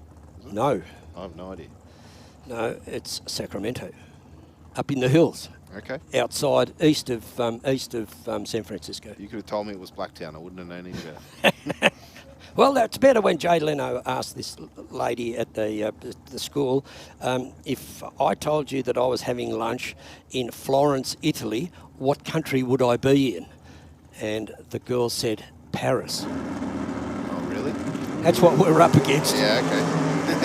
Sargent's car just lifting the left front matter, all out of shape there off the hit of the throttle. We can see some prominent tyre marks there. The car turning left straight down the centre of the lane now, though. 8.49 with a 2, 162 mile an hour for Matter in the aeroflow lane, and Sargent an 8.63 with a 3 at 156. Yeah, 162, just about 6 miles per hour difference at the top end. You might think the 6 miles an hour, but if that 6 miles an hour is gaining speed, well, it's a lot of speed to make up, let me tell you. Well, the Matter car was about 5 mile an hour up on the Sargent's car at 8th mile there, Les. Yeah, but right. It was slower to the 60 foot. So, right, okay. Well, so they're both similar power plants in terms of cubic capacity. Maybe the Tirana are a little bit more slippery through the air, just physically being smaller. Yep. But the Matter car certainly a little bit crossed up on the start line there. Yeah, yeah. I did notice that. I happened to look down in the aeroflow lane there. They got the hose out and everything. I think we might be ready to go into the rounds of... Look at that Simon Krieger's car. Isn't that a gem? Pooh. Beautiful. So we'll have a look here. All right, well, I think that concludes our qualifying session here this afternoon at Sydney Dragway, Les. The next time we see all these cars out, they're going to be racing for keeps. Yes. So if they don't get the win light, they're not back again until the next season of the Track Championship Series. So, there's a few categories there where the championships are yet to be sewn up.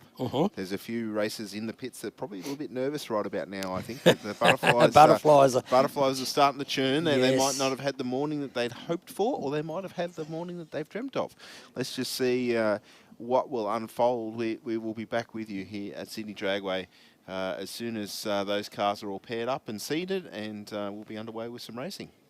Yes, and meanwhile, we'll just settle in here and have a look at the sheets for the point scores, and we'll bring you up to date as we go along.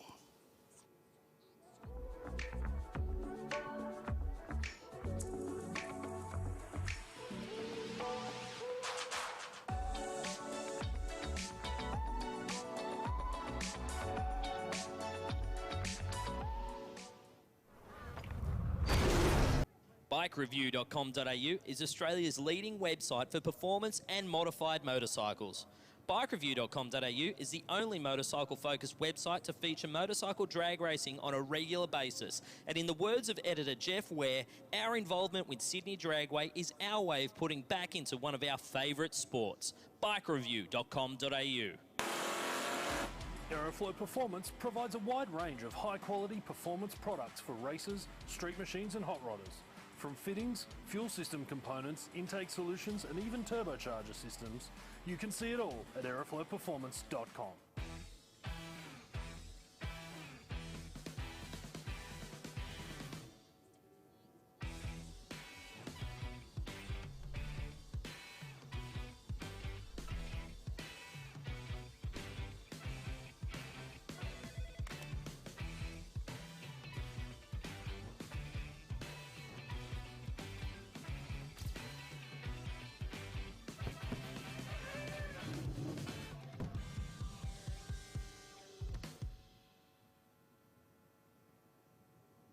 We have these things pegged at 9,000 RPM for up to 50 laps, copping mud and debris. As the crew chief, it's my job to make sure my wife Michelle has the safest and fastest car possible. My customers want race car performance with show car looks. From skiing to ocean racing, we run for over an hour at full noise. Quality and reliability is everything. Doesn't matter what you drive, rotor, import, street, race. These aren't your standard performance parts. Designed here in Australia, we've been involved in testing since the beginning. The range started with a few hundred parts and has progressed to well over 10,000. We need something that'll perform and outlast the competition. That's why I use the best performance parts on the market. That's why I use Aeroflow. That's why we use Aeroflow. Aeroflow's got something for you.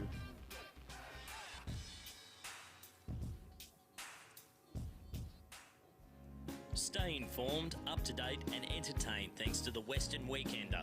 The Western Weekender is Penrith's leading free and local newspaper, delivering the best content from on-the-ground journalists and providing businesses with direct access to potential customers. News, sport, entertainment, puzzles and so much more. The Western Weekender is the heartbeat of Penrith and it's out every Thursday. Get your free copy at selected locations in the area, home delivered, or check out westernweekender.com.au.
Okie dokie. Here we go. This is the Guy Greenland and Henry Spickak in the first round of eliminations at the speedaddictclothing.com meeting that we're running here today. The final series, Guy Greenland in the Rocket Lane, dialed in with a 1089, which is fairly quick. Henry Spickak a 1226. 1226 is slower than Guy Greenland, so you'll see Henry in that beautiful ute.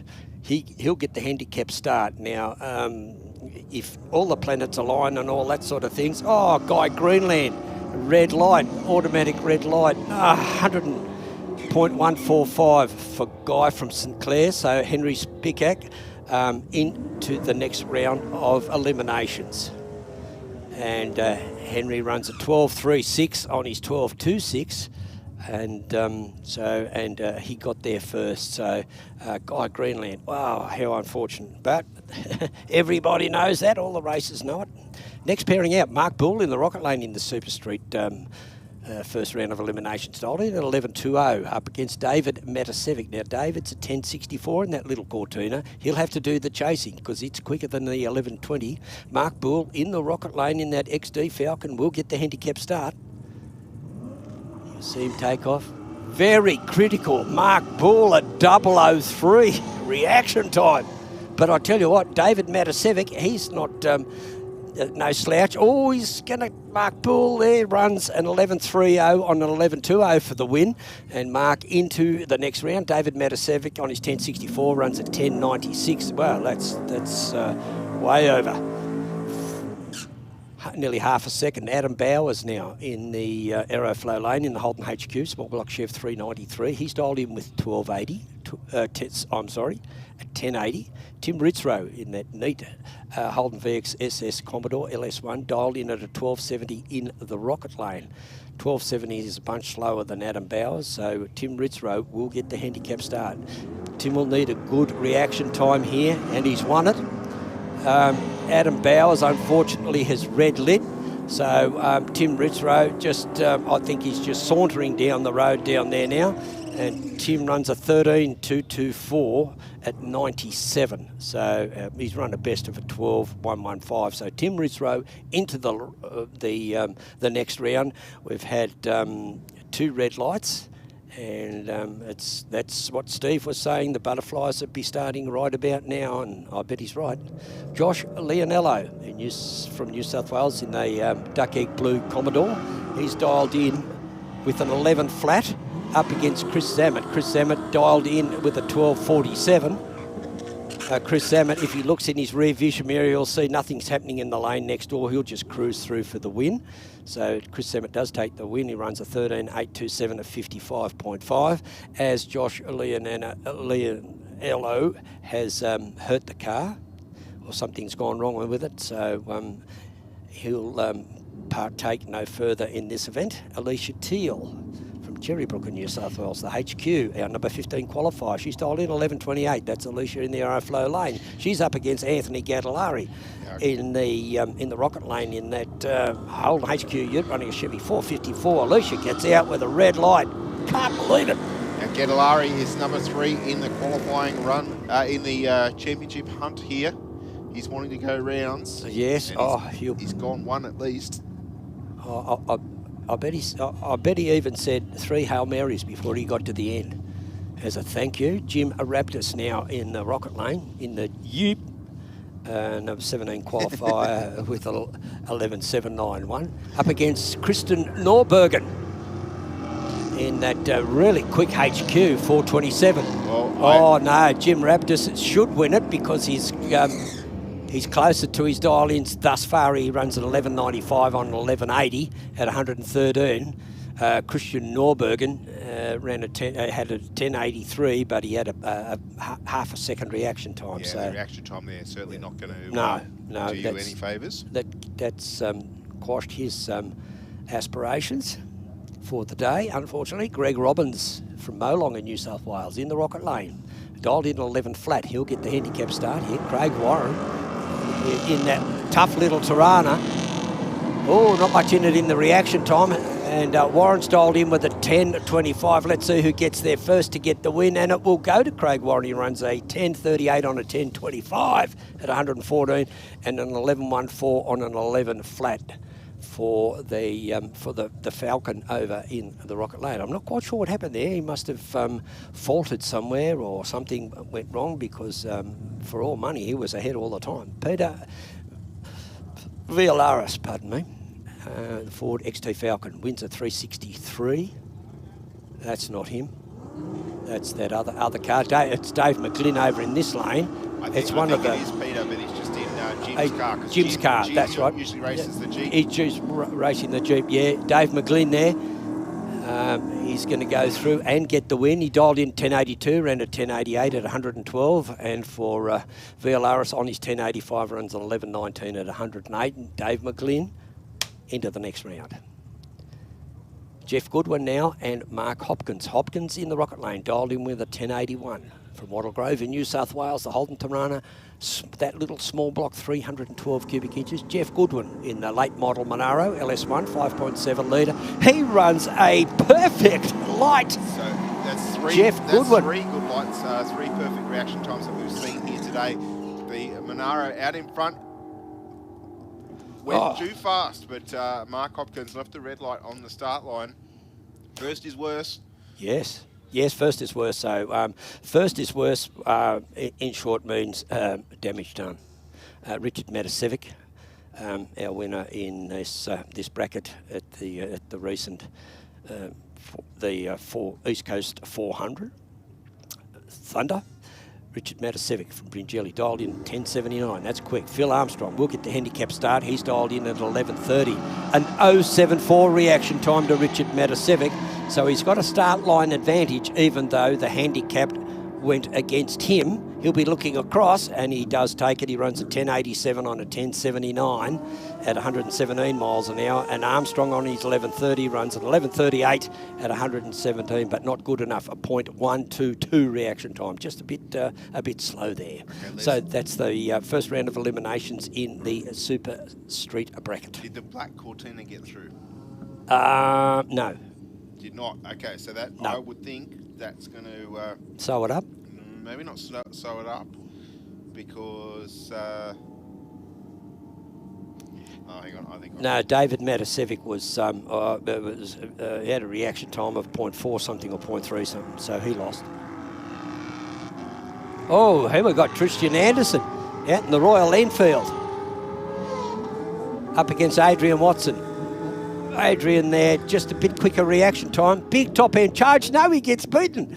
A 13.952 for Tristan Anderson. Well, he'd be happy with that Royal Enfield.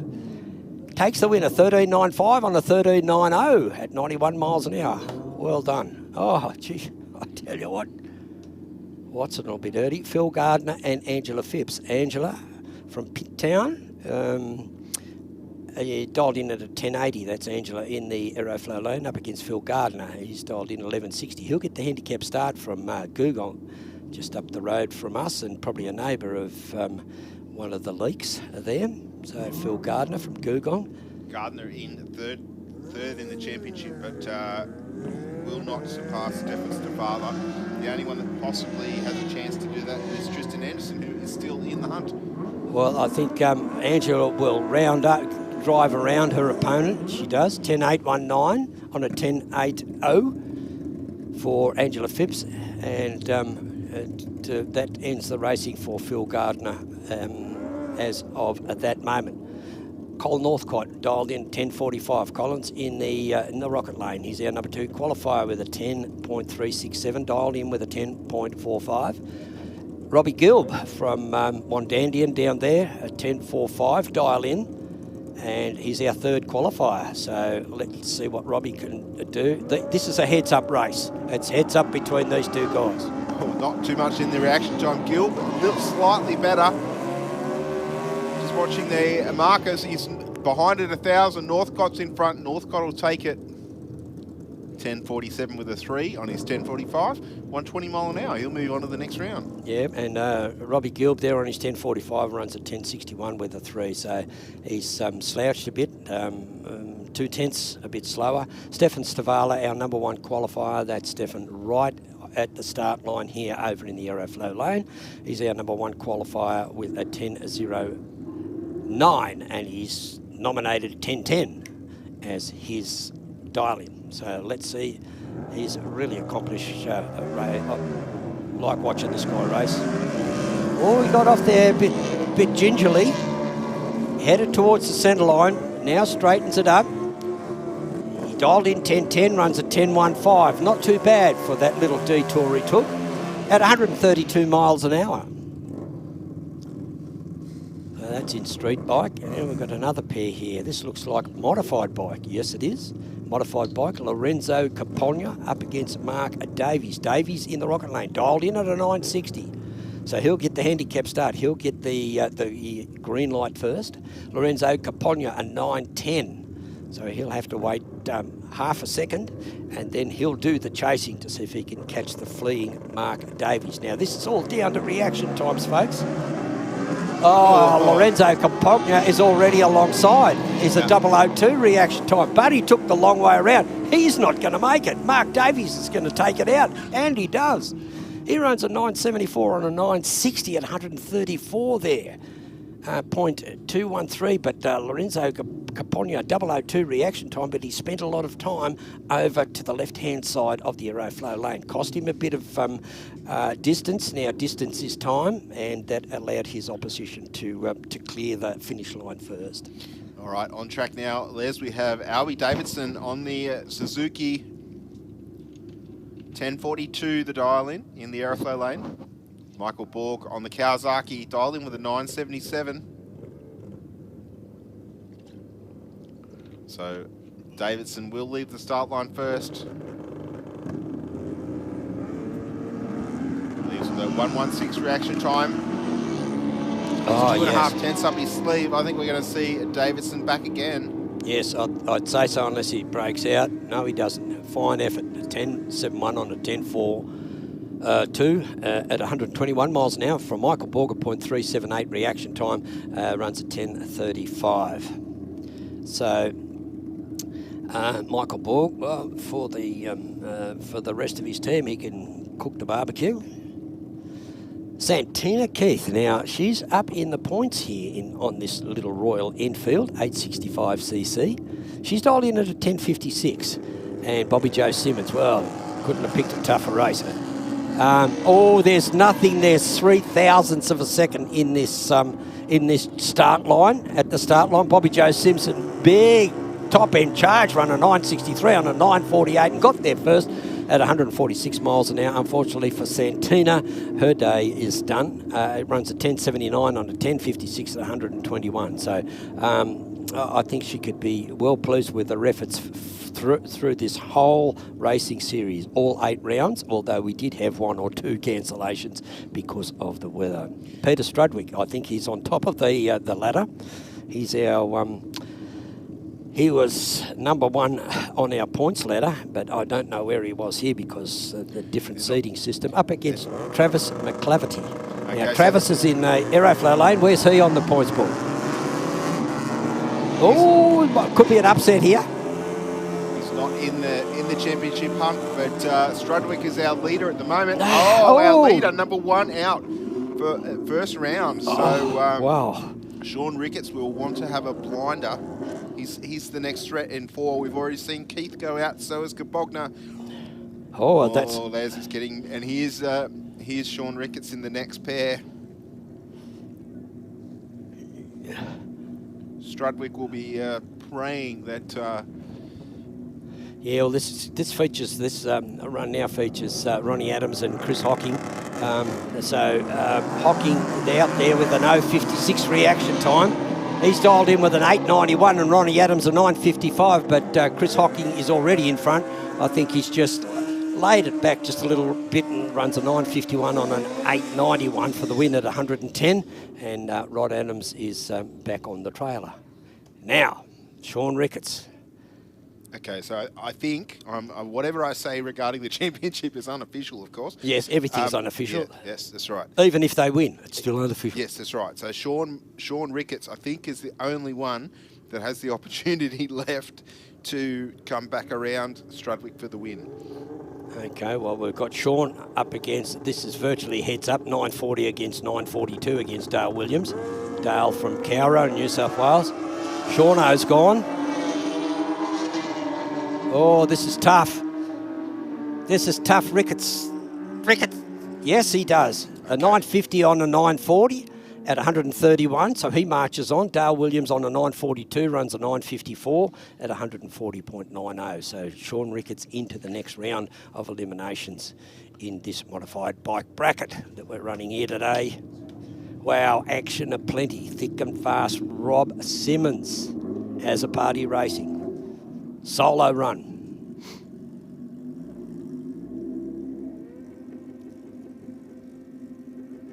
Suzuki Hayabusa, 1441. Susu's 213 reaction time. I'm not saying that he should improve on that. He knows what he has to do. It's a pretty tough field when you get blokes like Sean Ricketts and Ronnie Adams and that, but Ronnie Adams is out. So Rob Simmons into the next round, into round 2 of modified bike. Now we've got Jeff Gradden, we're into extreme bike now. Talk about move along. From Glenbrook in New South Wales, Jeff Gradden, Sigra rolling stock components in the Suzuki Hayabusa 1348cc. Deanne has a party from Londonderry in the Suzuki GSXR. This is extreme bike. There's no dial-ins here, so they're just running on probably a class for. Oh, Jeff Gradden. Oh, bike's still coming up. Wow. Jeff Grad's going to get there. Runs a 939 at 169 on a 930 on a 141 miles an hour for Dion as a party. I think they might be running either a Chicago shootout or a round robin. That's why it's all heads up, because even Darren Foley now and Joseph Curry in the rocket lane. Oh, okay. CSO Chicago shootout. It's got it right for once. Joe Curry and Darren Foley. Joe Curry in the rocket lane and Darren Foley in the Aeroflow lane. Heads up. Oh, Joe Curry got a great start. Great reaction time, a 0.68, but Darren Foley there, where did he come from? He runs an 8.05. And Joe Curry a 9.28. And Darren Foley does get there first to take the points for that round. They'll all of them, when you have a Chicago shootout, all the cars come out again. And the motorcycles, in this case, they'll come out and they all run again. And then there's the third and final round, which will determine who the winner for the bracket is. So, we've got Brendan Miglianico in that on that Suzuki rocket ship in the rocket lane. But I tell you what, Leonard has a party. Oh, look at that, it's 7.31 and 167. So I think he's being kind to his opposition. Because it's, Chicago shootout.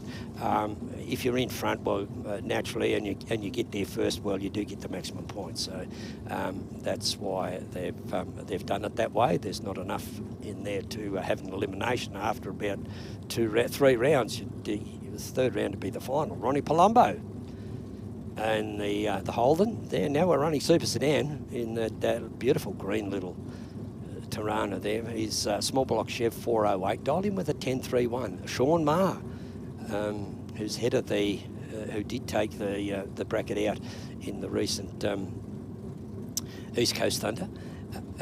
He's dialed in 9.26, so 9.26 is quicker than a 10.31. So Ronnie Palumbo in that very, very sharp little Tirana will get the handicap start. Sean Murray in his little HB Tirana to do the chasing. So, and Sean Maher sits on top of the Super Sedan point score, closely followed by Dave Gruber, who's I can see the Tony Wadley down there in the tow vehicle lined up, so it won't be long before they go down either. So Sean Maher, let's see.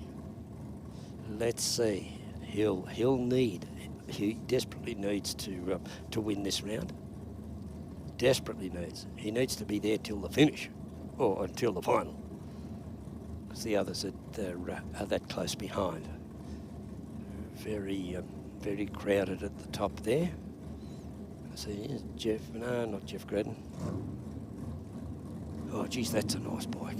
See how they sit right forward. No wonder they've got that. That must be very, very powerful if the front wants to lift the whole front of the bike up, and the rider.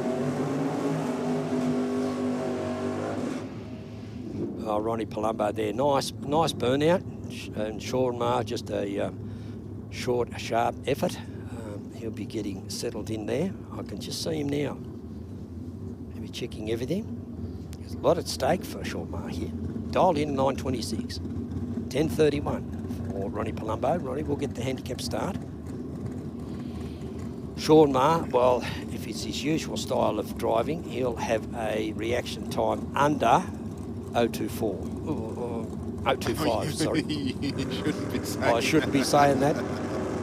You should know. 000, and you're correct. I was 021 correct on the there. treat for Sean Maher, but Palumbo, 000 reaction time on the start line. He could not have given himself a better chance to beat Sean Maher. Unfortunately, he hasn't.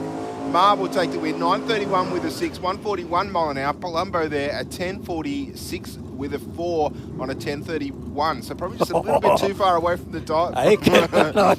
You're breathing a sigh of relief because you said. Les, you should know better than that. The commentator's curse. Yeah. No, I won't say it anymore. I was real. lucky to get away with it this time. So I've used up all my credits. all credits there. Oh, God. 012 on the tree for Dave Gruber. Off in hot pursuit of Martin Stevenson in the panel van, left with an 077. Will Gruber keep his championship alive? Yes, he does. 9:35 with a 1, 131 mile an hour through the finish line on a 9:28. Martin Stevenson a 10:75 with a 5 on a 10:61. Aren't you lucky? Yes, I am. Tickets? Anyone who want to buy tickets? Tickets? They're for me. Wow. Yeah, I got it. The commentator's curse is real, ladies and gentlemen. Yeah. Oh, look, I would have bet you would have heard, and I would have been scarpering off with my tail between my legs. Here we go. Nathan Cowie in the rocket lane. Dialed in 9:27 up against Larry Edsel.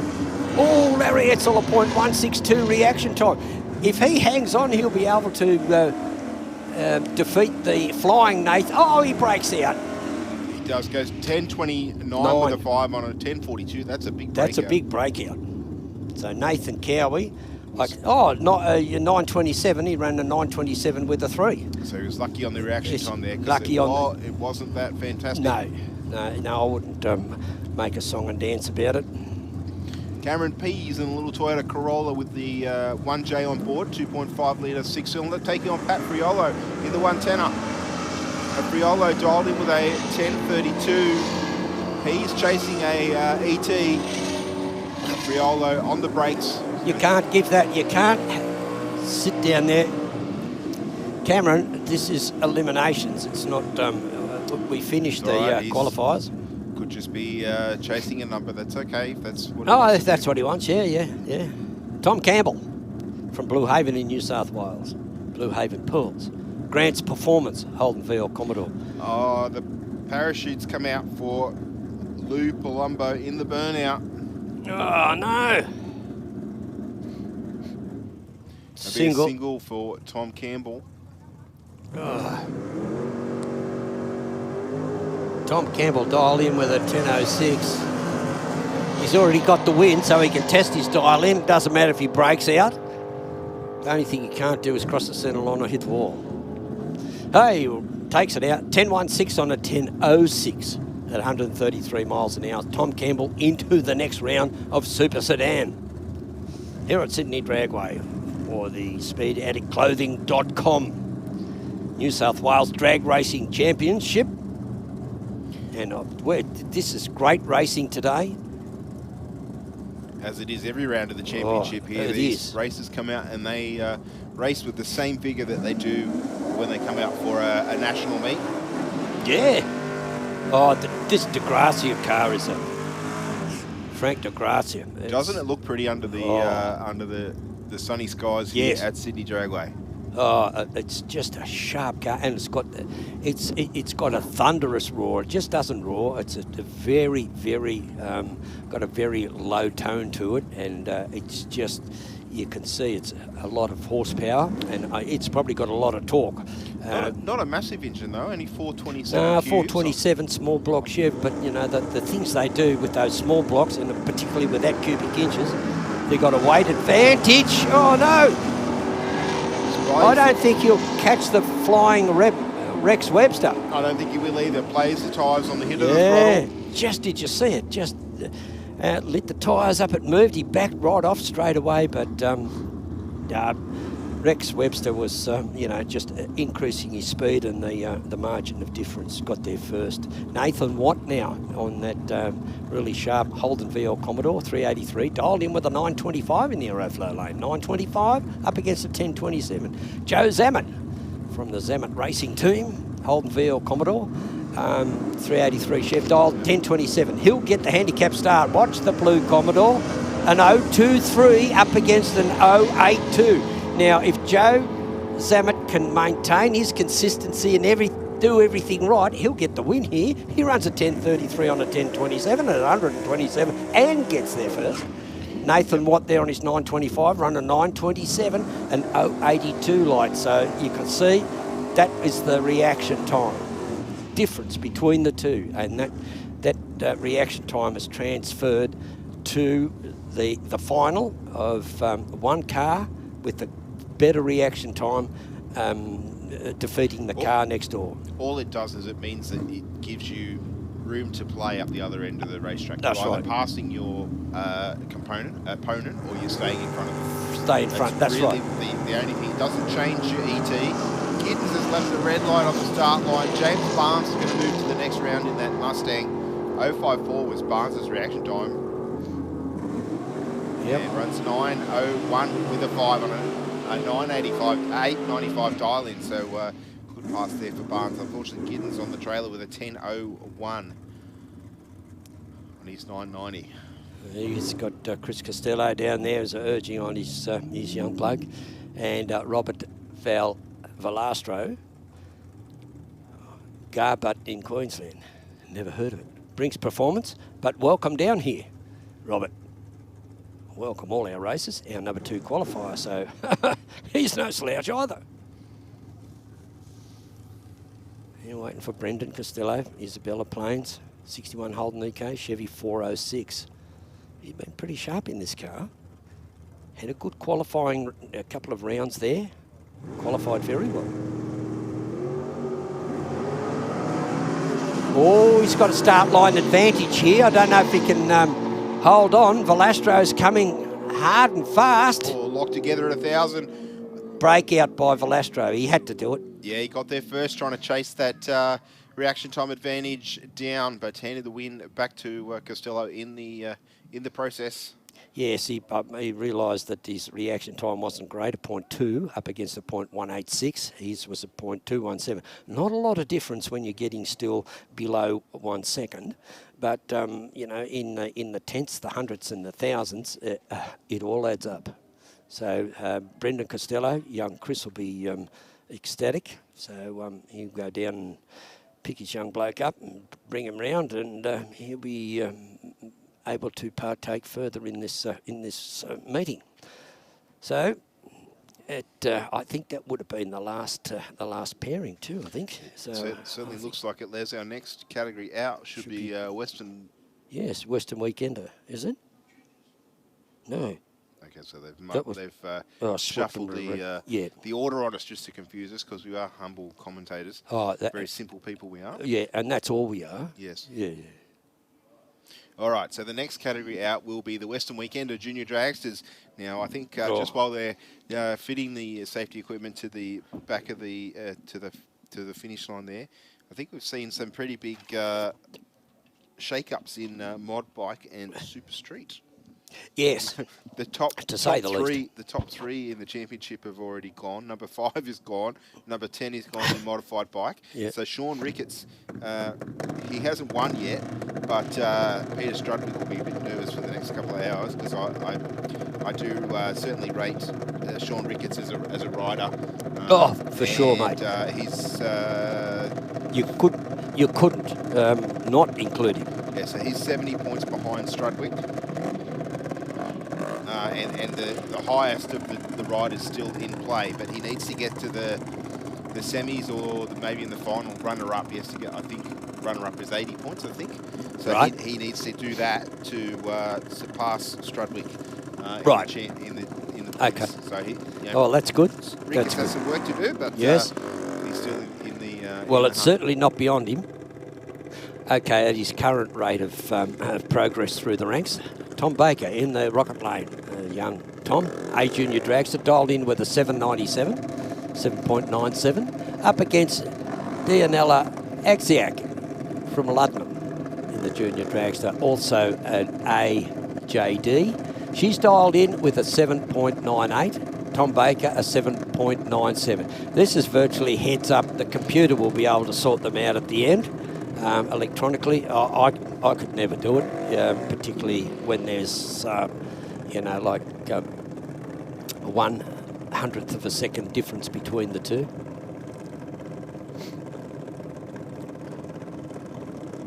Tom Baker, probably with a little bit more experience in junior racing. Yes. Saw Daniela. Oh, two good lights too. 0.35 for Baker. Baker has the advantage, albeit not much of one. And Daniela gets there first and takes the win. Wow. That was quick. Well, that's all it takes. A blink of your eye is 0.4 of a second, so imagine what it's like with 100th. But anyway, that's it. Dianella into the next round. Alex Ruffalo and Jake McNamara. Alex Ruffalo, he's dialed in with an 8.10, and Jake McNamara an 8.01. So an 8.10 and an 8.01. Alex Ruffalo will get the handicap start. That's Alex in the rocket lane. Jake McNamara in the aeroflow lane to do the chasing. Now, there's not much between these two. This race will be decided by their reaction time. Yes. No doubt, unless there's a mechanical failure. So, and we don't wish that upon anybody. So let's see how it pans out. In Western Weekender Junior Dragster. Oh, 001 by Jake McNamara. McNamara with a big advantage. 001 on the tree. Yeah. He's got 37,000 up his sleeve, and he converts it to a win. Goes 8.07 with a 5 on an 8.01 dial-in. Ruffalo on the trailer, round number 1. Oh, wow. Gee whiz, that was very, very sharp and concentrated racing. Geez, well, there he reaps the rewards. Not to say that any other junior dragsters are racing any at a lower level. They're all out there trying to do their best. Alex Rottenbury from Picton, he's dialed in a rocket lane with an 8.63, 8.63. Zane Condello with an A junior dragster. He's dialed in at an 8.14. That's Zane in the aeroflow lane. So 8.14 is quicker than Alex Rottenbury because he's a B junior dragster. So he's dialed in with an 8.63. So the advantage will be adjusted accordingly. Very needed to win this one to stay in the hunt for Josh Burtonshaw.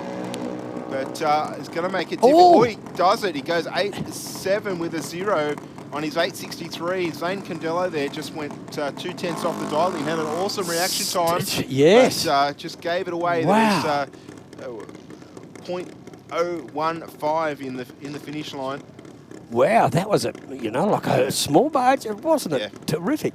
Wow, well, you just never write him off. Never write him off. Cade Fowler. Oh, well, he's still in the hunt.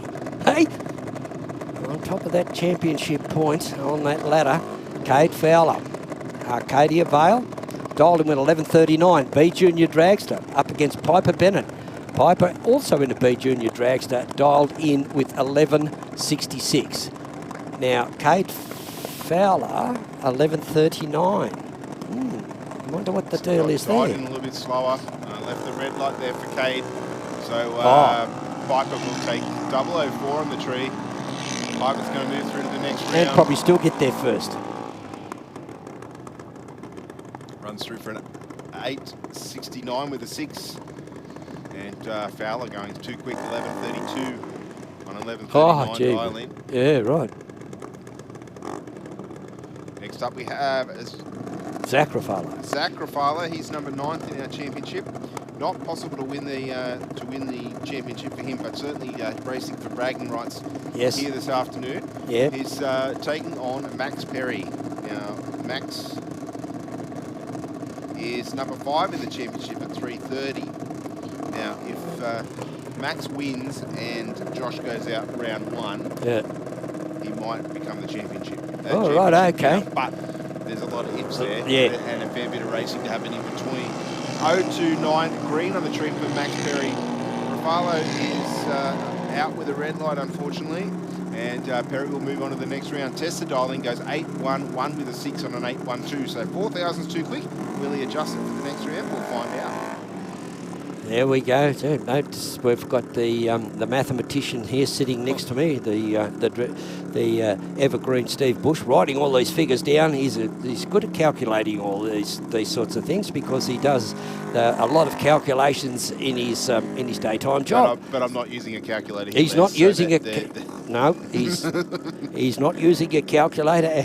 The same. I guess the tension is still the same. You know, whether you do what you do right in your daytime job as compared to this, but they're still. The difference is here, what I say doesn't matter. Yeah. Oh, don't think of yourself so lowly, Steve. Oh, it's just a bad habit, mate. It's just a bad habit. You'll Jacob Longo be from right. 5. Doc running for RMJ Mechanical Repairs. Dialed in with an 8.80 in the aeroflow lane, taking on Johnny Lucci. Dialed in with a 12.08. 001 on the tree for Longo. Cut a massive hole shot on Lucci, who left with a 2.02. I think Longo should take this one out here. And does. Goes 9.009 on an 8.80. Lucci at 12.40 with an 8 on a 12.08. Oh, look at that 001 reaction time. Gee, I'd like to have one of those. Can you take a photocopy and give it to me and I'll put my numbers on it? Tegan Smith. That's Tegan in the aeroflow lane. And she's dialed with an 8.04. That's a quick time up against Charlie Boscovich. Young Charlie from Hoxton Park, the young fella. Both driving A junior dragsters. Charlie in the Rocket Lane style with an 8.37. 8.37 is slower than an 8.04 from Tegan Smith in the aeroflow lane. Charlie Boscovich will get the handicap start. And young Tegan will have to do the chasing. So watch for the green to come first for Charlie Boscovich in the Rocket Lane. Then it's on for young and old. Another 001. Another one. These kids are doing this without delay boxes, nothing but eye and foot coordination here. And Boscovich takes it, goes 8.46 with a 9 on his 8.37. Got there by 0.03 of a second. Tegan Smith out round number 1. She was sitting 4th in the championship. 4th. Oh, right. You can't keep doing this, Les. We're going to No, all these 00. Give me the box of 001. Someone's got one down there. You haven't got the password to that one, mate. Oh, rightio, yeah. I haven't got it either. Haven't you? No. Oh, I feel a lot better now. You need to be under 17 to get that one. Do you? Yeah, rightio. Okay. Oh, I better come back in 100 years' time. Claire Little, she's our number 1 qualifier here. I'm not quite sure where she is in the points, though. She is our 6th placeholder at the moment on 320 points. Now, I don't believe she has a mathematical chance of winning the championship. She'd still like to win the last meeting of the... Of course. Yeah. Oh, well, they all would. Oh, Liam. So there's a 4-second handicap there. Little off in hot pursuit, much better reaction time. She was off the throttle early, goes 8.09 with a 0 on an 8.03. Takes the win. I see Claire's mum there. She's she had all the fingers crossed. Everything toes crossed probably as well. Joshua Burtonshaw in the rocket lane from Albion Park. Dialed in with an 810. Our number 10 qualifier is young Josh up against Ryan Pettiford. Ryan from Fairfield West, our number 21 competitor. He's dialed in with an 845. 845 is slower than an 810. Ryan Pettiford in the aeroflow lane will get the handicap start. Just waiting for Josh Burtonshaw to approach. There we go. Burtonshaw's the championship leader at the moment. He has a race on his hands, though. Bedford is certainly one of the toughest in this field he is. of plenty of tough races, and I'm sure a lot of those other races that have already run are now siding with Ryan Pettiford. Oh, 7 seconds might be up. Ooh. Tree counts out for Bedford. 0.47. Burtonshaw with a 1.86 reaction time, Les. I don't know if he's going to be able to make that up. No. Bedford's car runs very consistently, and Bedford takes it. Goes 8.57 with a 3 on an 8.45. Got there by 500ths. Burtonshaw, our championship leader, out. Round number 1 goes 8.13 with a 9 on his 8.1 dial-in. So what's the point margin to second place? Lost myself in, thank you. The second place holder is Alex Rottenbury, who is 50 points behind. Okay. So Burtonshaw, at the moment, at least he's still in front. His name is still on top of the charts. Right. It's up to the other races to chase him down. Yeah. Okay. We've got Chloe Rako in the rocket lane, dialed in with an 809. That's the young lady there just moseying up to the start line. And Elias Matter, both in A Junior Dragster. Elias in the Aeroflow lane, running for A Civil. Dialed in with an 820, an 820. Chloe Rako running for Mum and Dad, and from Albion Park. And she's dialed in with an 809. 809 is quicker than an 820, so young Elias will get the handicap start. So you'll see the little junior dragster in the Aeroflow lane get the handicap start. Not much of a handicap start, but and he's got a decent reaction time too. It might no. Ooh, didn't. No. Didn't. 8.33 on his with a 0 on an 8.20 for Elias Matter. A little bit too far away from the dial-in. Rako went 8.12 with a 5 on an 8.09. Yeah, well, something must have. Perhaps there was a splutter in Elias's car. I don't know, but not sure. There was about a tenth of a second across the finish line. The win going to Rako. Yeah. So and without breaking out, she's done a fantastic job. So she's into the next round. Now Harry Rako in the same lane, dialed in with an 808 in the rocket lane. Our number 13 qualifier with an 8079. So Harry in the A Junior Dragster in the rocket lane up against Bailey Tandek. Bailey, the runner-up in the East Coast Thunder. Yeah, did very well, Bailey and the team. Yep. So both A Juniors. Now, it's an 8 flat for Bailey Tandek over in the Aeroflow lane, our number 2 qualifier, up against Harry Rako, an 808. So between position number 2 and position number 13, there is 11 races between 8 seconds and 808. So you can see it's a very, very compressed field, and these are the figures. The most I've seen is 5 decimal points to determine a winner. That was in the US. They had to open up the computer and have a look, and it was only by a couple of 10,000ths of a second in the end. Harry Rako, 808. He'll get the handicap start. It's virtually heads up. You won't be able to pick it with the naked eye. Certainly not. Rako in the 3rd position in the championship, 350 points. Around about 70 behind Burtonshaw. He's got an 061 light on the tree. He'll get it. And he does. Goes 816 with a 1 on an 808 dial-in to move on to the next round. Bailey Tandek, an 816 with a 7 on an 8 flat dial-in. Yep, a 1.152 reaction time as opposed to a 0.61 by Harry Rako. Yeah, they were similar times away from their dial-ins. Yeah, that's right. So if you add them up, the margin of victory. There's 6.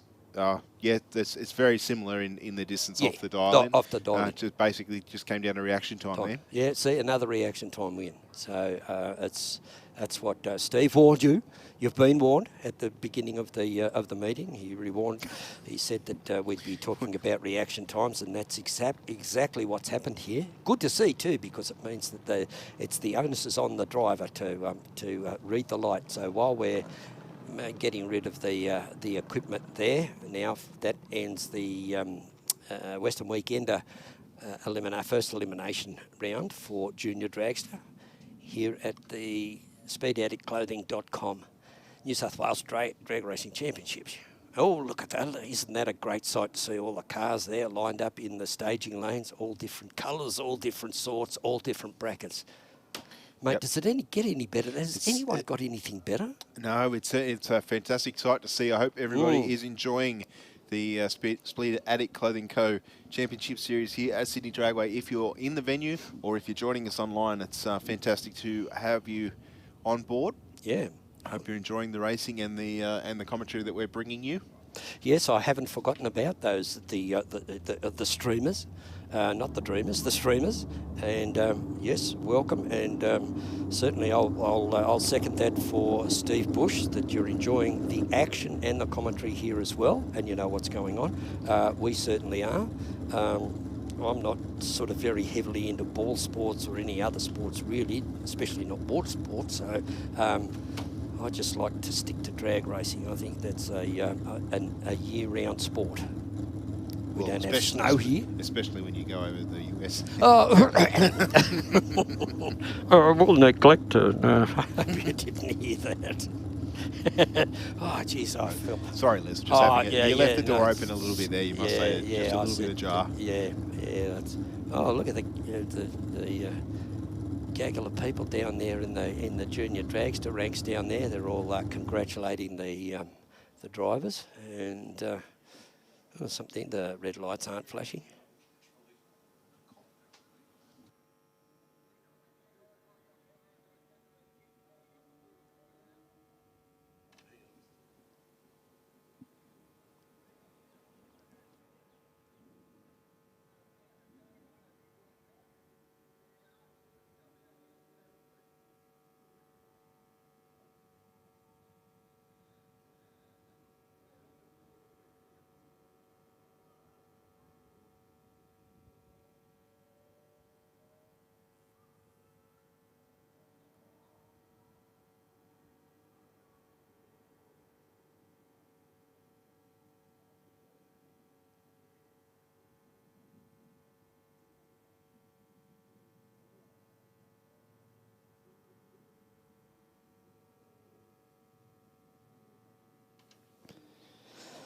Okie dokie, there we go. Looks like everything's under control now. Oh, beaut. Oh, must have been something wrong with the tow hitch for the buggy that's towing 2 junior dragsters back. I think that's what the issue was. So we've got 1 junior dragster. We've got 2 there, have we? Yeah. We've got 2 there, and we've got a puller pusher. Yep. Oh, here we go.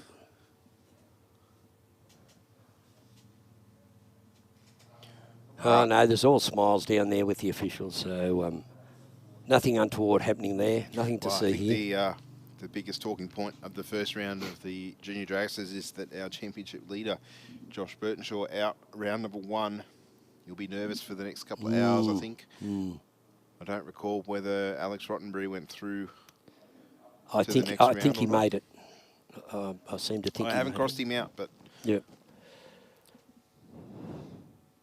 So yes, that will be a nervous couple of hours, I think, for Burtonshaw and the team, because they do try so hard to come out here and put on a show and you know, run the rounds and all that sort of thing, like everybody. But obviously, if you're winning the championship, you've done a little bit better than your competitors over the whole season. That's and that's the deciding factor there, Steve. The whole season. All right, we're going to get underway. Okay, here we go. The modified eliminator, Les, in their first round.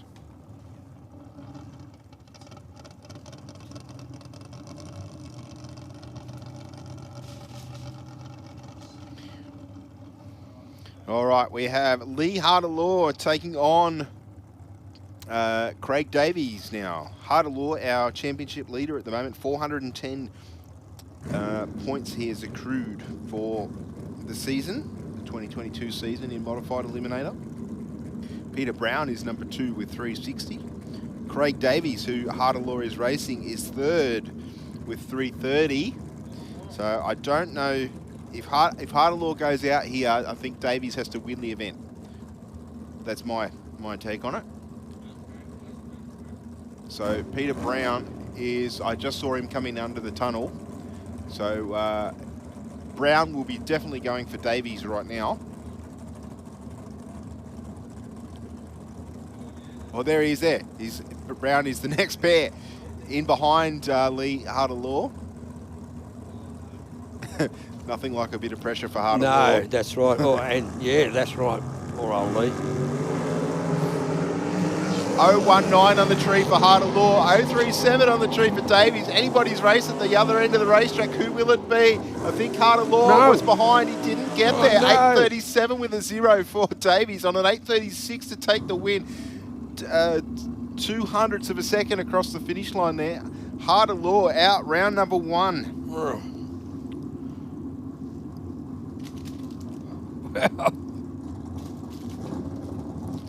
Now, Lee Harder-Law just became George Bukareshliev's best friend, new best friend.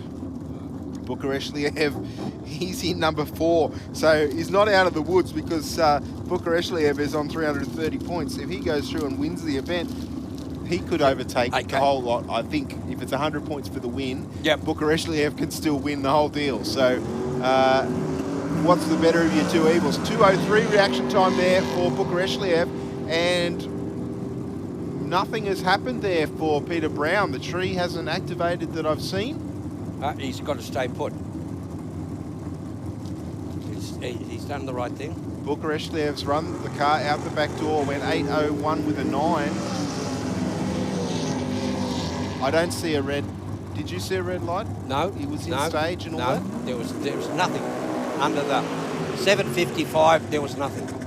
Not even a foul or LBA or a red light.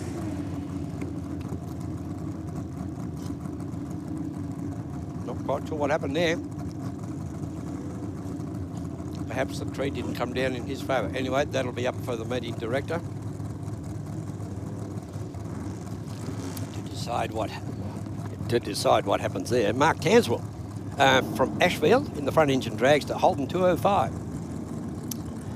That's Mark in the rocket lane up against Jess Turner. Oh, gee, talk about, she's dialed in with a 675. That's 3 whole seconds. Jess Turner has to sit and wait. AA modified dragster for Jess Turner.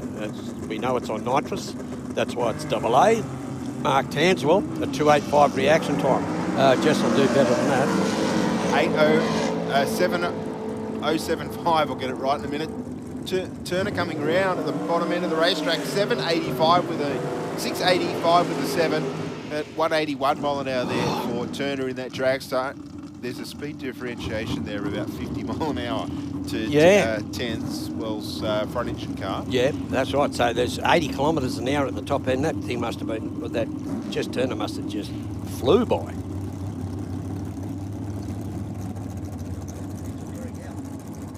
Next pairing out is Jenny Petrie from Corowa in New South Wales.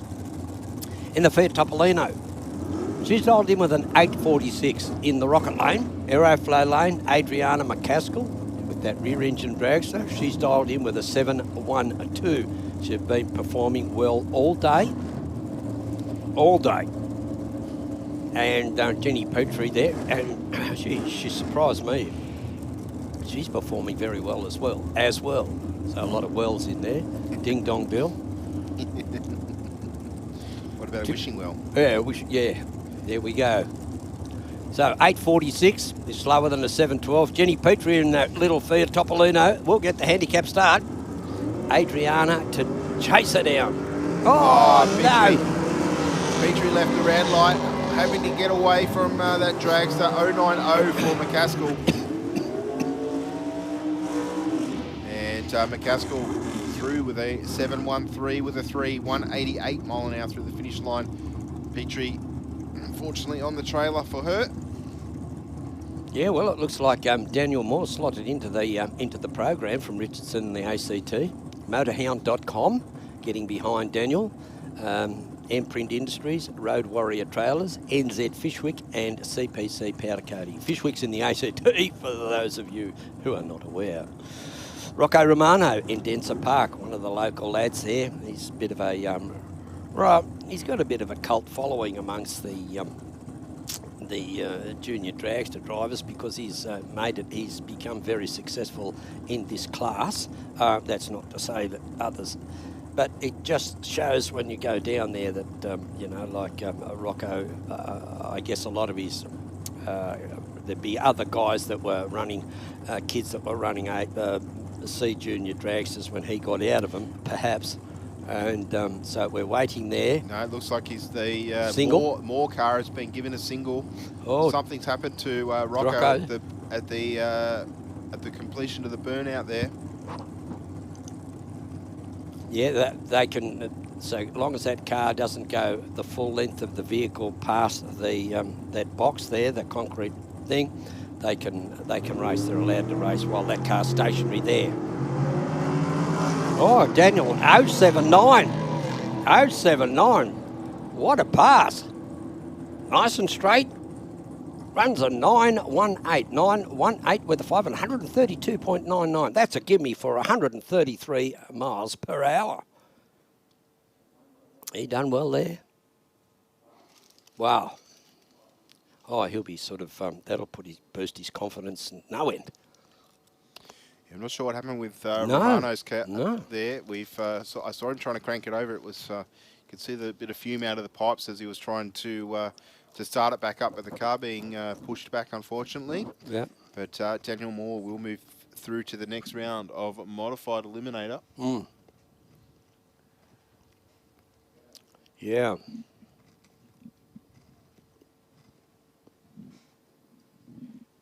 We shouldn't be down too long. I think that concludes the first round of Modified Eliminator, because the next pair of cars we have on our timing system here are Top Sportsman cars, Liz. Top Sportsman TSA.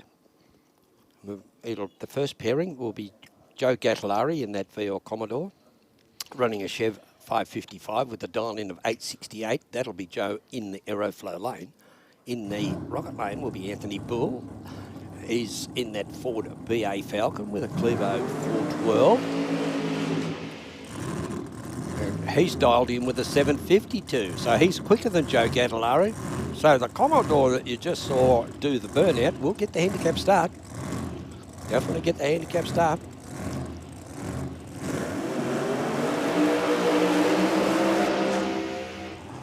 Anthony Ball, we weren't running the class that he usually races in at this meeting, no Supercharged Outlaws, so he's decided to slot in to Top Sportsman.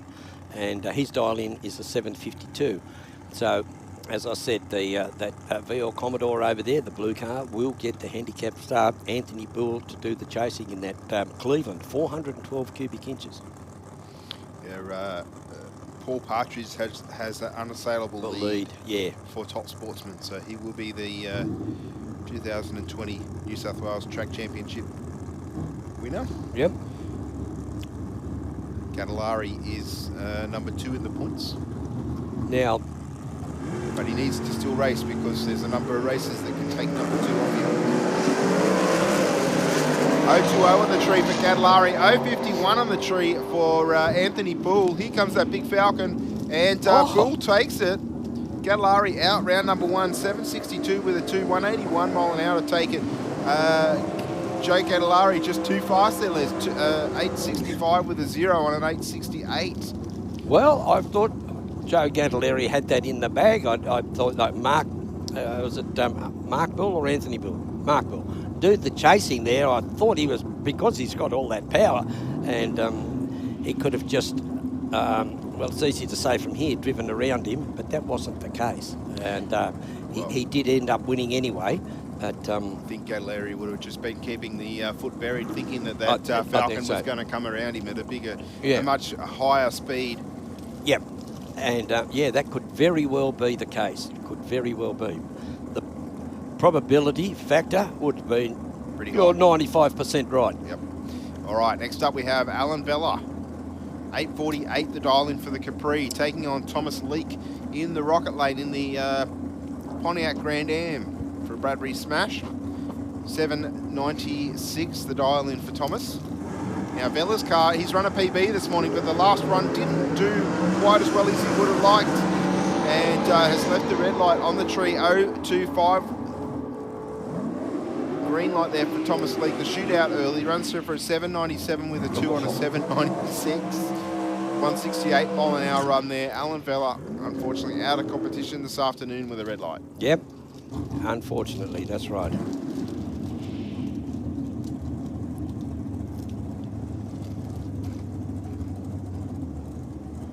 All right, Jeffrey Sargent now. Making sure that nitrous is well purged. Jeffrey, number 4 in our championship hunt. Heads up here. Yep. In saying that, he's number 4, but he's 10 points off being number 2. Oh, really? Is that all? Yep. So 047 on the tree for the Camaro, 063 for the Ute. The Camaro moving around ever so slightly, but the Ute gets that 793 with a 4 on a 793, coupled with an 063 light, and Sargent just running that little bit further away from the dial-in. Yeah. That's all it was. And that's all it takes, folks. Just that little bit off. You can just, I don't know. But anyway, that's what's happened. And we do have a winner, and that winner is into the next round. Paul Partridge now from Acadia Vale, 797. It doesn't matter what happens to Paul Partridge, but I know he's going to be full to the floor. He's going to race this thing right to the very end, regardless that no one can catch him. He'll just keep his foot into it, and he's really sharp on the tree as well. And NASA Matter, he's going to do his best in that Ford Capri with the Chevy 598 cubic inches. 598, that's a lot. One solo run like, for P squared. Looks like Paul Partridge. P squared.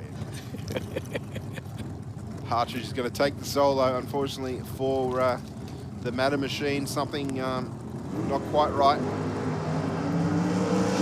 Well, Partridge lifting the front wheel and turning left on the start line. Yeah, 168. That's pretty average for him. It runs a 798 on a 797, so the car's got it, and the driver's just needs to be just a little bit more switched on at the start line. But hey, I don't need to tell him that. He probably knows. It's for a guy that's been racing as long as he has, and as successfully as he has. Joel Burns. Oh, this will be a good little stoush too. Joel Burns in the Aeroflow lane in the Chevrolet S10. Beautiful cyan coloured car, running a Chevy 505 cubic inches, dialed in 732 in the Aeroflow lane, up against Lisa Sargent. Now Lisa has dialed in 8.60, and she's in the Rocket lane. So 8.6 is slower than 732. So Lisa in the Rocket lane will get the handicap start. She'll get the green light first. Joel Burns, the young fella, will do the chasing. Try and run her down with it. He's going to try and get there first and without breaking out. So, and good reaction times in tussles like this are just a dead set necessary. So, they're both switched on. They both know what they have to do. Very good. Oh, no. Burns with a huge Joel's reaction time right advantage. Yeah. Out of it early, rolls Yeah. on through for a 7.80 with a 3 on a 7.32, only 132 mile an hour. Burns knew he had that in the bag. Yeah. And Sargent, unfortunately, out of racing for the afternoon. 8.70 with a 3 on an 8.60. Yeah, right. Simon Krieger, Innocent Motors, Holden Torana, Chevy 864. So I think Benny Garrard calculated to be, what, 30 litres or something? Yeah, something like that, about half that. Yeah. 14 litres. 14.15. Up against George Matter. You were a bit under, he was a bit over. Oh, right, yeah. Split the difference. Split different. But in the end, Benny was closer. Yeah. There we go, Simon Krieger. He's dialed in at 690. That's his beautiful Holden Torana over there in the rocket lane, running a Chevy 864. That must be like one of those Sonny Liston, Sonny Leonard motors. Sonny Liston was a boxer that knocked that Cassius Clay or Muhammad Ali fought against in the 60s. So nothing like that person. No. It was nothing like it. I should have played basketball because I'd make a great dribbler.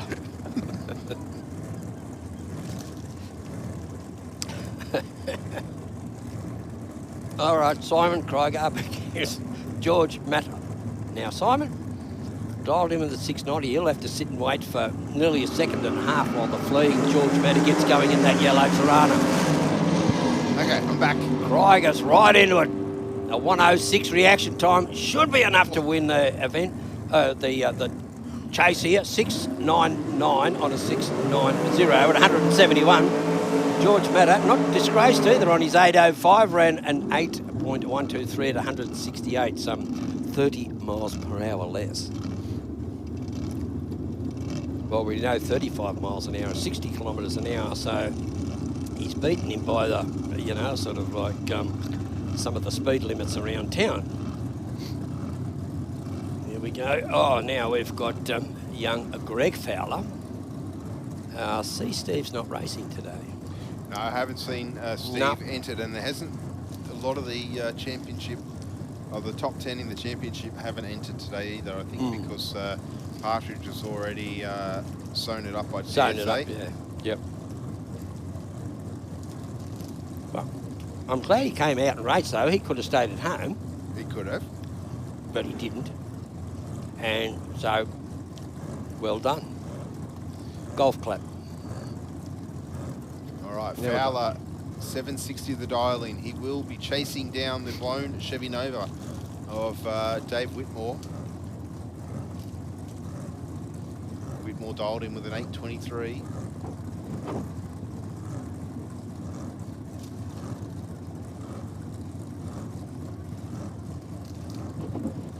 See what Whitmore can do. Fowler, very, very sharp as a racer. Oh, Greg Fowler hasn't been around for racing for a while, but he's lost absolutely zilch. Nothing he's lost. Whitmore to go first. 0.48 to an 0.53. Whitmore with the slightest of advantage, but I think Fowler is in front. Oh, Fowler gets there first, but breaks out, goes 7.59 with a 7 on a 7.63 thousandths of a second. Too fast. He was trying to make up the 5 thousandths that he lost on the start line. Yeah. Well, that's what happened to Dave Gruber in the East Coast Thunder. Lost by 3. He broke out by 3,000. So like anyone can do it. In a sport, it can happen. In a sport that's calculated to the micro tenths of a second, which now pits Nathan Cowie in the rocket lane, dialed in 927. We're in Super Sedan. It's their second round. Second round, up against Tom Campbell. Tom Campbell got an 0.45 reaction time. He should take this out. Nathan Cowie with a 2.34 reaction time, and Tom Campbell does. He runs a 10.11 on a 10.10 at 135. Nathan Cowie at 2.35 reaction time ran a 9.26 on a 9.27, so he broke out anyway. But Tom Campbell got there first. He got there first. Okay, so that's we'll see Tom Campbell in his racer into the next round. Oh, here comes. Oh, look, this is good. We've got Pat Firiolo and Dave Gruber. Now, Gruber, do you watch McHale's Navy? No, okay. I've heard of it. But yeah. Oh, it's. I'm probably at work when that's on this. Yeah. Well, Gruber's the funny bloke with he's Polish, and he's always cracking jokes and making a big laugh about everything. I only realised that the other day when I was watching it. But Dave Gruber, nothing like a sailor. Him and water just don't go together. Well, Rusty and I were trying to come up with some nicknames for some of these races, and Rusty said we should call Dave Hans. But then we learnt that Hans is the baddie out of...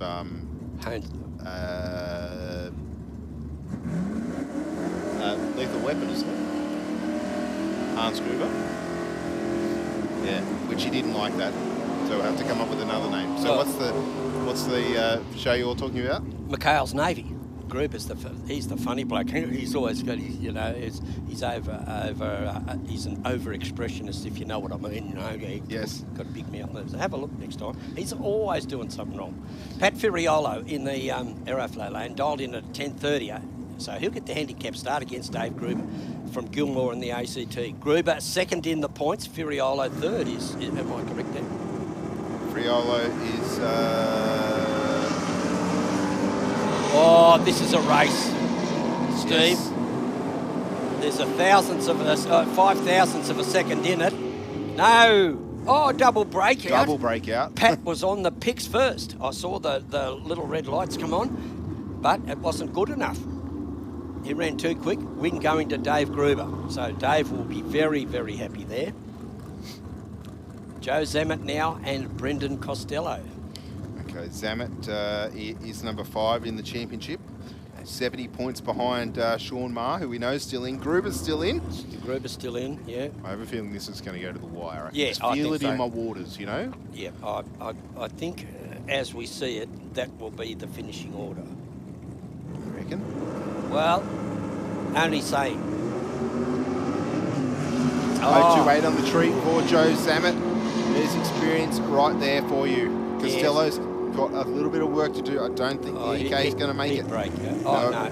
10:37 on a 10:27. Good back call, off mate. the 10th. Good. Still gets there. He had over a 10th up his sleeve off the start line. Yeah, so Joe Zammit into the next round. Unfortunately for Brendan, you know, he can start again for events. There's not many later on in the year, is it? It's then it's the summer season. We should have a whole bunch of summer racing events like we used to do, like the Boxing Day races and stuff like that. But times have changed, attitudes have changed, unfortunately. James Barnes now in that beautiful little Ford Mustang, the Boss 440 in it, beauty. Sean Maher, our leader here. Car's a very similar colour. The Mustang just slightly, just slightly brighter. Brighter, yeah. 928, so nearly 3/10 head start going to Sean Maher in the Tirana. Leaves with an 0.09 reaction time. James Barnes, no stranger to cutting a good light, but he's not going to make that gap up. And Sean Maher, 932 with the 0 and a 928. And it was, in fact, James Barnes that broke out. So Sean Maher there had that 009. He must have, he kept his foot right into it, so he's dialed in beautifully.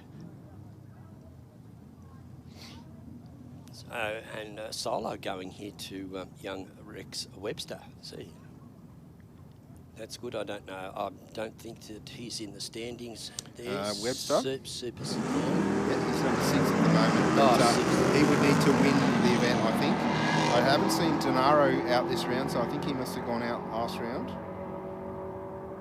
Yep. That was Pat Firiolo. He'll be a bit dark, but hey. Sometimes you're the pigeon, sometimes you're the statue.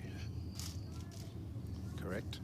Rex Webster, yeah, he'd gone down. Okay, our next pairing up for the second elimination round of Super Street. Pitts Henry Spickak in the Rocket Lane with a 12.25. That's Henry down there in that Ute.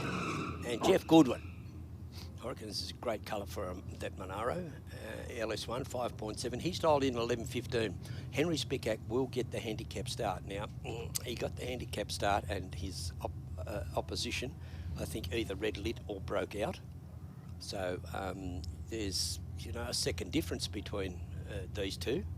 And that's a fair amount of time in drag racing, let me tell you. Yes. So Jeff Goodwin will have to do the chasing. Henry, he needs to cut a really good light here and stay in front. That'd be his aim. Oh, Jeff Goodwin there just purging the nitrous, so he can fiddle around with the accelerator up and down for the length of the quarter. 081 to an 095. Henry's pickaxe in front, but here comes Jeff Goodwin.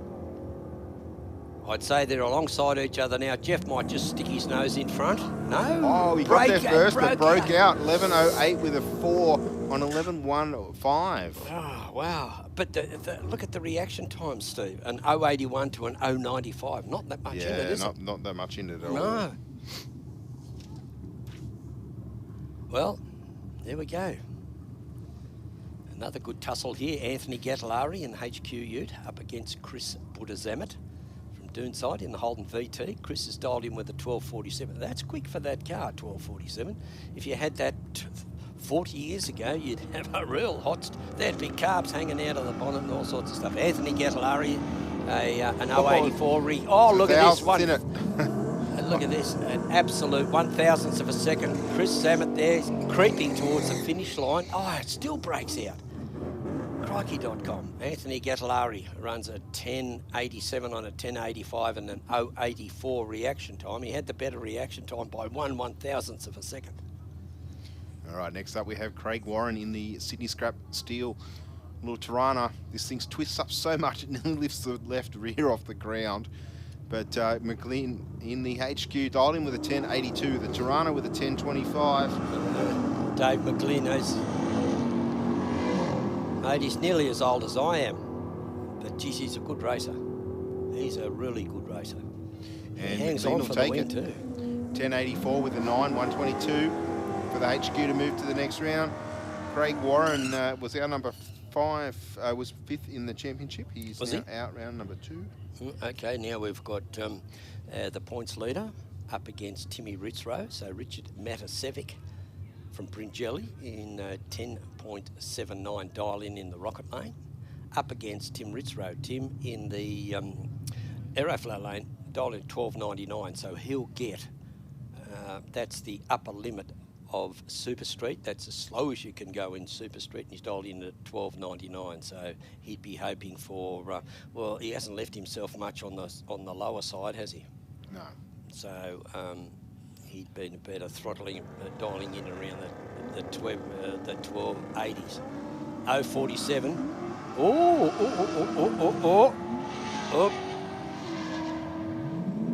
No, something's wrong with Tim's car. You can't give that sort of lead away. Yep, and 11.007 for Matasevic will move into the next round. Oh, Tim Ritzrow should have been in Street Fighter. Anyway, done and dusted. Richard Matasevic, the points leader, into the next round.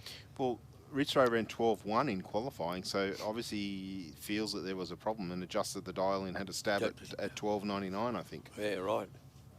Anyway. Well, he was probably hoping that his opposition would have red lit. Perhaps.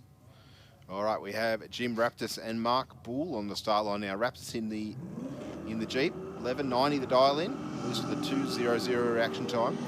Mark Bull at 0.17 reaction time there. Oh, look, already up beside him at 1,000. Yep, he's going to win.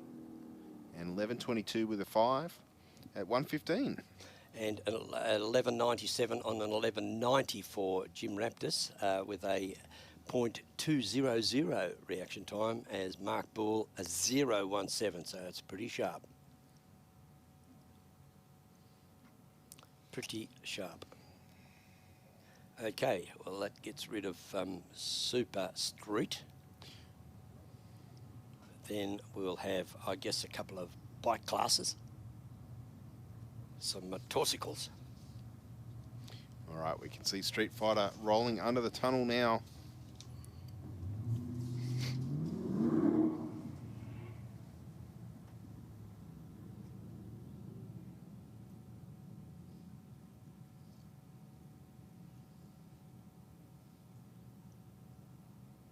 Yeah, Dave McLean, it's around again. As I said, I wouldn't mind betting that you'll see. This will be a repeat of the Thunder 400, the East Coast Thunder.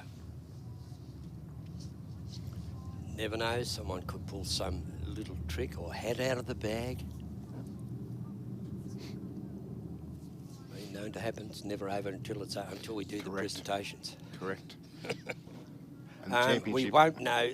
Now, does this still apply, Steve? You might know that you get the winners in each of the brackets, but the overall track champion may come from a person that's in junior dragster, because they amount points at a rate along the way. That's how it used to be. You're the track champion in the in your division, in the category, but then there's bracket, an overall. And then there was an overall, and someone back in I think about 2000 and it would have been 11 or 12. A junior dragster driver won it because they attended all these meetings. Well, I think if that's how they do it, then if that's still the way they do it, and I don't know, to be honest. So, But anyway, we'll see. We'll soon find out. Yeah, we'll soon find out. Okay, Grant Law now in the Rocket Lane. It seems to be is that a different name, Grant Law? Was it Bennett before? Yes, it is. No, it was incorrect before because the T number was used for Michael Bennett on a previous meeting, and that was what was in the computer. So, Grant Law in the RAV4 is Grant Law. 25-0 the dial-in for the RAV4. Out way in front, Wayne Smith chasing him down in the HSV Club Sport. The RAV4 takes it, 20.778 seconds. Wayne Smith got there first, Les, but he broke out. Now, remember you and I were at both at the US Nationals and back in 2017 or 18? Oh, yeah, 17, yeah. Yeah, 17. And there was a little Datsun 1600. No, it was even smaller than that. And it was running in Super Street. It was running like right at the top limit. Yes. And it made it through about 4 rounds of racing. Everyone was cheering and for cheering that him exact on. same reason. Yeah. Here we go. Conesta. 086. Oh, he broke out. He ran on his 1420. He ran a 1468 in that Ford Falcon, and Nicholas Bennett did end up taking the win in that little 6-cylinder 202 powered little Gemini for the win in Street Fighter. Next up, Scott Goodison in the Mitsubishi, dialed in with a 1650, taking on Jim Matasevic. Yeah. Look at that, Ford Falcon, Barrow 4-litre, modern style kitchens, 1437. It's the dial in for Jim in the Rocket Lane, and for Goodison, that little Legnum. A little bit of smoke out of the Legnum on the hit of the throttle. 067 on the tree for Jim.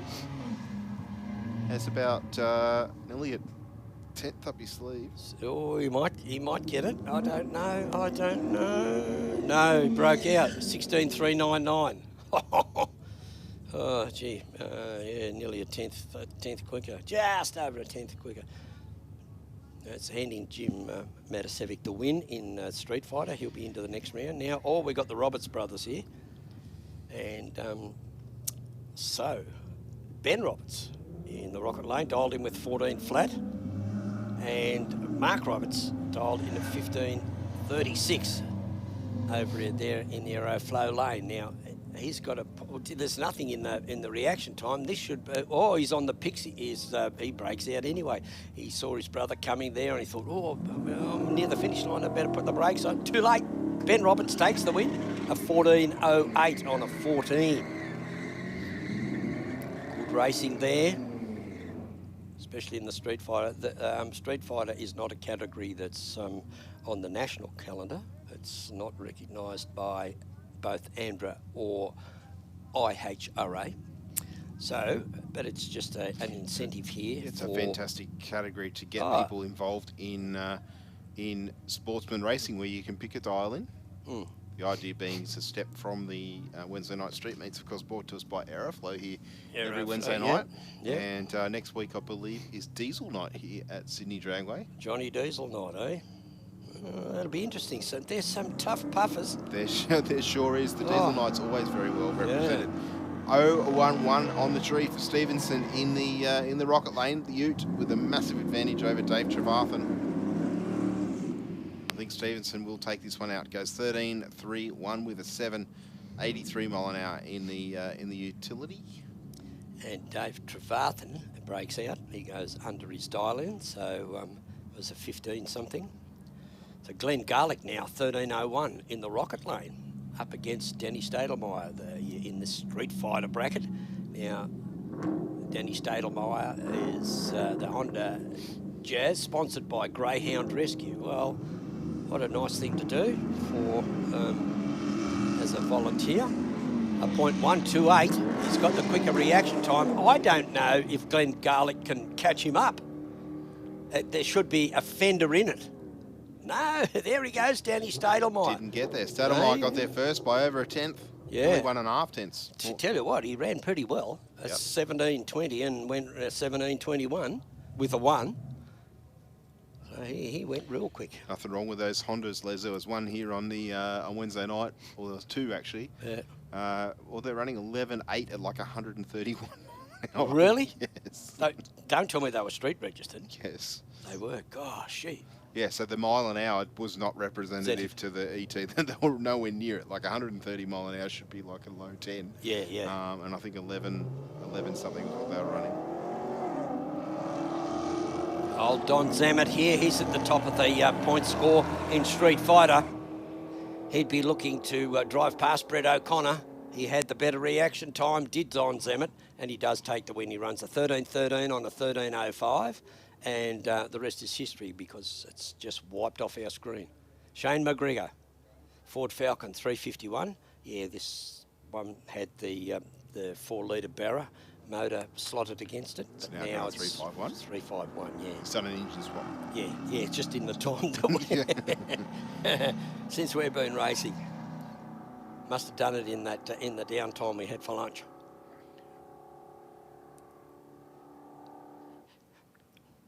.14.05 with a 396 mile an hour for the big wagon. Oh, gee, you'd want to have a good look at that, or if it's I think it was manually shifted. I'm not sure.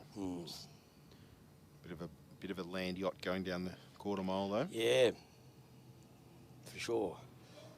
So now, keeping in mind that all the fields, as from the first elimination round, all the fields keep getting halved all the way down. So the sequence of cars, the turnaround sequence, is often a lot smaller, but then sometimes we have to wait for some of the bigger cars to cool down. So they may shuffle the order around a little bit just to give those cars a chance to cool down. So Shane McGregor in that Ford station wagon from St Helens Park, 351 powered, 5.8 litres. Ford 351, wonder if it was a Windsor or a Clevo. Well, I think it was an XW, which would make it a 351 Windsor. I'll tell you what, Les, while we're waiting to, I think, looking at the screens, our Western Weekender Junior Dragster is the next category out. I might throw to our big screen for a couple of quick words from some of our sponsors. Yeah, we'll be back with you very shortly. What a bonzer idea. Bank said no to your home loan? Talk to us. Not a bank. Talk to Australia's real-life non-bank for home loans, car loans, personal loans. Pepper Money, the home of loan options.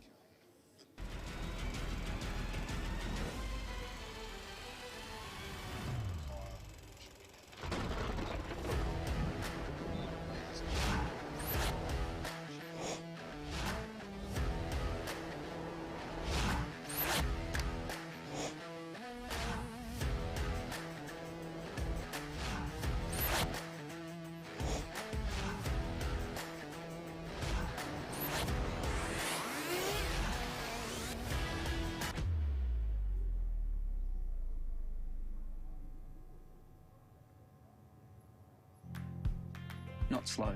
Not difficult. Not just ticking boxes.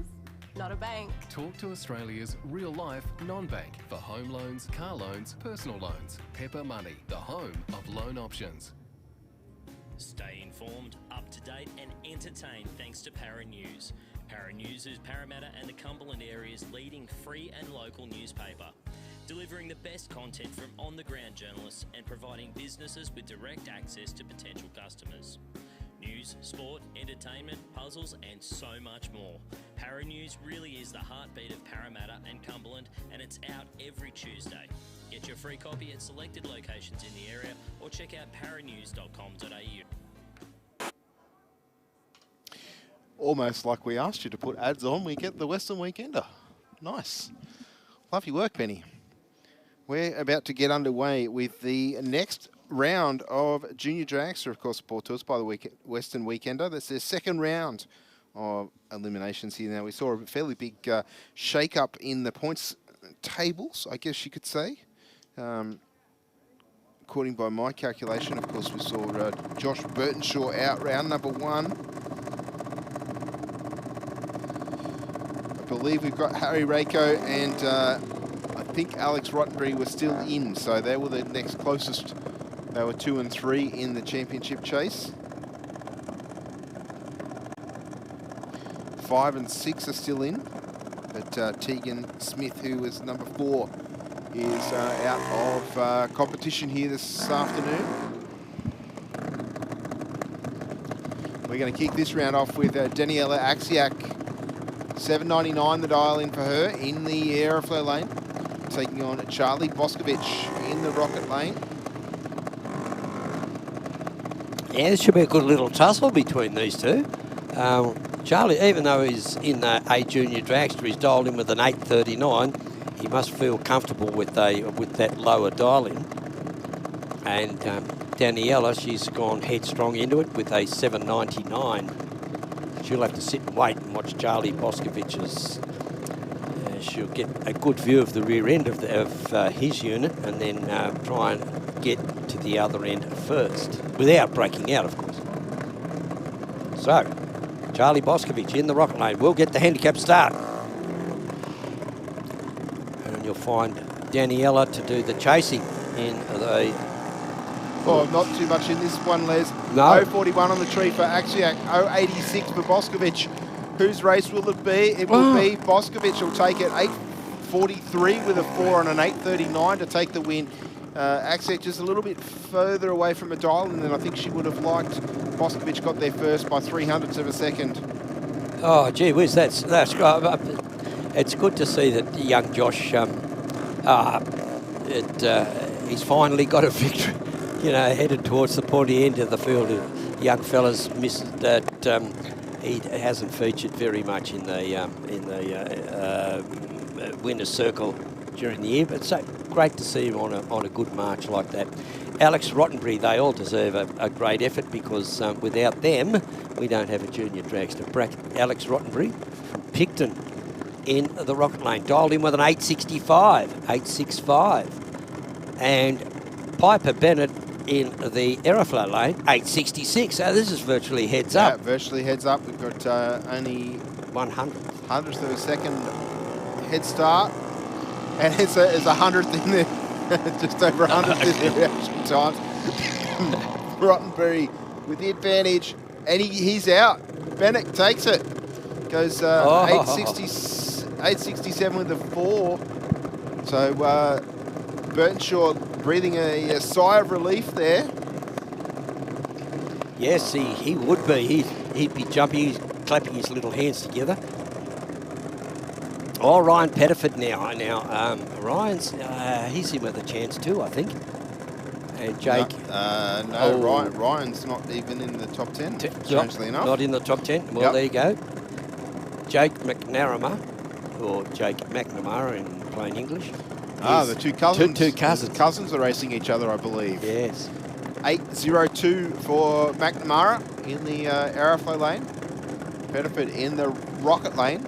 Dialed in with an 8.50 in the blue car. 0.69 on the tree. McNamara with a massive advantage. 2.10 on the tree for Pettiford. I don't think he's going to make that up, Les. No, 8.06 with a 6. McNamara moves through to the next round. It'll be a interesting table talk at the next round of lunch or dinner at the White Residence. Next family barbecue. Yeah. Someone might end up on the barbecue. Okay, Chloe Rako in. Oh, look, another heads up. Her and Max Perry, both these drivers have dialed in at 11.11, both of them. And so we've got Max Perry at number 15. He's our 15th fastest qualifier. And Chloe Rako, our 9th fastest qualifier, both dialed in at 8.11, so it'll be heads up. First to the other end wins. Without red lighting. Who gets the start line advantage? I'll let you know. It's all down to reaction times here. I think fans really like to see heads-up racing. 094 to 075. Max Perry does have just a slight advantage over Chloe Rako. Doesn't transfer into a win. It does. He runs an 8.11 on an 8.11 with an 8 at 80.48 miles an hour. Chloe Rako runs an 8.14 on an 8.11 at 79.79 miles an hour. What a tussle that was. All right. Well, a brother, younger or older, I'm not quite sure, but Harry Rako also dialed in at 8.11 in the Rocket Lane up against Jacob Longo. Jacob's dialed in at 8.83. He's slower, so it's in a B junior dragster, so he'll get the handicap start. That's over in the Aeroflow lane. So Jacob Longo running for RMJ Mechanical Repairs, and Harry Rako running for Mum and Dan and the Rako name from Albion Park in New South Wales. A lot at stake here, folks. Not quite cheap stations, but a lot of pride on the line. Rako third in the championship hunt at the moment. Harry, or yeah? Yes. Yeah, Harry, yeah, okay. On 350 points, he's 70 points down on Josh Burtonshaw. Oh, no, Harry's got the better reaction time. Yeah, over a 10. Jacob Longo. No, he broke out. Oh, Longo takes a win. Rako got there first, ladies and gentlemen, by a 10th and a half, but went 8.105 on his 8.11 dial-in. 8.11, oh. I think Burtonshaw's afternoon just got a whole lot better. A whole lot better, yeah. Because his next nearest two competitors went out at round number 2. Oh, ice cream's on Young. Perry can still come around, I think, if it's 100 points for a win. But he'll need to win it. Rightio. Now, Claire Little dialed in at 8 flat. She's on a solo because she's number 1 qualifier. Okay, the best Claire can do is a tie. Oh, okay. I don't know how that works. Do they count it back to whoever went furthest in the last round of competition? I don't know. Yeah, right now. Okay. Well, she had an uncharacteristic 0.157. She'll want to sharpen up there for the next round. All right, that was our second round of eliminations for the Western Weekender Junior Dragsters. While we pack up the finish line safety equipment, we might throw to our big screen for a couple of words from some of our sponsors. We'll be back with you very shortly. Aeroflow Performance provides a wide range of high-quality performance products for racers, street machines and hot rodders. From fittings, fuel system components, intake solutions and even turbocharger systems, you can see it all at aeroflowperformance.com. Speed Adict Clothing Co. Fast clothes for fast people. Shop now at speedaddictco.com.au.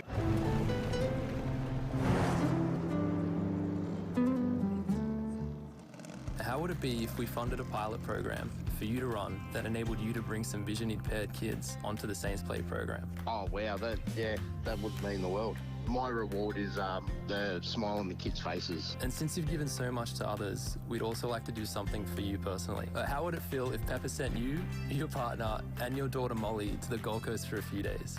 Yeah, awesome. I don't know what to say. It amazes me. Thank you very much. Introducing the brand new aeroflowperformance.com.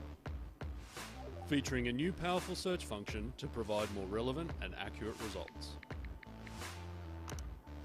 The new and improved menu increases speed and ease of navigation. Once you've found the right products, you will also find important information and specifications for your selection. Then, simply add to cart and proceed to checkout. Your Aeroflow Performance products are only a few secure clicks away. Try the new aeroflowperformance.com today. We've always had a few cars. They're all special. The T-Bird. Oh, that's mine. The Combi for when we want to get away. The XR8. It's going to be a classic. They're all insured with Shannon's, We've also got Shannon's home and contents cover. which helps protect our automotive collectibles, tools and memorabilia in the home and garage. If you're motoring enthusiasts like us, it's got to be Shannon's. Shannon's, insurance for motoring enthusiasts. Call 13 46 46 for a quote.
right, ladies and gentlemen, back with some racing. We're going to have Tristan Anderson and Phil Gardner kick off this round of the street bike bracket. Yeah, street bike, and Phil Gardner, that's Phil in the rocket lane, aboard the Yamaha XSR 900. It's a triple 900. I used to like them bikes. And Tristan Anderson in the Royal Enfield. And he's got into this round. He was our 7th qualifier, but he's got into this. He's lasted all this time. He had identical reaction times. And Phil Gardner Tristan Anderson broke out.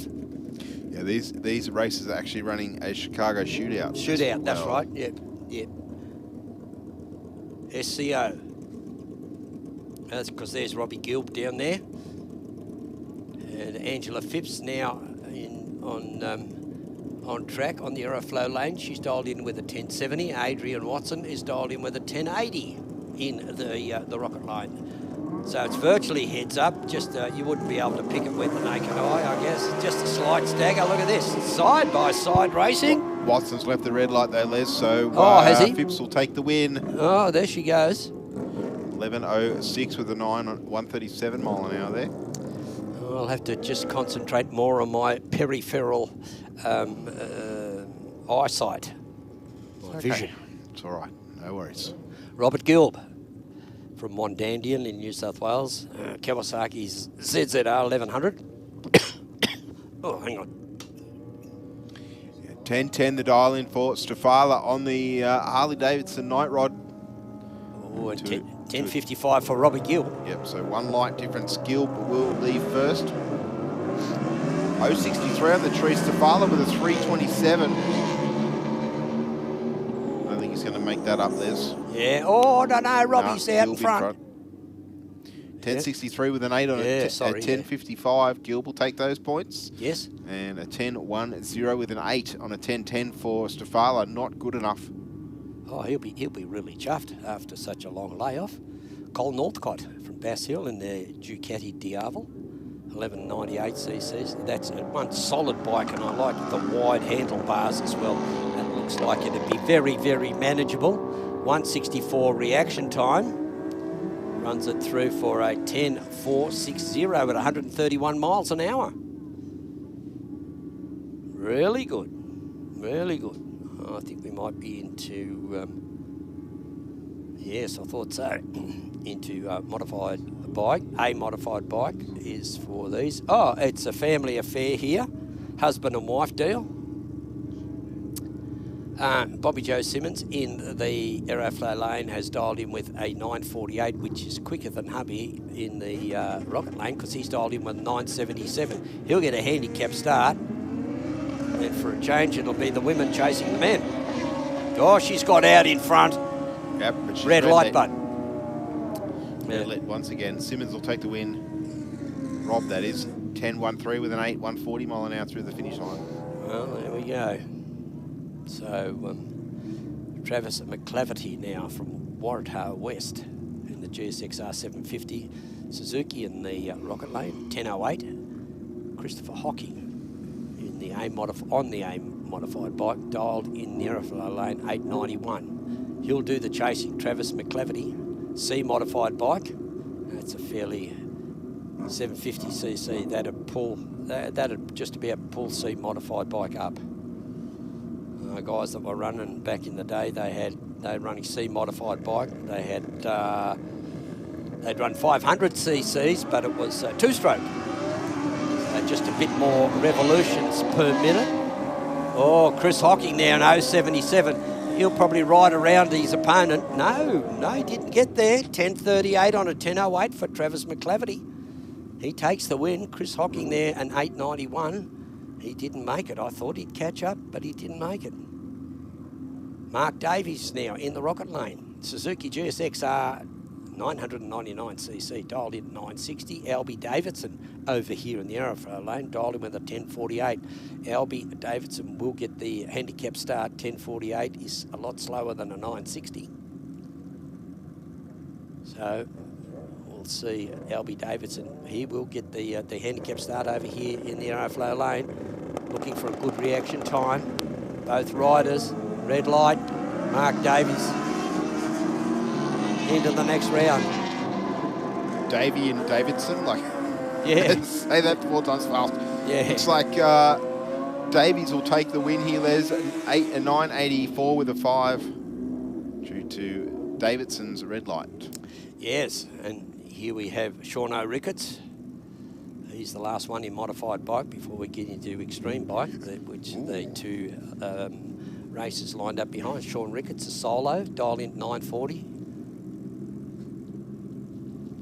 Okay, so as I said before, Ricketts is the only one left in that has a chance of coming around Peter Strudwick. And him getting a solo in this round is not helping Strudwick's, Strudwick's plan.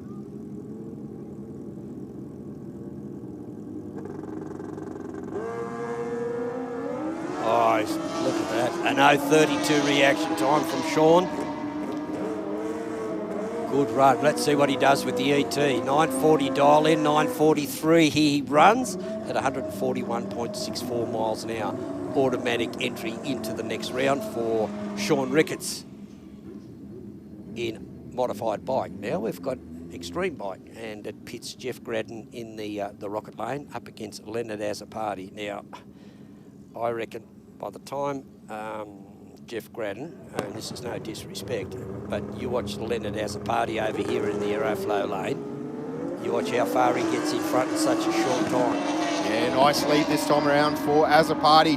The bike dead straight, but still looking over towards the centre line. I think Gradden got around him at the bottom end. 8.54 with a 172 mile an hour. Don't know what happened there to Azzopardi. He was miles out front. Yeah, so look at that.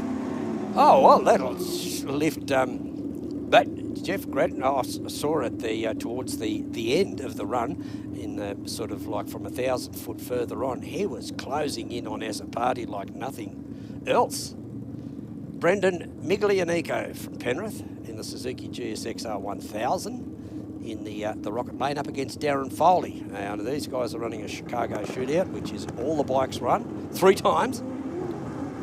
And all the points tabulated to get a winner. Oh, Foley's bike loose in the rear tyre. Wow. Out of the throttle now. I think Miglianico will come around in big speed right over towards the wall there. 178 mile an hour through the finish line. 8.87 seconds. Wow. 178. Only 102 for Foley. He was out of that bike well early. Was doing 95 mile an hour at half track. Yeah. They don't flick the kilometres anymore. No. Okay. Oh, I'm cool with that. I get to know the difference between the two. But these young kids, miles an hour doesn't mean much to them because they've never been taught it. So. Correct. Just checking out the timing blocks. I think something like that. There is an official on at the middle of the racetrack at the moment, getting his daily exercise, running between the blocks.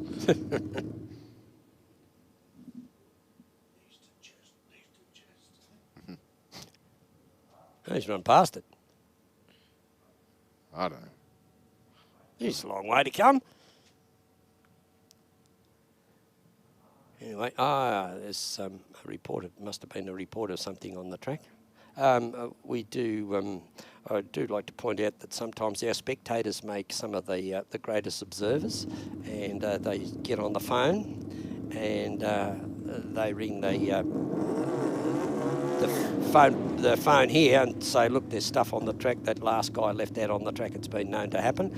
They ring the track, and the track gets the track walker, like you saw then, to come out and pick the piece up. So they're usually pretty good here, though. Aren't they? But, yeah, they are. Yeah. Well, for him to run up all the way, sometimes comes down to having someone in that position to see it. But we're going to finish off the next pair. We're going to have Dejan Azzopardi now on the Suzuki GSXR 1000, taking on Joseph Curry on the Harley-Davidson V-Rod Destroyer. This bike at Dejan's looks fairly sort of like streetable, not like Leonard's with extended rear trailing arm. Oh, definitely the Dian's bike are much more standard in the chassis. Oh, Joe Court. Oh, I tell you what. Dian, no, she won't make it. She is travelling though. 147 miles an hour, and Joe Curry there, Joseph Curry, 143 miles an hour, 9:15 against the 9:29. So Joe Curry got there first. 0.80 reaction time, so that would have helped. So he'll amount the points for that round. Now to Super Sedan. We must be getting down to, I'd say, Super Sedan. This would be the round before the semis, I'd say. Webster getting all crossed up in the burnout there, Les. Yes, yeah, that's the old dragster. This is round 3 of 5 of Super Sedan here. The final round of the Speed Adict Clothing Co Championship Series at Sydney Dragway. We hope you enjoy the racing here this afternoon. Oh, I certainly have, that's for sure. And it's been great calling. Geez, some of the other people that I've worked with that have come and gone, you know, fairly quickly in this job. Geez, I'm certainly glad it's you and Stewie that I'd rather be working with. Thank you very much for the kind words, Les. Much the same. It's always good to have you here at Sydney Dragway as well. Wealth of knowledge. 074 on the tree for Tom Campbell in the VL. I think the Utes not going to get there. 10-1-0 with a 9 on a 10-1-0. Only 9 thousandths over the dial-in for Campbell. Oh, well, he's going to move into the next round. That'll be good. Oh, here we go.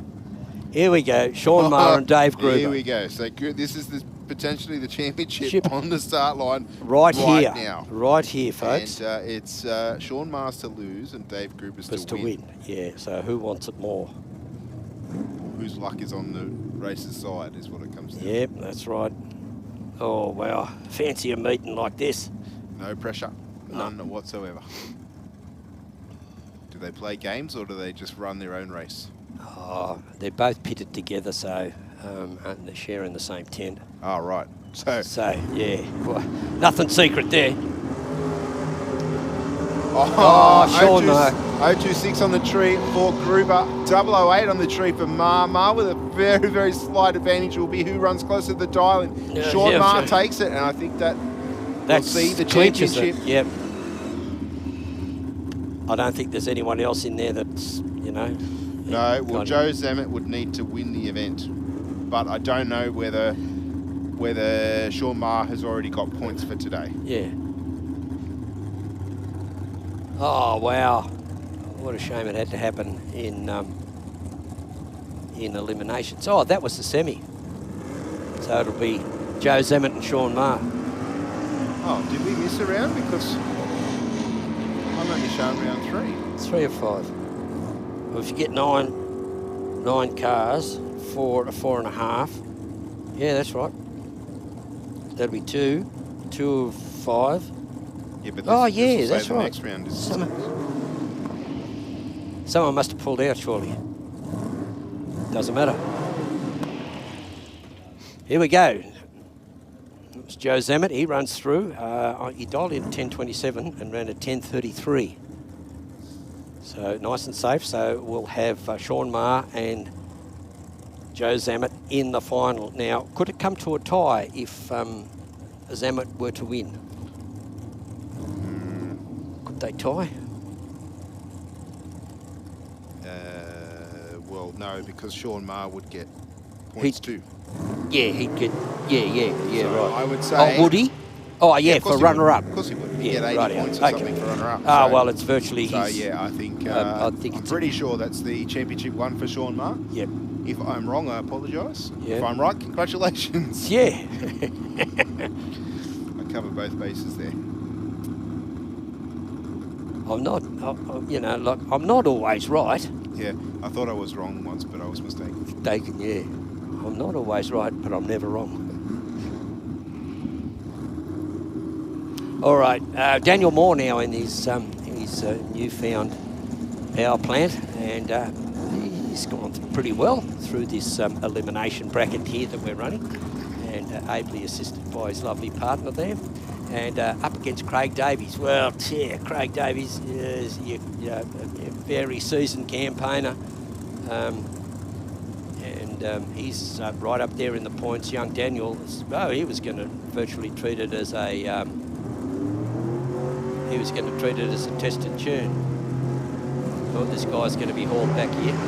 Oh, Daniel gets out with an 0.95. Oh, tell you what, he might. No, Davies has got it. Yeah, Davies out in front. He's still in the hunt, I think, for the championship. 3.5G. Oh, yeah, he was always in front. I thought he was going to stick his nose in front. When you have a look at all the incrementals, Davies was in front. All right, next up we have a battle of the rear engine dragsters, and we've got Jess Turner in the aeroflow lane, little 410 nitrous assisted small block. Yep.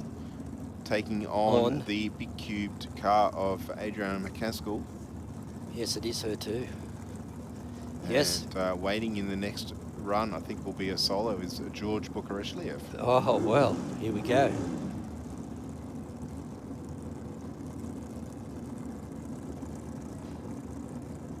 So Craig Davies, and that was the...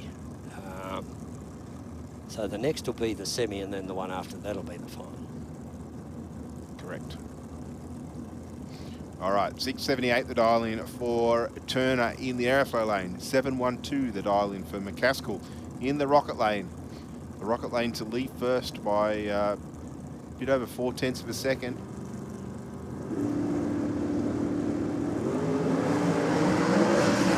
Oh, 3.0 reaction time for Turner. 0.15 for McCaskill. McCaskill with the advantages in the front.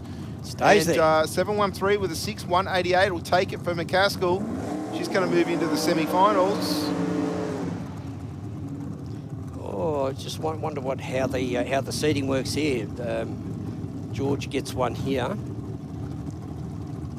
so that'll be 3 left. So, young George. Dialed into 795, been running on song, and I mean on song all day. Just one of the lesser known races around, that's for sure, but very, very consistent. He's even the way he speaks is very consistent. He doesn't roll his R's, doesn't he? He's a really good speaker. He's very professional in the way he conducts at the racetrack. He's given a couple of acceptance speeches to a few trophies, and I'm actually very impressed. I'm certainly not a professional. No. I do okay, I think, up here, but George comes across very well. 022 on the tree. And a 797 with a 5, 168 mile an hour there for Bukareshvili. Keep in mind, this car only 365 cubes. It does very well, naturally aspirated. Yeah. Oh, you know, like it's he must have everything. I wouldn't say everything's on the edge, but he just must have everything tuned in, and the setup must be just absolutely spot on. And good luck to him too. It's a front engine dragster where, you know, like.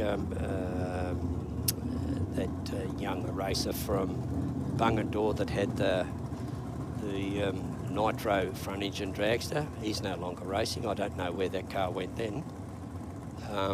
Then you've got the Blakes, which is a beautiful car. Very fast car. Well, they've got 3 of them, I think. Have they? Yes, they've got 3 front engine cars, all different combinations, different brackets. Yeah, but, really? They've got one that runs in pro alcohol. Yep. I think we went 589, I think, last weekend or a couple of weeks ago here.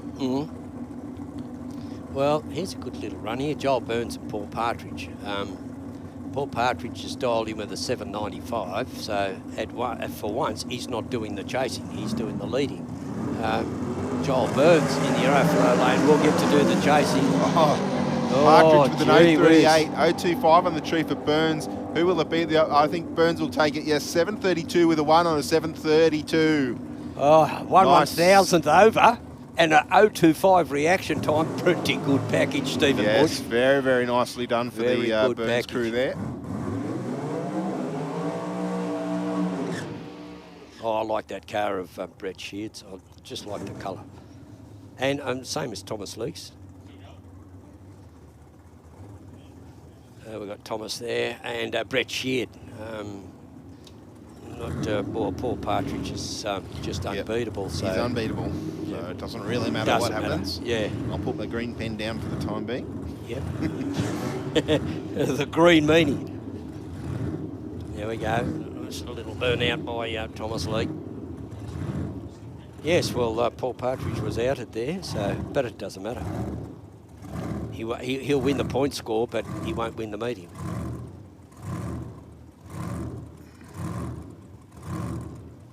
Thomas Leake would love to do it. Where's Thomas? Oh no, he's in number 3. Yes, number 3. 3:30. He accrued. Oh, okay. Well, okay. Well, he might still win the meeting. He could. So could Brett Sheard. So could Dave Whitmore. Oh, look, they've noticed something on Dave Whitmore's car. Door's not shut properly. There we go. Look at that. Thomas Leake. Brett Sheard. Thomas. Oh, Brett Sheard broke out. He dialed in 794 and ran a 792 at 171. Thomas Leake there on his 796 ran an 805 at 167 miles an hour, but had a pretty good reaction time. Oh, Krieger and Whitmore. Sounds like a firm of lawyers. It does. It does. Oh! Krieger getting very crossed up in the burnout. Whitmore, no, not mistaking the power additive that's on that car. Mm. Yeah, for sure. Krieger with ample nitrous powering that 864 cubic inch big block Chev. Gee, look at that. Nearly, well, it's nearly 2 seconds between these two. Ooh, that's not looking good there, Les. I can see some crew picking up bits and pieces. Some small bits of something off the racetrack. I think he's noticed something as well in from the cockpit. I think, yeah, push it back. No, I'm talking about the Whitmore car. Well, you can't leave the car, Simon Krieger's car there. You're not allowed to run. If it was back behind the blue wall there, it was wasn't poking past, well, then Dave Whitmore could run a solo. Oh, he'll be disappointed, I know.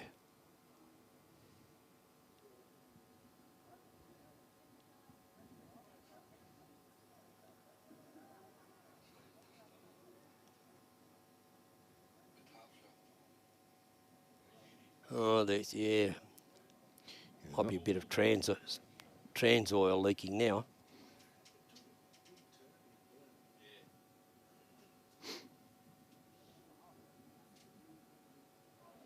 All right, Les, while we're sorting this little issue out on the start line, we might throw to our big screen for a couple of words from some of our supporters here at Sydney Dragway. How does that sound? We'll be back with you shortly. No to your home loan? Thank you. Talk to us. Not a bank. Talk to Australia's real-life non-bank for home loans, car loans, personal loans. Pepper Money, the home of loan options.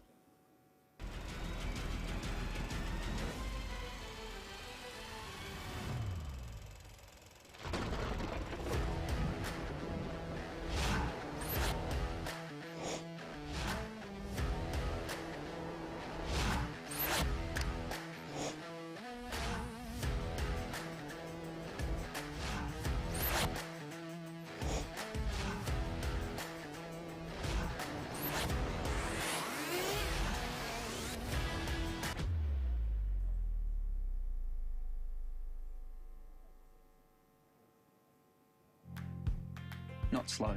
Not difficult. Not just ticking boxes.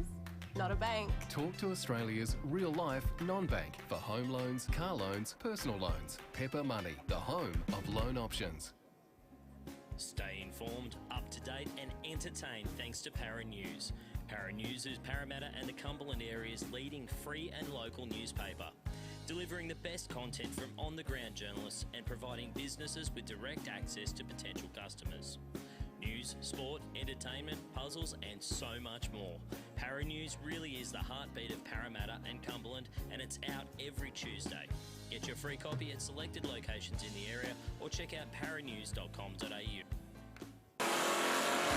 Aeroflow Performance provides a wide range of high-quality performance products for racers, street machines and hot rodders.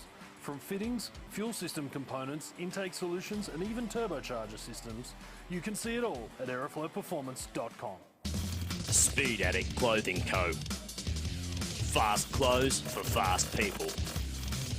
Shop now at speedaddictco.com.au.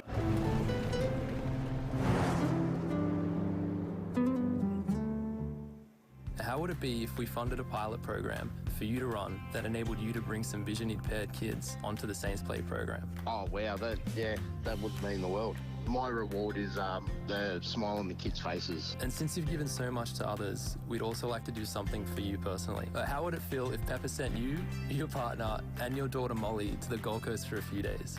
Yeah, awesome. I don't know what to say. It amazes me. Thank you very much. Introducing the brand new aeroflowperformance.com. Featuring a new powerful search function to provide more relevant and accurate results. The new and improved menu increases speed and ease of navigation. Once you've found the right products, you will also find important information and specifications for your selection. Then, simply add to cart and proceed to checkout. Your Aeroflow Performance products are only a few secure clicks away. Try the new aeroflowperformance.com today. We've always had a few cars. They're all special. The T-Bird. Oh, that's mine. The Combi for when we want to get away. The XR8. It's going to be a classic. They're all insured with Shannon's, We've also got Shannon's home and contents cover. which helps protect our automotive collectibles, tools and memorabilia in the home and garage. If you're motoring enthusiasts like us, it's got to be Shannon's. Shannon's, insurance for motoring enthusiasts. Call 13 46 46 for a quote.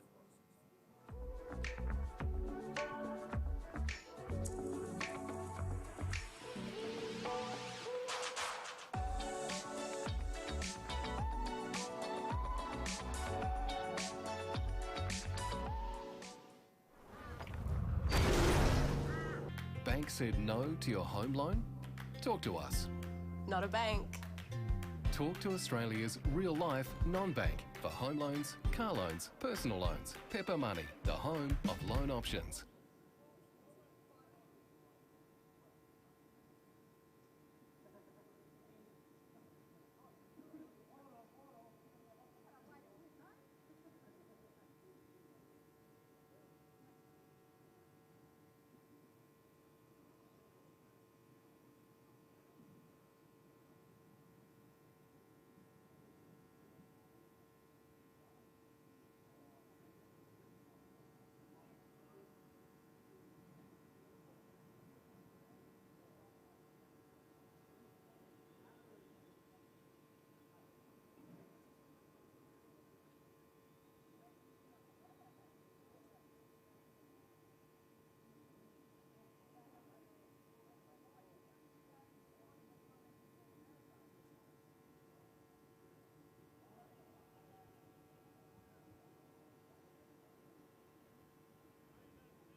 All right, back to we're back to another round of Super Street, and we're getting towards the pointy end of the program.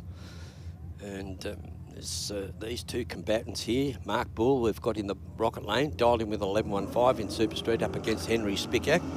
Henry's dialed in with the 12.26. Mark Bull had to do the chasing. It's a 177 reaction time to a 166. Now it's anybody's race right here. Henry Spickak does win. Good to see Henry in the winner's circle there. So a 12.270 on a 12.26 at 110. So he's into the next round. I think this might have been the semi. No, it's not. It was the round prior to the semi-final. So we've got Henry Spickak. Now we've got the Battle of the Yellow Utes. We've got the points leader in the class, Richard Matasevic, and also winner of the 400 Thunder, East Coast Thunder. Matasevic gets out with an 0.27. Anthony Gattalari. No, Matasevic's got the start line advantage over there in the Rocket Lane. He'll get there first. He'll take the win. He'll be on to that's those two in the semi-final. One of them is going to get a bye run in the semi-final because Dave McLean here is on a solo, so he'll get his automatic entry in. Dave McLean there, an 0.57. Oh, gee, that car's stout. I mean, it's street driven as well, so and it's always running in tip-top condition. He dialed in at a 1080, but ran a 1076. So the track's cooled down, the air's cooled down. So it's probably ideal right at the moment for this type of racing. So it'll be Dave McGlynn, Richard Matasevic, and who else was in that? That was in the Bull. Yeah. So they're the three that are in. One of those three is going to get a bye in the semi and go straight into the final. So there'll be two cars, and I doubt if it'll be a run there. Dave McLean won't get another one. Yeah. Oh, yeah, without a doubt. Well, who's next? Armstrong. I don't think Armstrong's still in, is he? No. So the next one in, Greenland's not in. No, Guy Greenland's not in, no. Right, so the next one in is...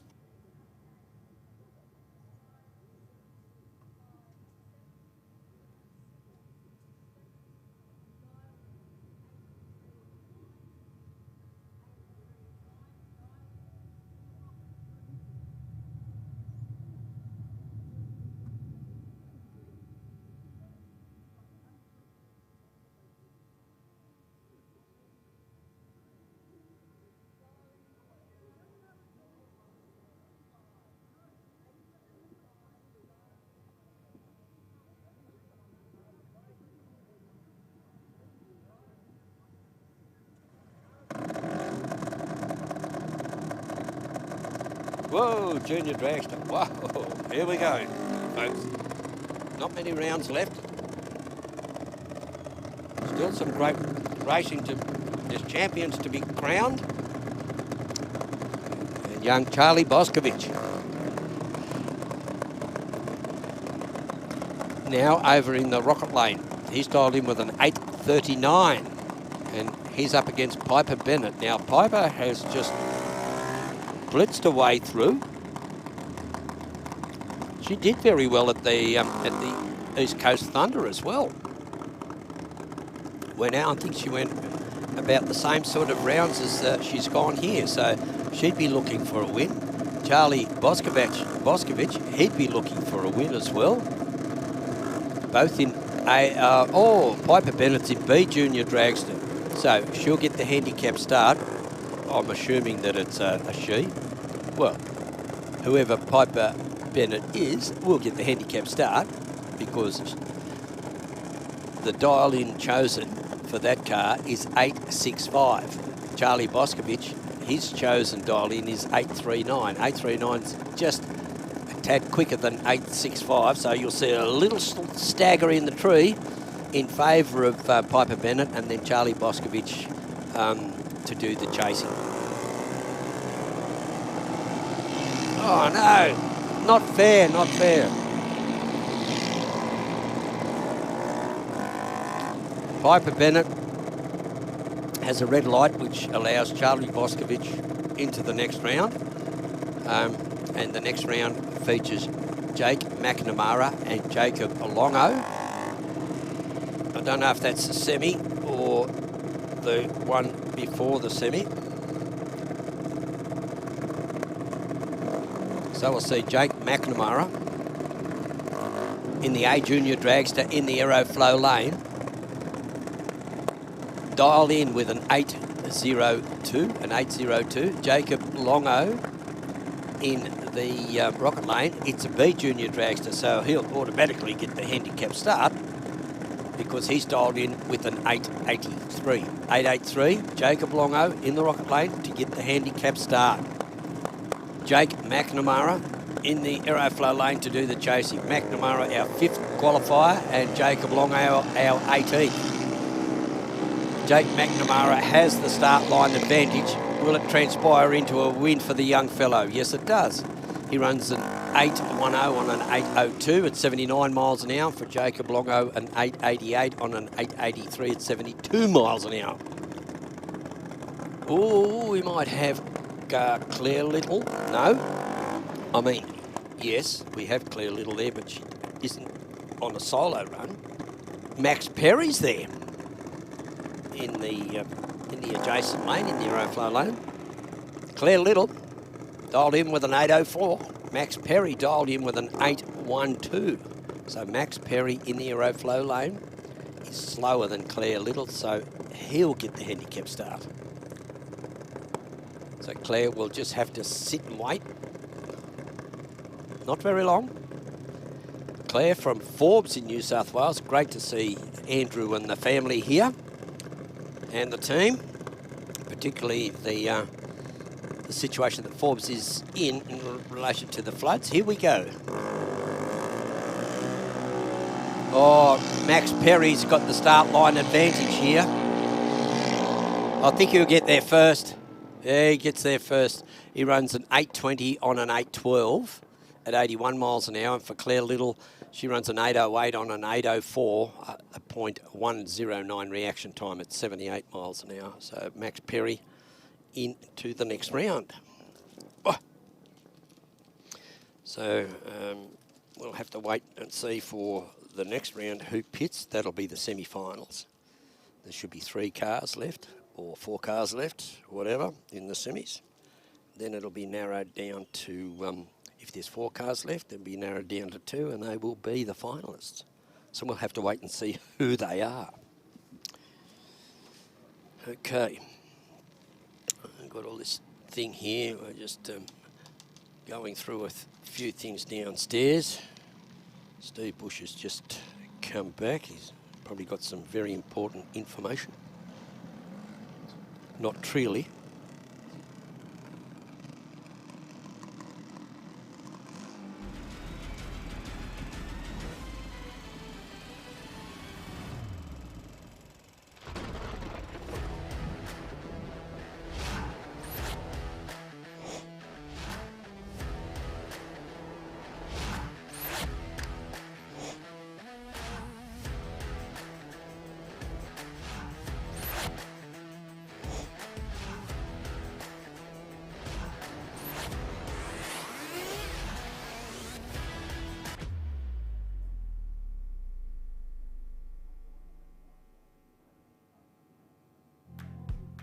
Not slow.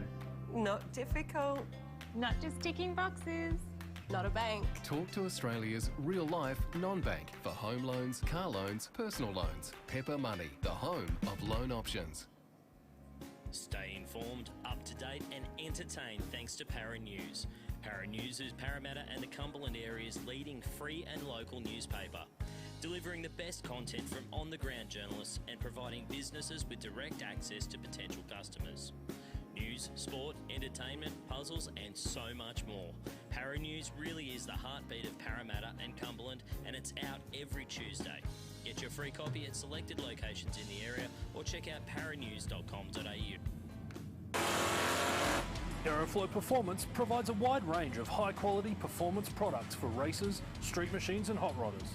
From fittings, fuel system components, intake solutions, and even turbocharger systems, you can see it all at aeroflowperformance.com. Speed Adict Clothing Co. Fast clothes for fast people. Shop now at speedaddictco.com.au.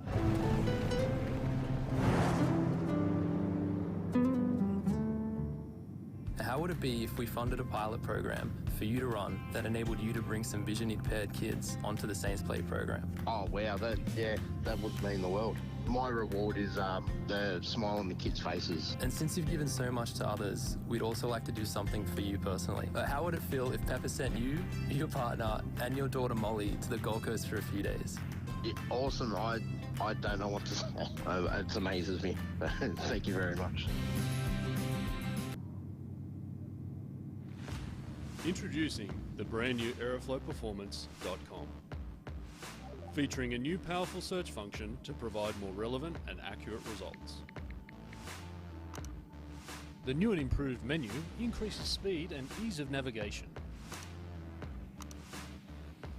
Once you've found the right products, you will also find important information and specifications for your selection.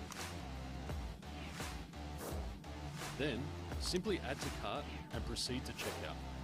Your Aeroflow Performance products are only a few secure clicks away. Try the new aeroflowperformance.com today. We've always had a few cars. They're all special. The T-Bird. Oh, that's mine. The Combi for when we want to get away. The XR8. It's going to be a classic. They're all insured with Shannon's, We've also got Shannon's home and contents cover. which helps protect our automotive collectibles, tools and memorabilia in the home and garage. If you're motoring enthusiasts like us, it's got to be Shannon's. Shannon's, insurance for motoring enthusiasts. Call 13 46 46 for a quote.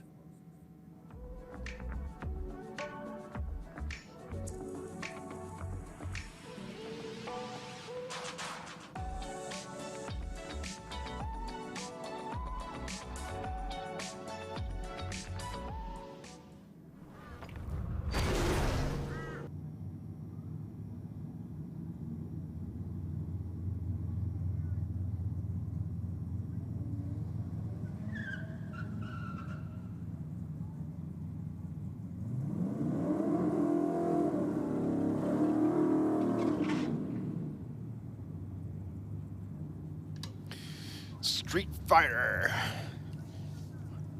Alan Stevenson in the Holden utility, taking on Danny Stadelmeyer in the Honda Jazz. Yes, the Honda Jazz dialed in with a 17-16. The Ute dialed in with a 13-0. Jazz away with a 104. See what the Ute can do. Oh, he's thrown it away with the red light. 057 on the tree. The Jazz will go another round.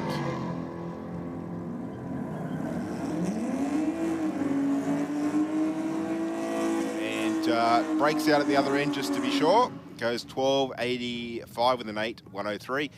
Stadelmeyer through to the next round. We'll see the Jazz to take on potentially either of these two.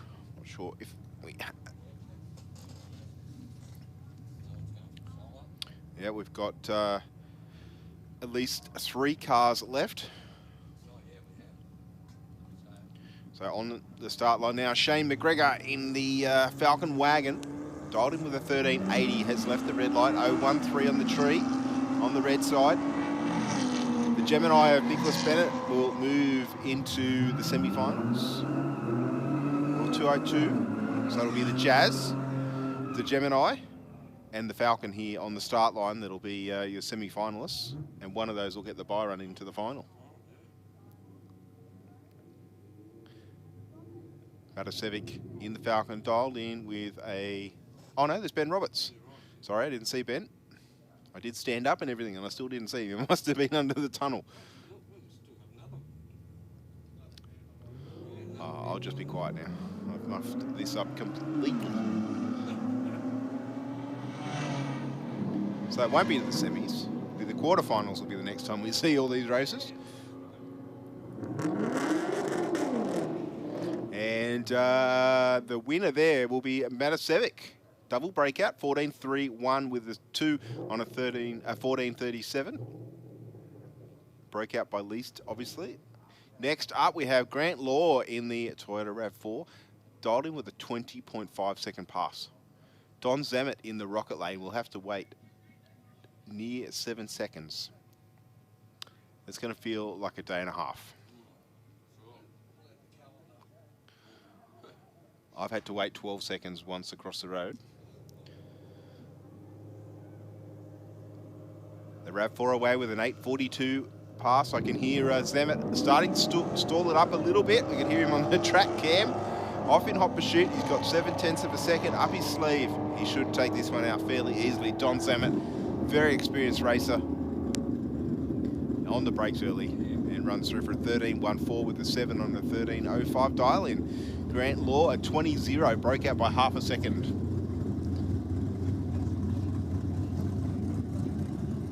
If you're going to break out, Ben, you might as well do it properly. All right.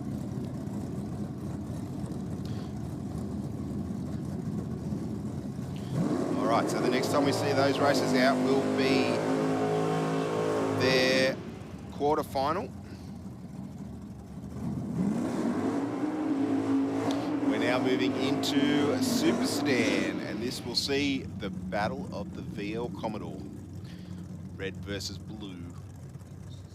Tom Campbell dialed in with a 10.09 in the red VL in the Aeroflare lane. Joe Zammit in the Rocket lane. He's in the Zammit Brothers Racing 383 powered VL, dialed in with a 10.28. 0.69 to an 0.42. Zammit with a very small advantage. Will Campbell run around him? They're locked together at 1,000. Oh, double breakout. Both cars going under. Zammit by the least, taking the win with a 10.26 with a 3. 10.26 with a 3 takes it for Joe Zammit. Moving into the next round.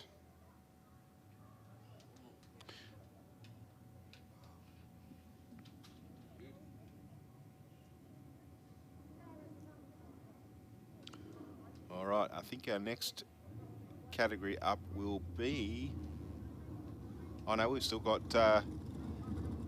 Sean Maher to come through. I just saw him come through the staging lanes at a fair rate of knots.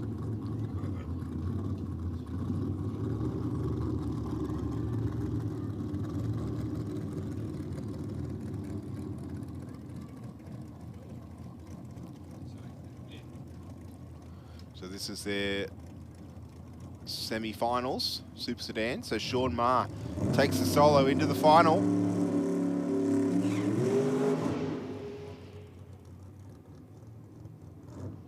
Just doing a very short, sharp burnout. I'm not sure if he's going to accept the start and do a run, or whether he's just going, or whether he will do a run. We'll wait and see.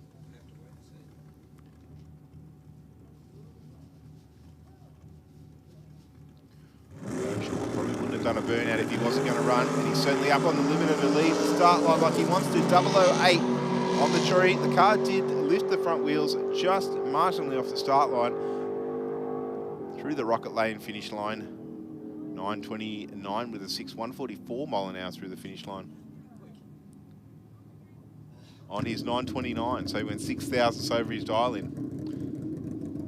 Nice.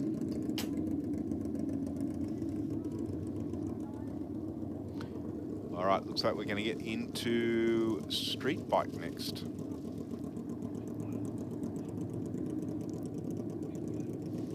And we have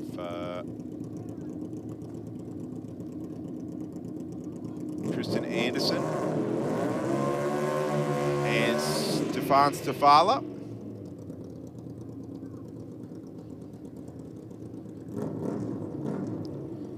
Anderson on the Royal Enfield. Stafala on the Harley Davidson. Just waiting for the computer system to reset here.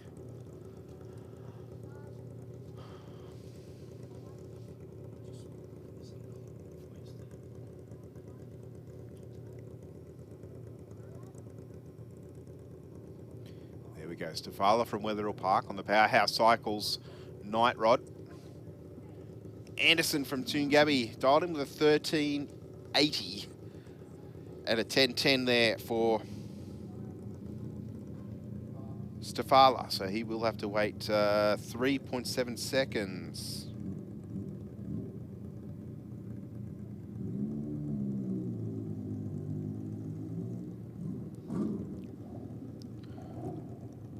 These races running a Chicago shootout style format where they all come back for each round. Plenty RPM for Stafala, 011 on the tree.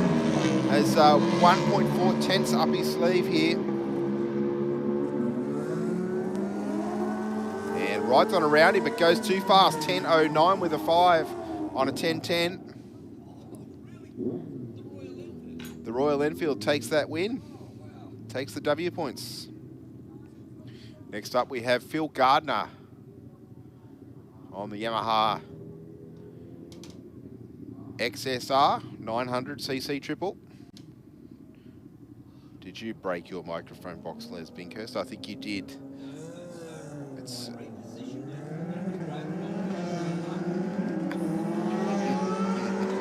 Adrian Watson in the rocket lane. Not going to catch Phil Gardner. And Gardner takes the win, a 12.01 with a 2 on an 11.60 dial-in. 13.17 on a 10.80 there for the rocket lane. Mystic Gear or something, I dare say. Yeah, right. Next up, Angela Phipps taking on Colin Northcott. Northcott on the Ducati. Phipps on the Suzuki. Or is it a Harley, Les? Oh, sure. it's a Suzuki. Yes, I know it is. I'm just stirring Angela because I got a name of her bike wrong once. Oh, did you? And she tells me every yeah. time. Oh, I'm behind you 100%. Okay, right. I tell you what, she's doing pretty well here she too. Is. Got a 3.40 reaction time. Northcott with a better reaction time, but still out in front. Oh, wow. Yeah. I don't know if Angela's gone that fast before. Ben, you might be able to tell me. 10.61 with a 130 mile an hour. That bike usually running around the 10.80 mark there for Angela. If that's not a personal best, it's certainly damn close to it. I reckon Northcott's pushed her to that. Oh, Robbie Gilbert at the moment. He gets the buy run in the in street bike bracket that we're running here today. Kawasaki ZZR 1100.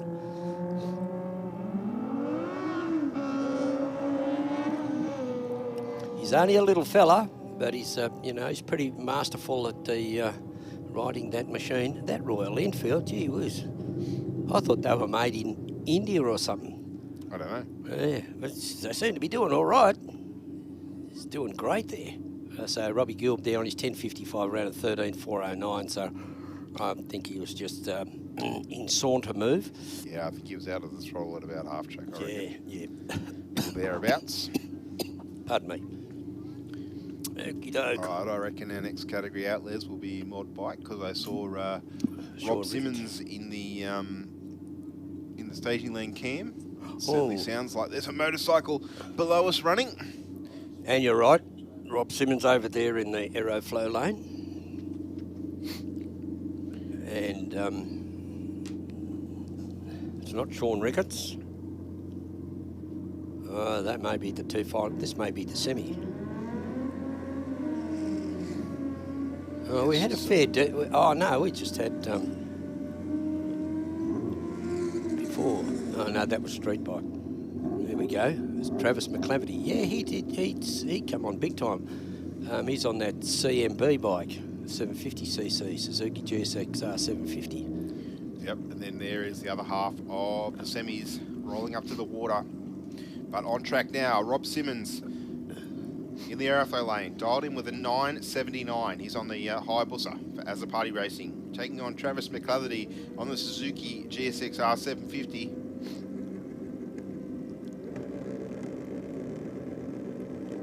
Simmons pointing way over towards the right-hand side of the lane. 1.91 his reaction time. 1.08 the reaction time for McClatherty. I think McClatherty's going to take this. Yeah, he will. If he doesn't break out. No, he does. 10.29 with a 3 on a 10.08. Simmons, a 10.15 with a 1. Something going Australia there. Yep. We have Shono Rikoto on the Kawasaki.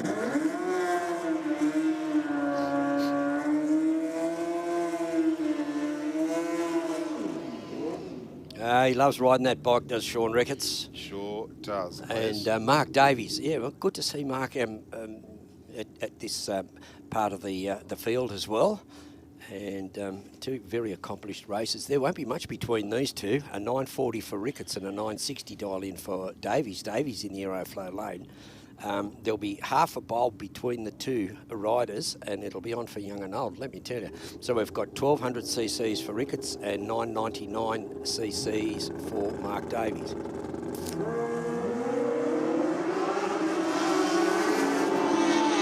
Yeah, I'll tell you what. Tree for Davies, 027 on the tree for Ricketts. I think Ricketts should take this one out. And he does. Goes 9.50 with a 5, 120 mile an hour through the finish line. Got there by nearly 3/10 of a second over Davies. So Ricketts keeps the dream alive.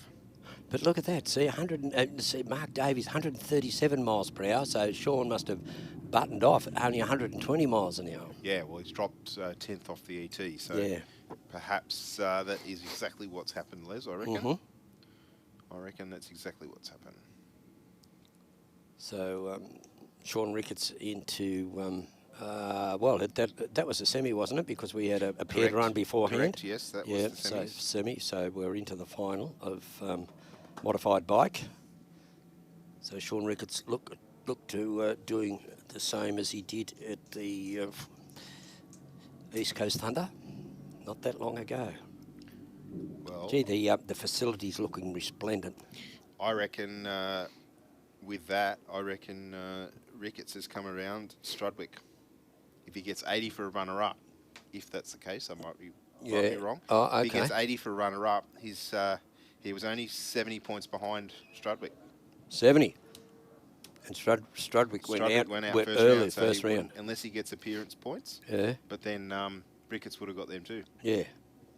Yeah, and gone further. Yes. Of course, this all needs to be confirmed by those that actually do the numbers. Numbers, yeah. They'll probably say, you two guys are way out of line. Well, just trying to make it interesting, Les. Yeah, well, you know why? Because we're good at it. What? Making it interesting. Telling furfies. Yeah, well, well, it's known that there's some sensational exaggerations of the truth. Yeah, by all sorts of people of various notorieties, and most of them have done really bad things, but are really at the top end of the field.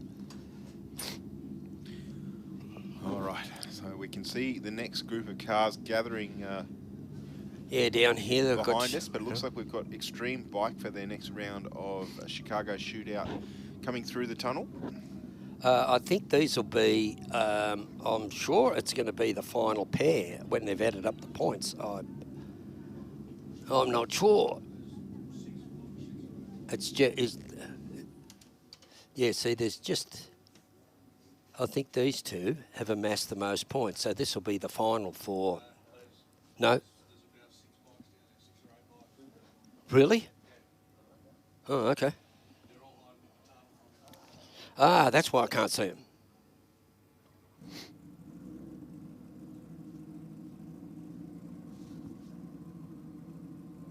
Now we'll get rid of Sean Ricketts. He's doing Darren Foley. That's who it is. That nice multicoloured.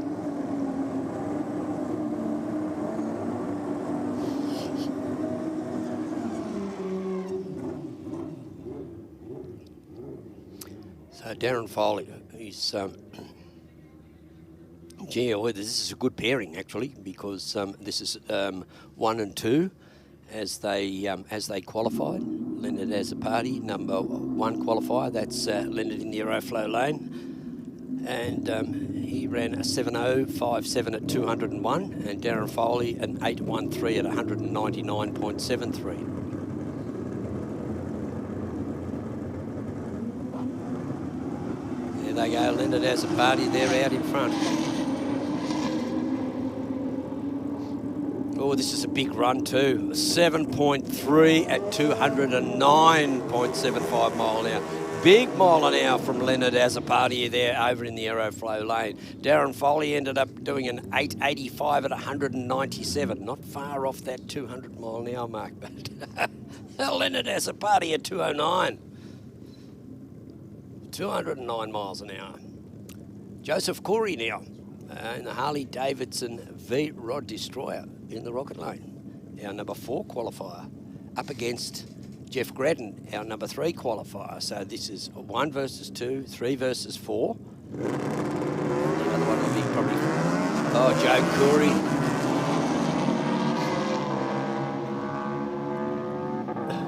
Joe Curry, a red light, an 0.58, left too early. Jeff Gradden there, 2.218, but he can saunter on down. So that we've had first, 1 versus 2, 2 versus 3, 3 versus 4. And I take it it's 5 versus 6.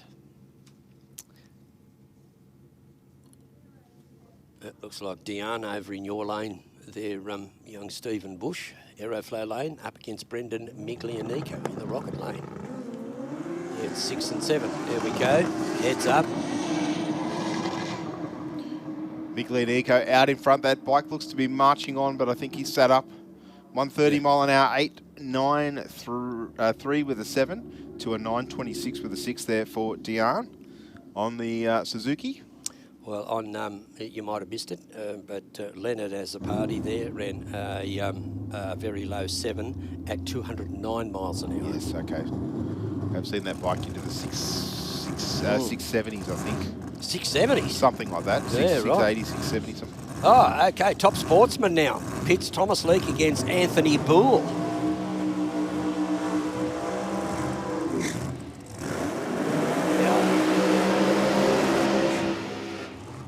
I think Anthony Boole's enjoying his time in Top Sportsman.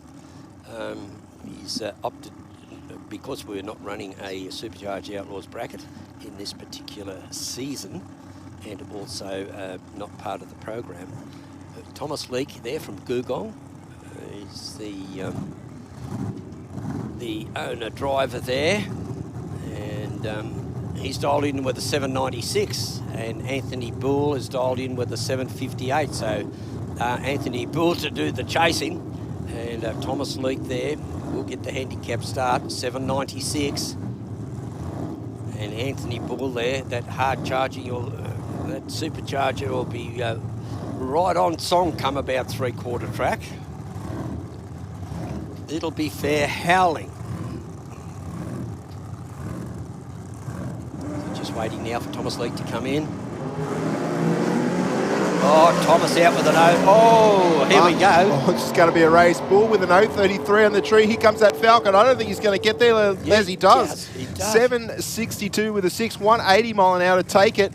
81 10,000 of a second across the finish line. Wow, that is tight for the semi-final of Top Sportsman. Oh, we're into the 10,000ths of a second. Where's Rob Oberg? David Whitmore now in the Rocket Lane. The Chevy Nova, small block Chev 400, Grant's Performance from Dora Creek in New South Wales. Dialed in with an 820 in the Top Sportsman bracket. Joel Burns in that really, really quick Chevy S10 pickup, running a Chev 505. Dialed in with a 7.30.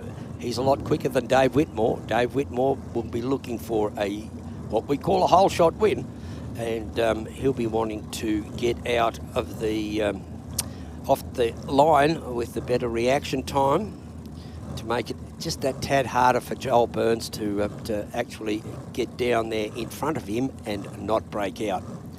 So Dave Whitmore in that little orange Nova will get the handicap start. This will be something to watch. Joel Burns to do the chasing, the young gun. Oh, nothing in it. 9,000's in the start line. Whitmore with a small advantage, but here comes that big S10. The S10 takes it 7.31 with a 5 on his 7.30, Les. And Whitmore just a little bit further away from his dialing, I think, than what he would have liked. Yes. There was just under a 1/10 of a second across the finish line. Yeah. He missed out by a 1/10, and his opposition only missed out by 100th. So herein lies the difference. But still, all makes for great racing. That was a good side-by-side pairing, I might add. It sure was. Both those pairings were fantastic. Very, very tight. In top sportsman, of course. We're going to move into a modified eliminator now, their semi-final. And one of those semis races will be taken between Craig Davies and George Bukareshlev. Yep, George there. He's got the LS powered car, both front engine dragsters. This is something we don't see a lot of in the modified eliminator. There's usually a whole bunch of rear engine dragsters, as we will see as the next pairings come through. But to have two front engine dragsters at this end of the field, at this end of this part of the program, is not a very common sight. So congratulations to both drivers for getting this far in the front engine machines. George Bukareshlev. Oh, George, very uncharacteristic. I think Craig Davies doesn't have to do much to just ever so slight. Craig Davies on his 835 runs an 837 with a 2 at 157.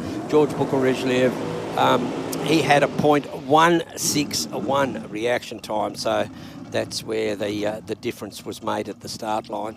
All right, Les, I think if my maths is correct, yes, Davies was on 330 points coming into the event. Lee Harder-Law was for 410. So that's 80 points, is it not? Yes. Yes? Yeah. Right, if it's 80 points for runner-up and 100 for a win, Davies has to win to come around Harder-Law. Harder-Law for the championship and for the round here. Yes. Yeah. If so McCaskill's back on 310. She's not going to win the championship, but she can certainly still win the race meeting and take out potentially second in the championship. Championship. Oh, geez, it's all getting towards the fry pan part of the race there. The heat's really on now. Well, McCaskill's at least second or third, sorry. 016 on the tree, that car dead straight down the rocket lane. 712 with a 1 on a 712. 17 thousandths of a second. Look at that. What a package. The package there for Adriana. Yeah, oh, wow. What an accomplished racer coming through the junior dragster ranks as well. So she's done very, very, very well. Has obviously matured into a fine young racer and probably a fine young person as well. Tell you what, Les, there's been plenty of tight racing here today. Oh, at hasn't there? This race meeting, as there always is at the Speed Adict Clothing Co Championship Series at Sydney Dragway. If you're sitting up in the stands and say, I really like the idea of this racing caper, jump on the track's website, grab some information about entering your car. If you've only got a standard road car, you can run Street Fighter, get involved and have a good old time. Yep. If you prefer just to come along and run a number, come along and join us on the Race for Real Wednesday nights, which we hold here every Wednesday night here at Sydney Dragway. Yep.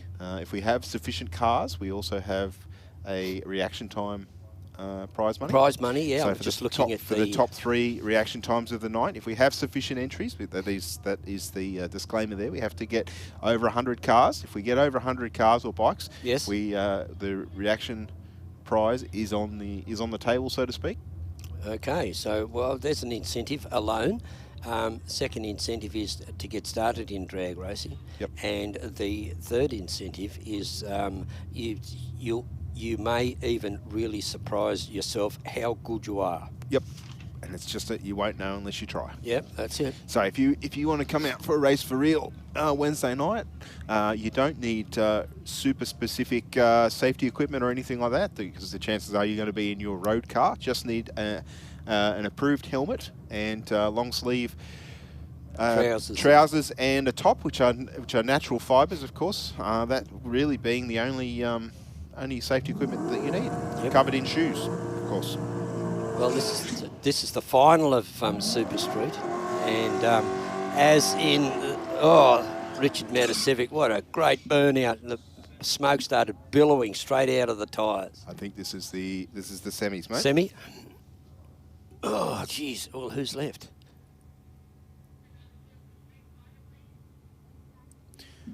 Anyway, on track now, we've got Richard Matasevic in the aeroflow lane, What's in it the say? utility, dialed in with a 10.79.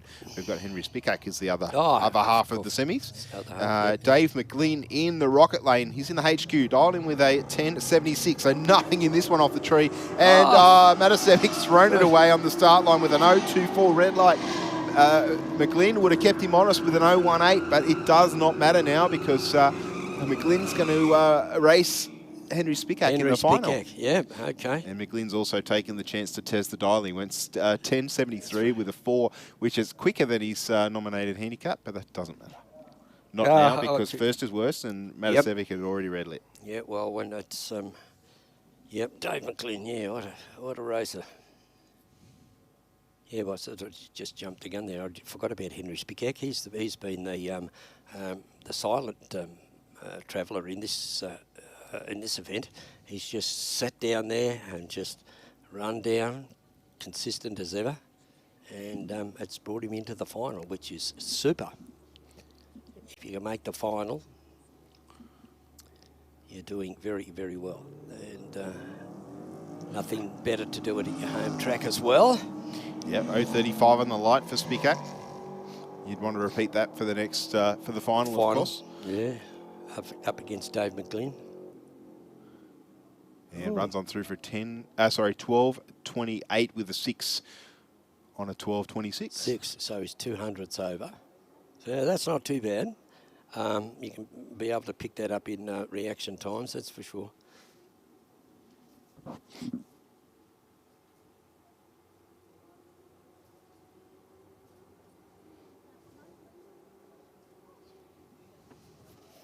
Okay, so we've got a couple of machines at the back down there.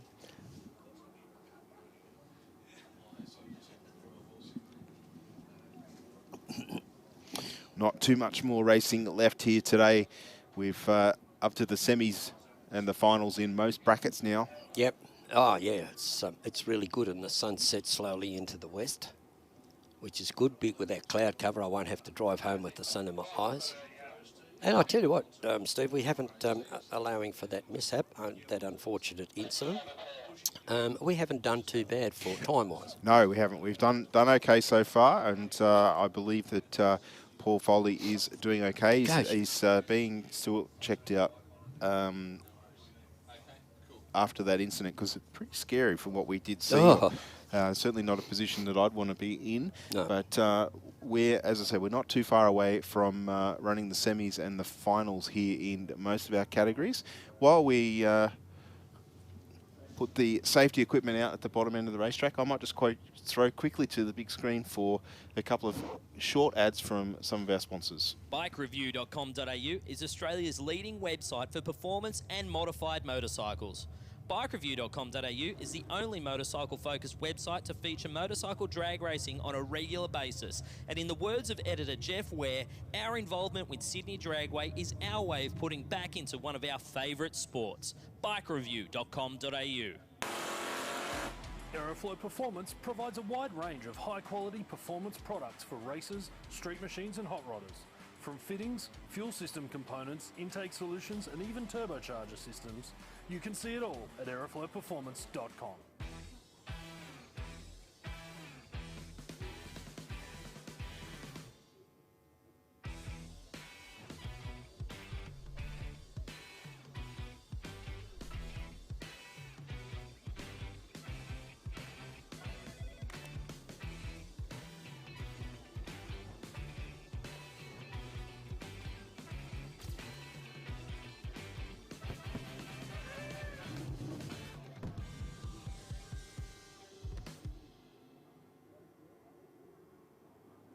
We have these things pegged at 9,000 RPM for up to 50 laps, copping mud and debris. As the crew chief, it's my job to make sure my wife Michelle has the safest and fastest car possible. My customers want race car performance with show car looks. From skiing to ocean racing, we run for over an hour at full noise. Quality and reliability is everything. Doesn't matter what you drive, rotor, import, street race. These aren't your standard performance parts. Designed here in Australia, we've been involved in testing since the beginning. The range started with a few hundred parts and has progressed to well over 10,000. We need something that'll perform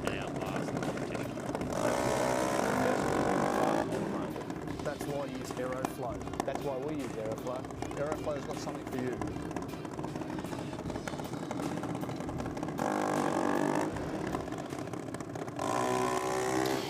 Semi-finals of the Western Weekender Junior Dragster race meeting here at Sydney Dragway, Eastern Creek.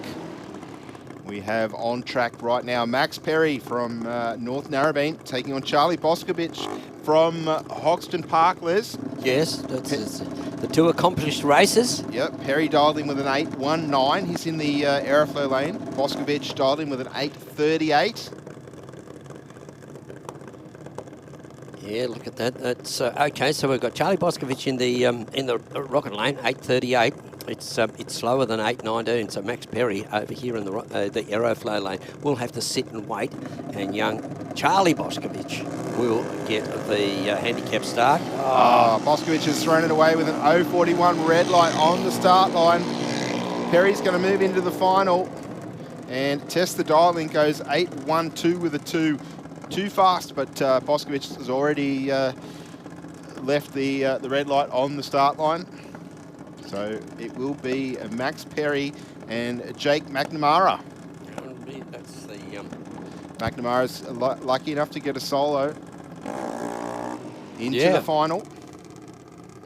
He's been doing very well all day, showing some very good lights, and a very tough racer, of course.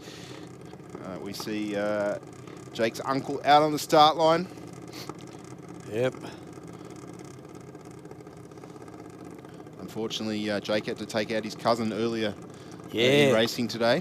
Yep.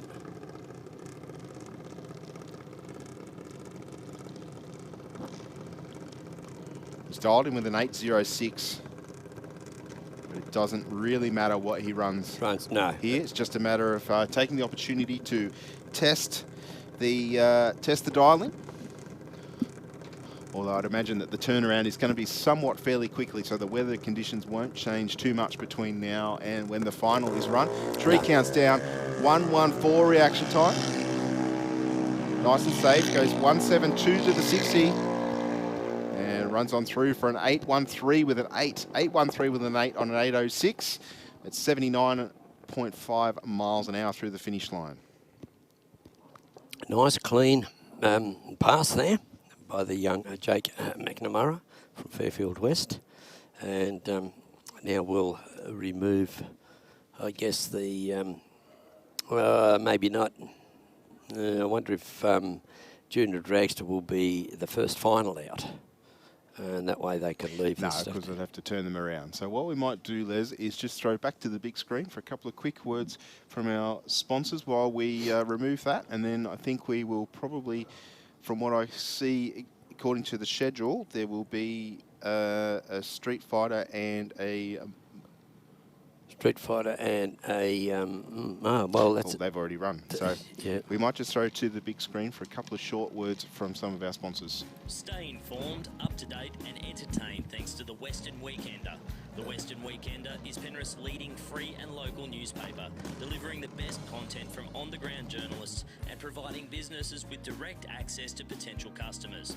News, sport, entertainment, puzzles and so much more. The Western Weekender is the heartbeat of Penrith and it's out every Thursday.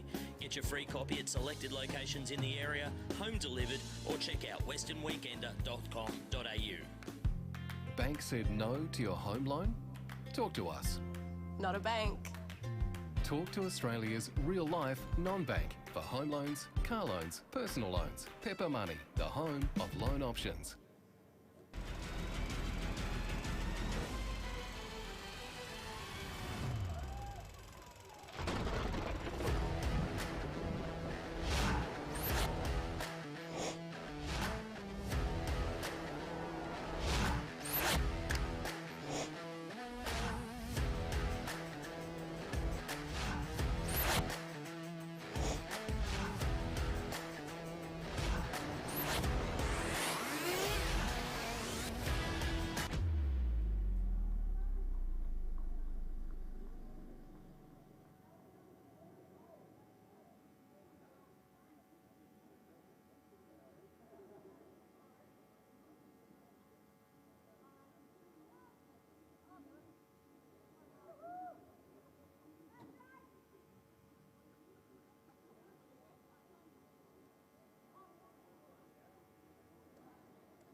right, ladies and gentlemen, it's the semi-finals time for Street Fighter.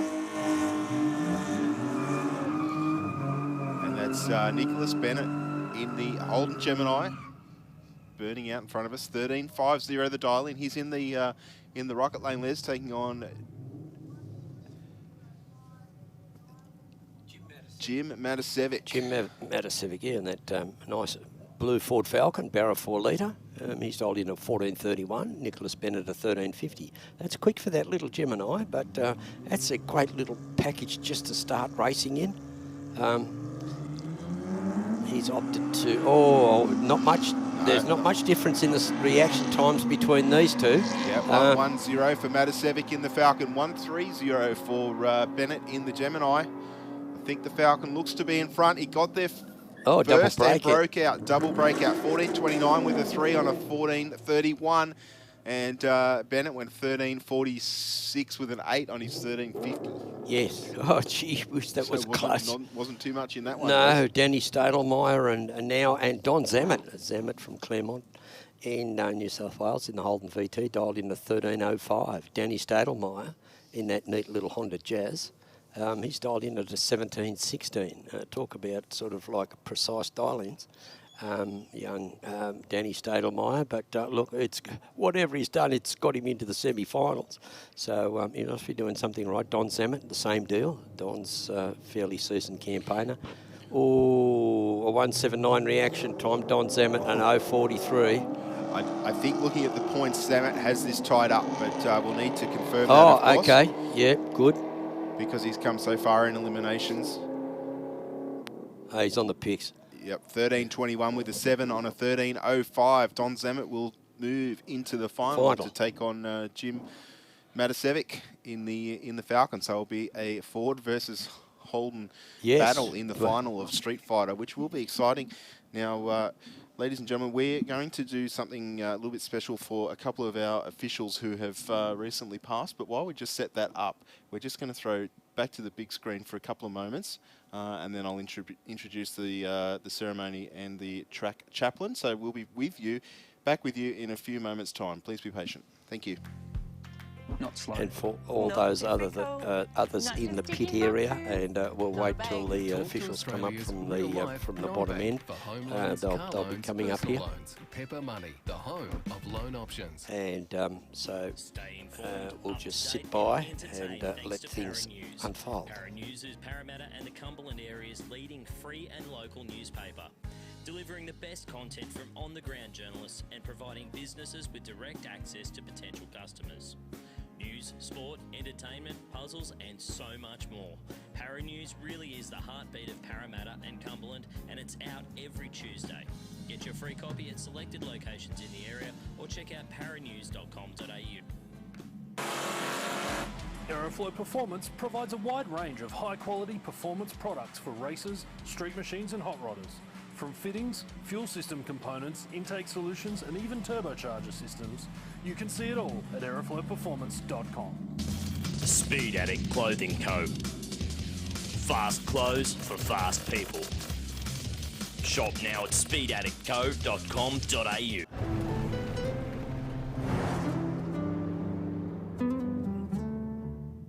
How would it be if we funded a pilot program for you to run that enabled you to bring some vision-impaired kids onto the Saints Play program? Oh wow, that would mean the world. My reward is the smile on the kids' faces. And since you've given so much to others, we'd also like to do something for you personally. How would it feel if Pepper sent you, your partner, and your daughter Molly to the Gold Coast for a few days? Yeah, awesome. I don't know what to say. It amazes me. Thank you very much.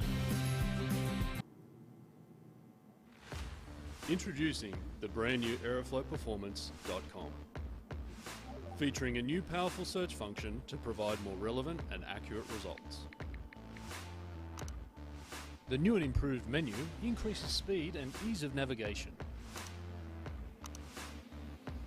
Once you've found the right products, you will also find important information and specifications for your selection.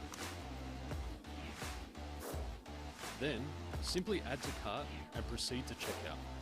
Your Aeroflow Performance products are only a few secure clicks away. Try the new aeroflowperformance.com today. We've always had a few cars. They're all special. The T-Bird. Oh, that's mine. The Combi for when we want to get away. The XR8. It's going to be a classic. They're all insured with Shannon's, We've also got Shannon's home and contents cover. which helps protect our automotive collectibles, tools and memorabilia in the home and garage. If you're motoring enthusiasts like us, it's got to be. Shannon's. Shannon's, insurance for motoring enthusiasts. Call 13 46 46 for a quote. All right, ladies and gentlemen, I'm not sure how many of you would have or do follow the race track on Facebook and other social media posts, but the recent weeks here for Sydney Dragway has been pretty tough for the officials that are still with us. We have had the passing of two of our much-loved characters, and we're going to have a bit of a memorial service for them, and for that, we're going to throw down to our track chaplain. Take it away, Laurie. Hello. Okay, guys, just get our hats off. We're here to do a minute of silence for Fozzie and for Nana. But before I do that, I'm going to pray, but I just want to say a few words. It's really important to remember the contribution that each people make to the Dragway. But one of the fondest memories for me as a chaplain, speaking to Fozzie, was two things. He would talk about his military service, so he served our country, and he'd talk about driving with the crew, doing the truck driving, looking after the crew, and it's really left that legacy that every official and Dragway person wants to do for their community. And for Nana, she was just Nana. I was told her favourite saying was, "It is what it is," and you just get on with it. And that's what we're here to do, is just to get on with it, to serve the community and to take those examples that we're given. So Nana and Fozzie leave a legacy for us, an example for every official, and we're all the more beneficial for knowing them. If you know Nana and you know Fozzie, you're on a good wicket and you become a very good official. So let's just quickly pray. Dear Lord, we thank you that you are the person who creates all things. But we thank you for this community, the Dragway community, and for Fozzie and Nana and their contribution and legacy that they leave us. We will cry, we will laugh, but we will remember. So we just put them in your safekeeping and say thank you. Amen. Let's bow our heads and take your hats off and we'll have a minute of silence.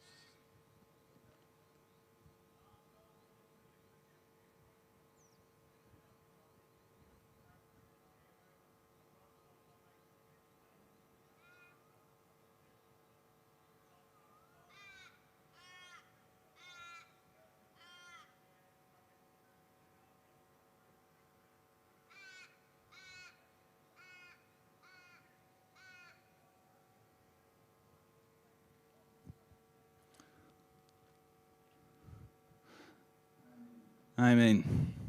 It is what it is. Let's get on with it, eh?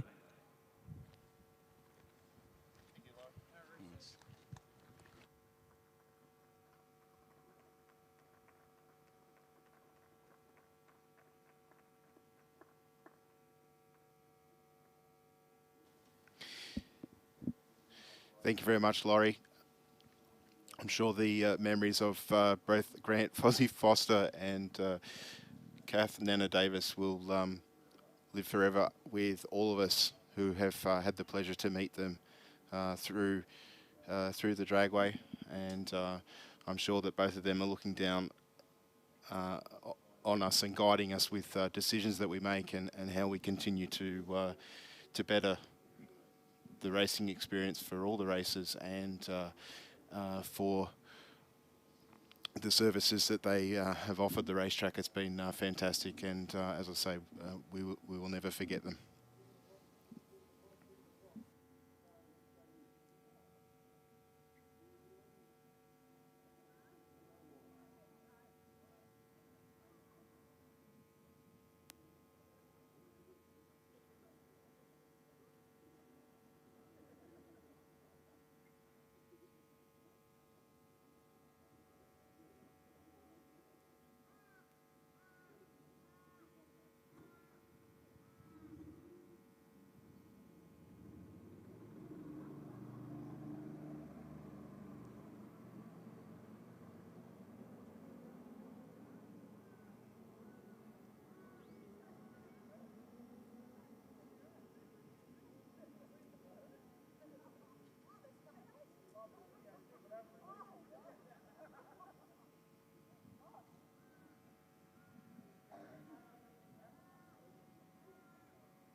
right, ladies and gentlemen, thank you for your patience with that. We're now going to get underway with finals here at Sydney Dragway, Speed Adict Clothing Co.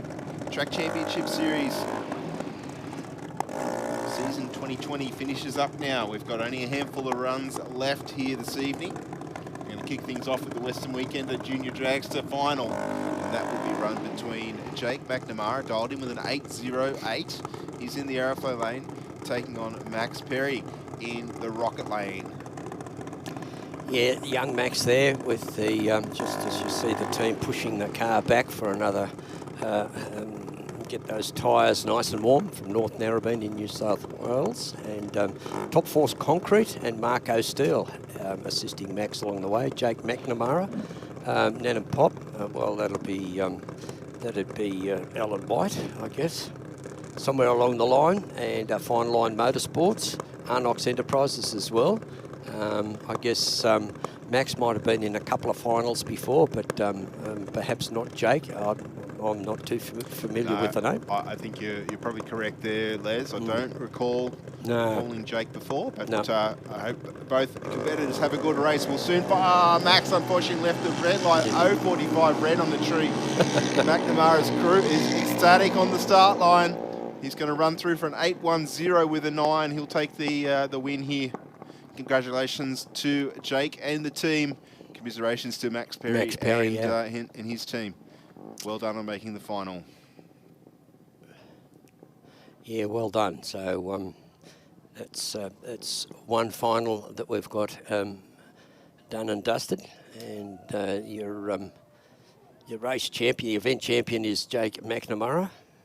And I think the people down the office downstairs, they'll tabulate all the points and stuff like that. We had a fairly good idea of who was going that was in front and needed to win. Steve was right up with all his little scribblings here. I was assuming a couple of different things, but I think percentage rate's pretty good. I think Burton Shaw should be the winner here because he had 50 odd points up his sleeve. And none of the top runners behind him that were following him made it. Actually, no, Max Perry was 5th in the championship coming into the event. Yes. And he was 90 points down. So if he'd won that, I think if it's 100 points for a win, he would have won the championship. Championship? I think with that, Burton Shaw will maintain the lead in the Junior Dragster point score for the season. Okay, and Jake McNamara will get the event trophy for winning the Junior Dragster division for this meeting. And Max Perry will get the runner-up. So that's that done. I think we'll probably be moving into perhaps Street Fighter. Yes, none of the other big guns are coming around. No Top Sportsman people are here yet. They might be a little bit out of camera shot there, Les. Yeah, but, could be. That was Western Weekender Junior Dragster run and done for their final for the event. We thank Western Weekender for their support for the Junior Dragsters. It's been great. I've enjoyed nominating the Western Weekender Junior Dragster rounds. So good that they're going to hear that, and my co-commentator here is aware of your publication, so he's you get it, do you? No, he doesn't get it, but he's aware of it, and it's got this. It's just like I'm down Canberra way, and we've got our own Canberra Weekly, and it's a good little publication. It's it tells you who's who, what's what, what's doing what, who's responsible for all sorts of things. So great publications that the big outlets, the media outlets don't cover. Okay, now we're into Street Fighter is our next bracket. Okay, we've got Ford versus Holden. Yep. 6-cylinder versus it says V6, but I think that's a V8, isn't it? Oh, yeah, it's a V8, yeah. No, dialed in with a 13.0. Yeah, it's a pretty tough car too. you know, like a 1305, which is, you know, like when you consider if it's just a family truckster type of thing. And Jim Matasevic, well, the Matasevics have got that Ford Blue in their veins. All three of them race here. they're all in Ford, so there's no arguments there. Now, Don Zammit is dialing with 1305. He's quicker than Jim Matasevic. Jim over here in the Aeroflow lane style with a 1429 in this Falcon. He'll get the handicap start. And Don Zammit, you watch that thing bog down when he leaves the line. Well, when I say bog down, the back will go because of the independent suspension. Yeah, there we go, a little bit. 0.46 on the tree Oh, for Matasevic. not much in it. 0.36 on the tree for Zammit. There's 10 thousandths of a second on the start line. The Falcon out in front at 1,000, only just both races on the picks at the finish line. 14.27 with a 6 on a 14.29 for Matasevic. He's gone too fast. He got there first, but he went too fast, handing the win back to Zammit. I think that's a bit of a lesson in bracket racing there for Matasevic. Zammit was on the picks, pushing him to a breakout. Yeah, that's right. So it was nothing in the 036 to an 046. Next now we're into exhibition bikes. So as it turns out, what I thought would be the two finalists, we've got Leonard Azzopardi and Jeff Gradden. Gradden over there in the Rocket Lane. Azzopardi's start line there. But Azzopardi is going to take this one 7-1-7 with a 3, 208 mile an hour through the finish line for Leonard in the Aeroflow lane there. 0.99 on the tree and a 1.27 60 foot through the finish line. 7-1-7 with a 3, 208 mile an hour. Well, that's about 320 kilometres an hour. So that's really hauling the goods home. And now we're into the final of some Super Street, which pits Dave McGlynn in the Rocket Lane, dial in with a 10.72 up against Henry Speckak. Now Henry's, this is the longest, the furthest I've seen Henry come. He's been racing VWs and that for a long time. And I think he's found, he's calling in the Super Street bracket. He's in this final. He's been super consistent. Being all those years racing already, you would expect someone to learn something about the sport, and he has done. Dave McGlynn just continues to impress. He's just so consistent.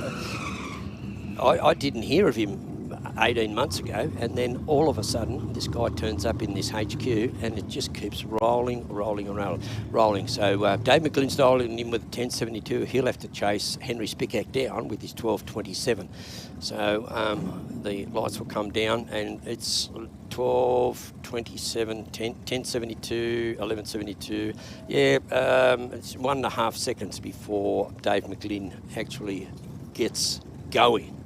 And that's if he gets a good reaction time. Henry there. Oh, no. Oh, no. Henry's slapped on the start line is probably the nicest way to stay at 4.54 reaction time to an 0.49. McGlynn already at door-to-door with him at half-track. And McGlynn will take the win. Goes 10.858 on his 10.72. Speckak will have to settle for runner-up. 12.30. Yep. That's drag racing after well, as you said, mate, the cream rises to the top, and then we're seeing the result of in each bracket of who ends up at the top end. There's Joe Zammit in the Rocket Lane. Haven't seen Joe in a final for a long time. When he was running Super Street, he was fairly well a winner in a lot of cases, but then moved to Super Sedan. Sean Maher has always been there. Sean Maher has always been Sean Maher, and he's just one of those perennial racers. And he's proven it this time by having a 0.29 reaction time, so he does have the handicapped advantage, and he runs it through on his 9.30, runs a 9.26 at 140, and a 10.32 on a 10.22 for Joe Zammit. He's your runner-up at 129.52. So Sean Maher won, and Joe Zammit runner-up in Super Sedan.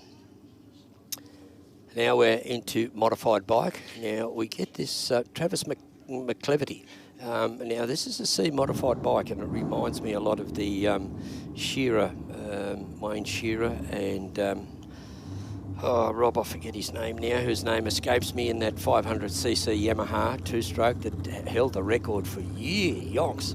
But Travis McClaverty, he's dialed in with a 10.08. Travis is in the aeroflow lane. Sean Ricketts will have to do the chasing here. I think if Sean Ricketts wins this, yes, he's going to take home the championship, I think.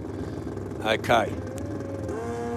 Oh, red light. And he's won it. He's won it. I don't know if that means the championship, but it definitely means the race win. And 0.34 on the tree for Ricketts. He's run his own race all day. 9.38 to the 6, 1:41 through the finish line. Sean Ricketts, the winner for the last round of the series here at Sydney Dragway. Okay, so he's won the meeting, and then I don't know what they have. If they have a dinner for people that you know, to hand out the at the championship dinner, I don't know. So what have we got next, Les? Street bike. We've got Tristan Anderson on the Royal Enfield Twin. Dialed in with a 13.80. He's left the start line with a 2.73 reaction time. Colin Northcott on the Ducati. Dialed in with a 10.40. Massive performance advantage here for the Ducati. Off in hot pursuit. Has around 1.2 tenths up his sleeve. Already passed Anderson. Runs on through for an 11.02 with a 9 to take the win. So Colin Northcott, your number one in street bike, and Tristan Anderson on that neat little Royal Enfield International 600 Twin, number 2 for the meeting. Right. Okay, moving on to Timmy Hot Rod Supplies. Well, it says that on the what's his name, but nonetheless, it is the modified eliminator bracket. And Adriana McCaskill from Whittlesea in Victoria up against Craig Davies. So we've got a rear engine dragster and a front engine dragster. All right, we've got 2 categories left. This one and top sportsman. Top sportsman, eh? 8.36 the dial in for Davies in the aeroflow lane. 7.12 the dial in for McCaskill in the rocket lane. I tell you what, McCaskill's on a bit of a tear. She's taken home. I think she was in the final for the last round of the this series. Yes. And has been going rounds in many race meetings that she attends. Pretty keen too to come all the way from Whittlesea in Victoria, but here she is in the final. That's her in the rocket lane, dialed in with a 7.12. Craig Davies will get the handicap start in the aeroflow lane. He's dialed in with an 8.36. 8.36 against a 7.12. I think we've got a bit of a staging duel going on here. Davies is in the stage now. McCaskill's in. Tree counts down for Davies. 0.49 on the tree. 0.43. Got 6 thousandths of a second head start going to the dragster in the rocket lane. And the dragster in the rocket lane will take it. 7.12 with a 5 on a 7.12. Total package there is 48 thousandths of a second. Well, what a great drive by both drivers there. Look at that, an 0.49 on the tree for Davies and 0.43 for Adriana. So it would appear that the most consistent has won the event, and she's been closest to a dial-in all the time, and the reaction times haven't been too bad at all either. So all added bonuses for Adriana McCaskill, and Craig Davies will be his runner-up for this meeting. Okay, so we've got top sportsman now. I think top sportsman. I think we had. Paul Partridge has already tied up the championship. So this run is just for the meeting win. Yep. And we have Joel Burns in the aeroflow lane, dialed in with a 7.30. He's in the pickup, the blue pickup, taking on Anthony Bull in the BA Falcon, dialed in with a 7.58. Burns' car, a 505 Cube Chef, plenty of nitrous on board this one, and Bull's Falcon, supercharged 412 Cube Cleveland. Yes, stepped down from Supercharged Outlaws, switched to Supercharged Outlaws because we weren't running a bracket for them today, and he's done very, very well in Top Sportsman. He's slotted in very nicely. Great Joel Burns. Oh, Bull has left the red light on the start line, 004, too soon. Burns, I think, has seen that and rolled out of the throttle. he will take home the winner's trophy here tonight. I think that is it, everybody. I'd like to thank everybody for their attendance here today, for all the tough racing that we've seen.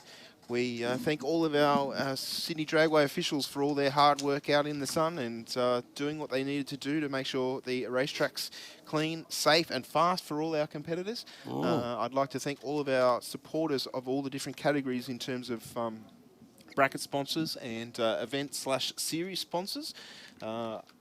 We will be holding a trophy presentation at the cafeteria in probably around about 20 minutes time. So if you were lucky enough to make the final and want to come along and collect your trophy, thank your sponsors, thank your crew and your supporters, please do so. We'll be doing that in around about 20 minutes time.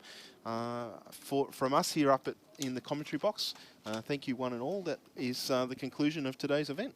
Thank you very much, Stephen Bush. And if there's no further events of this type for the rest of the year, everybody just enjoy yourselves, and we certainly look forward to you all returning next year. Yep, simply just keep your eyes on the tracks at website, www.sydneydragway.com.au.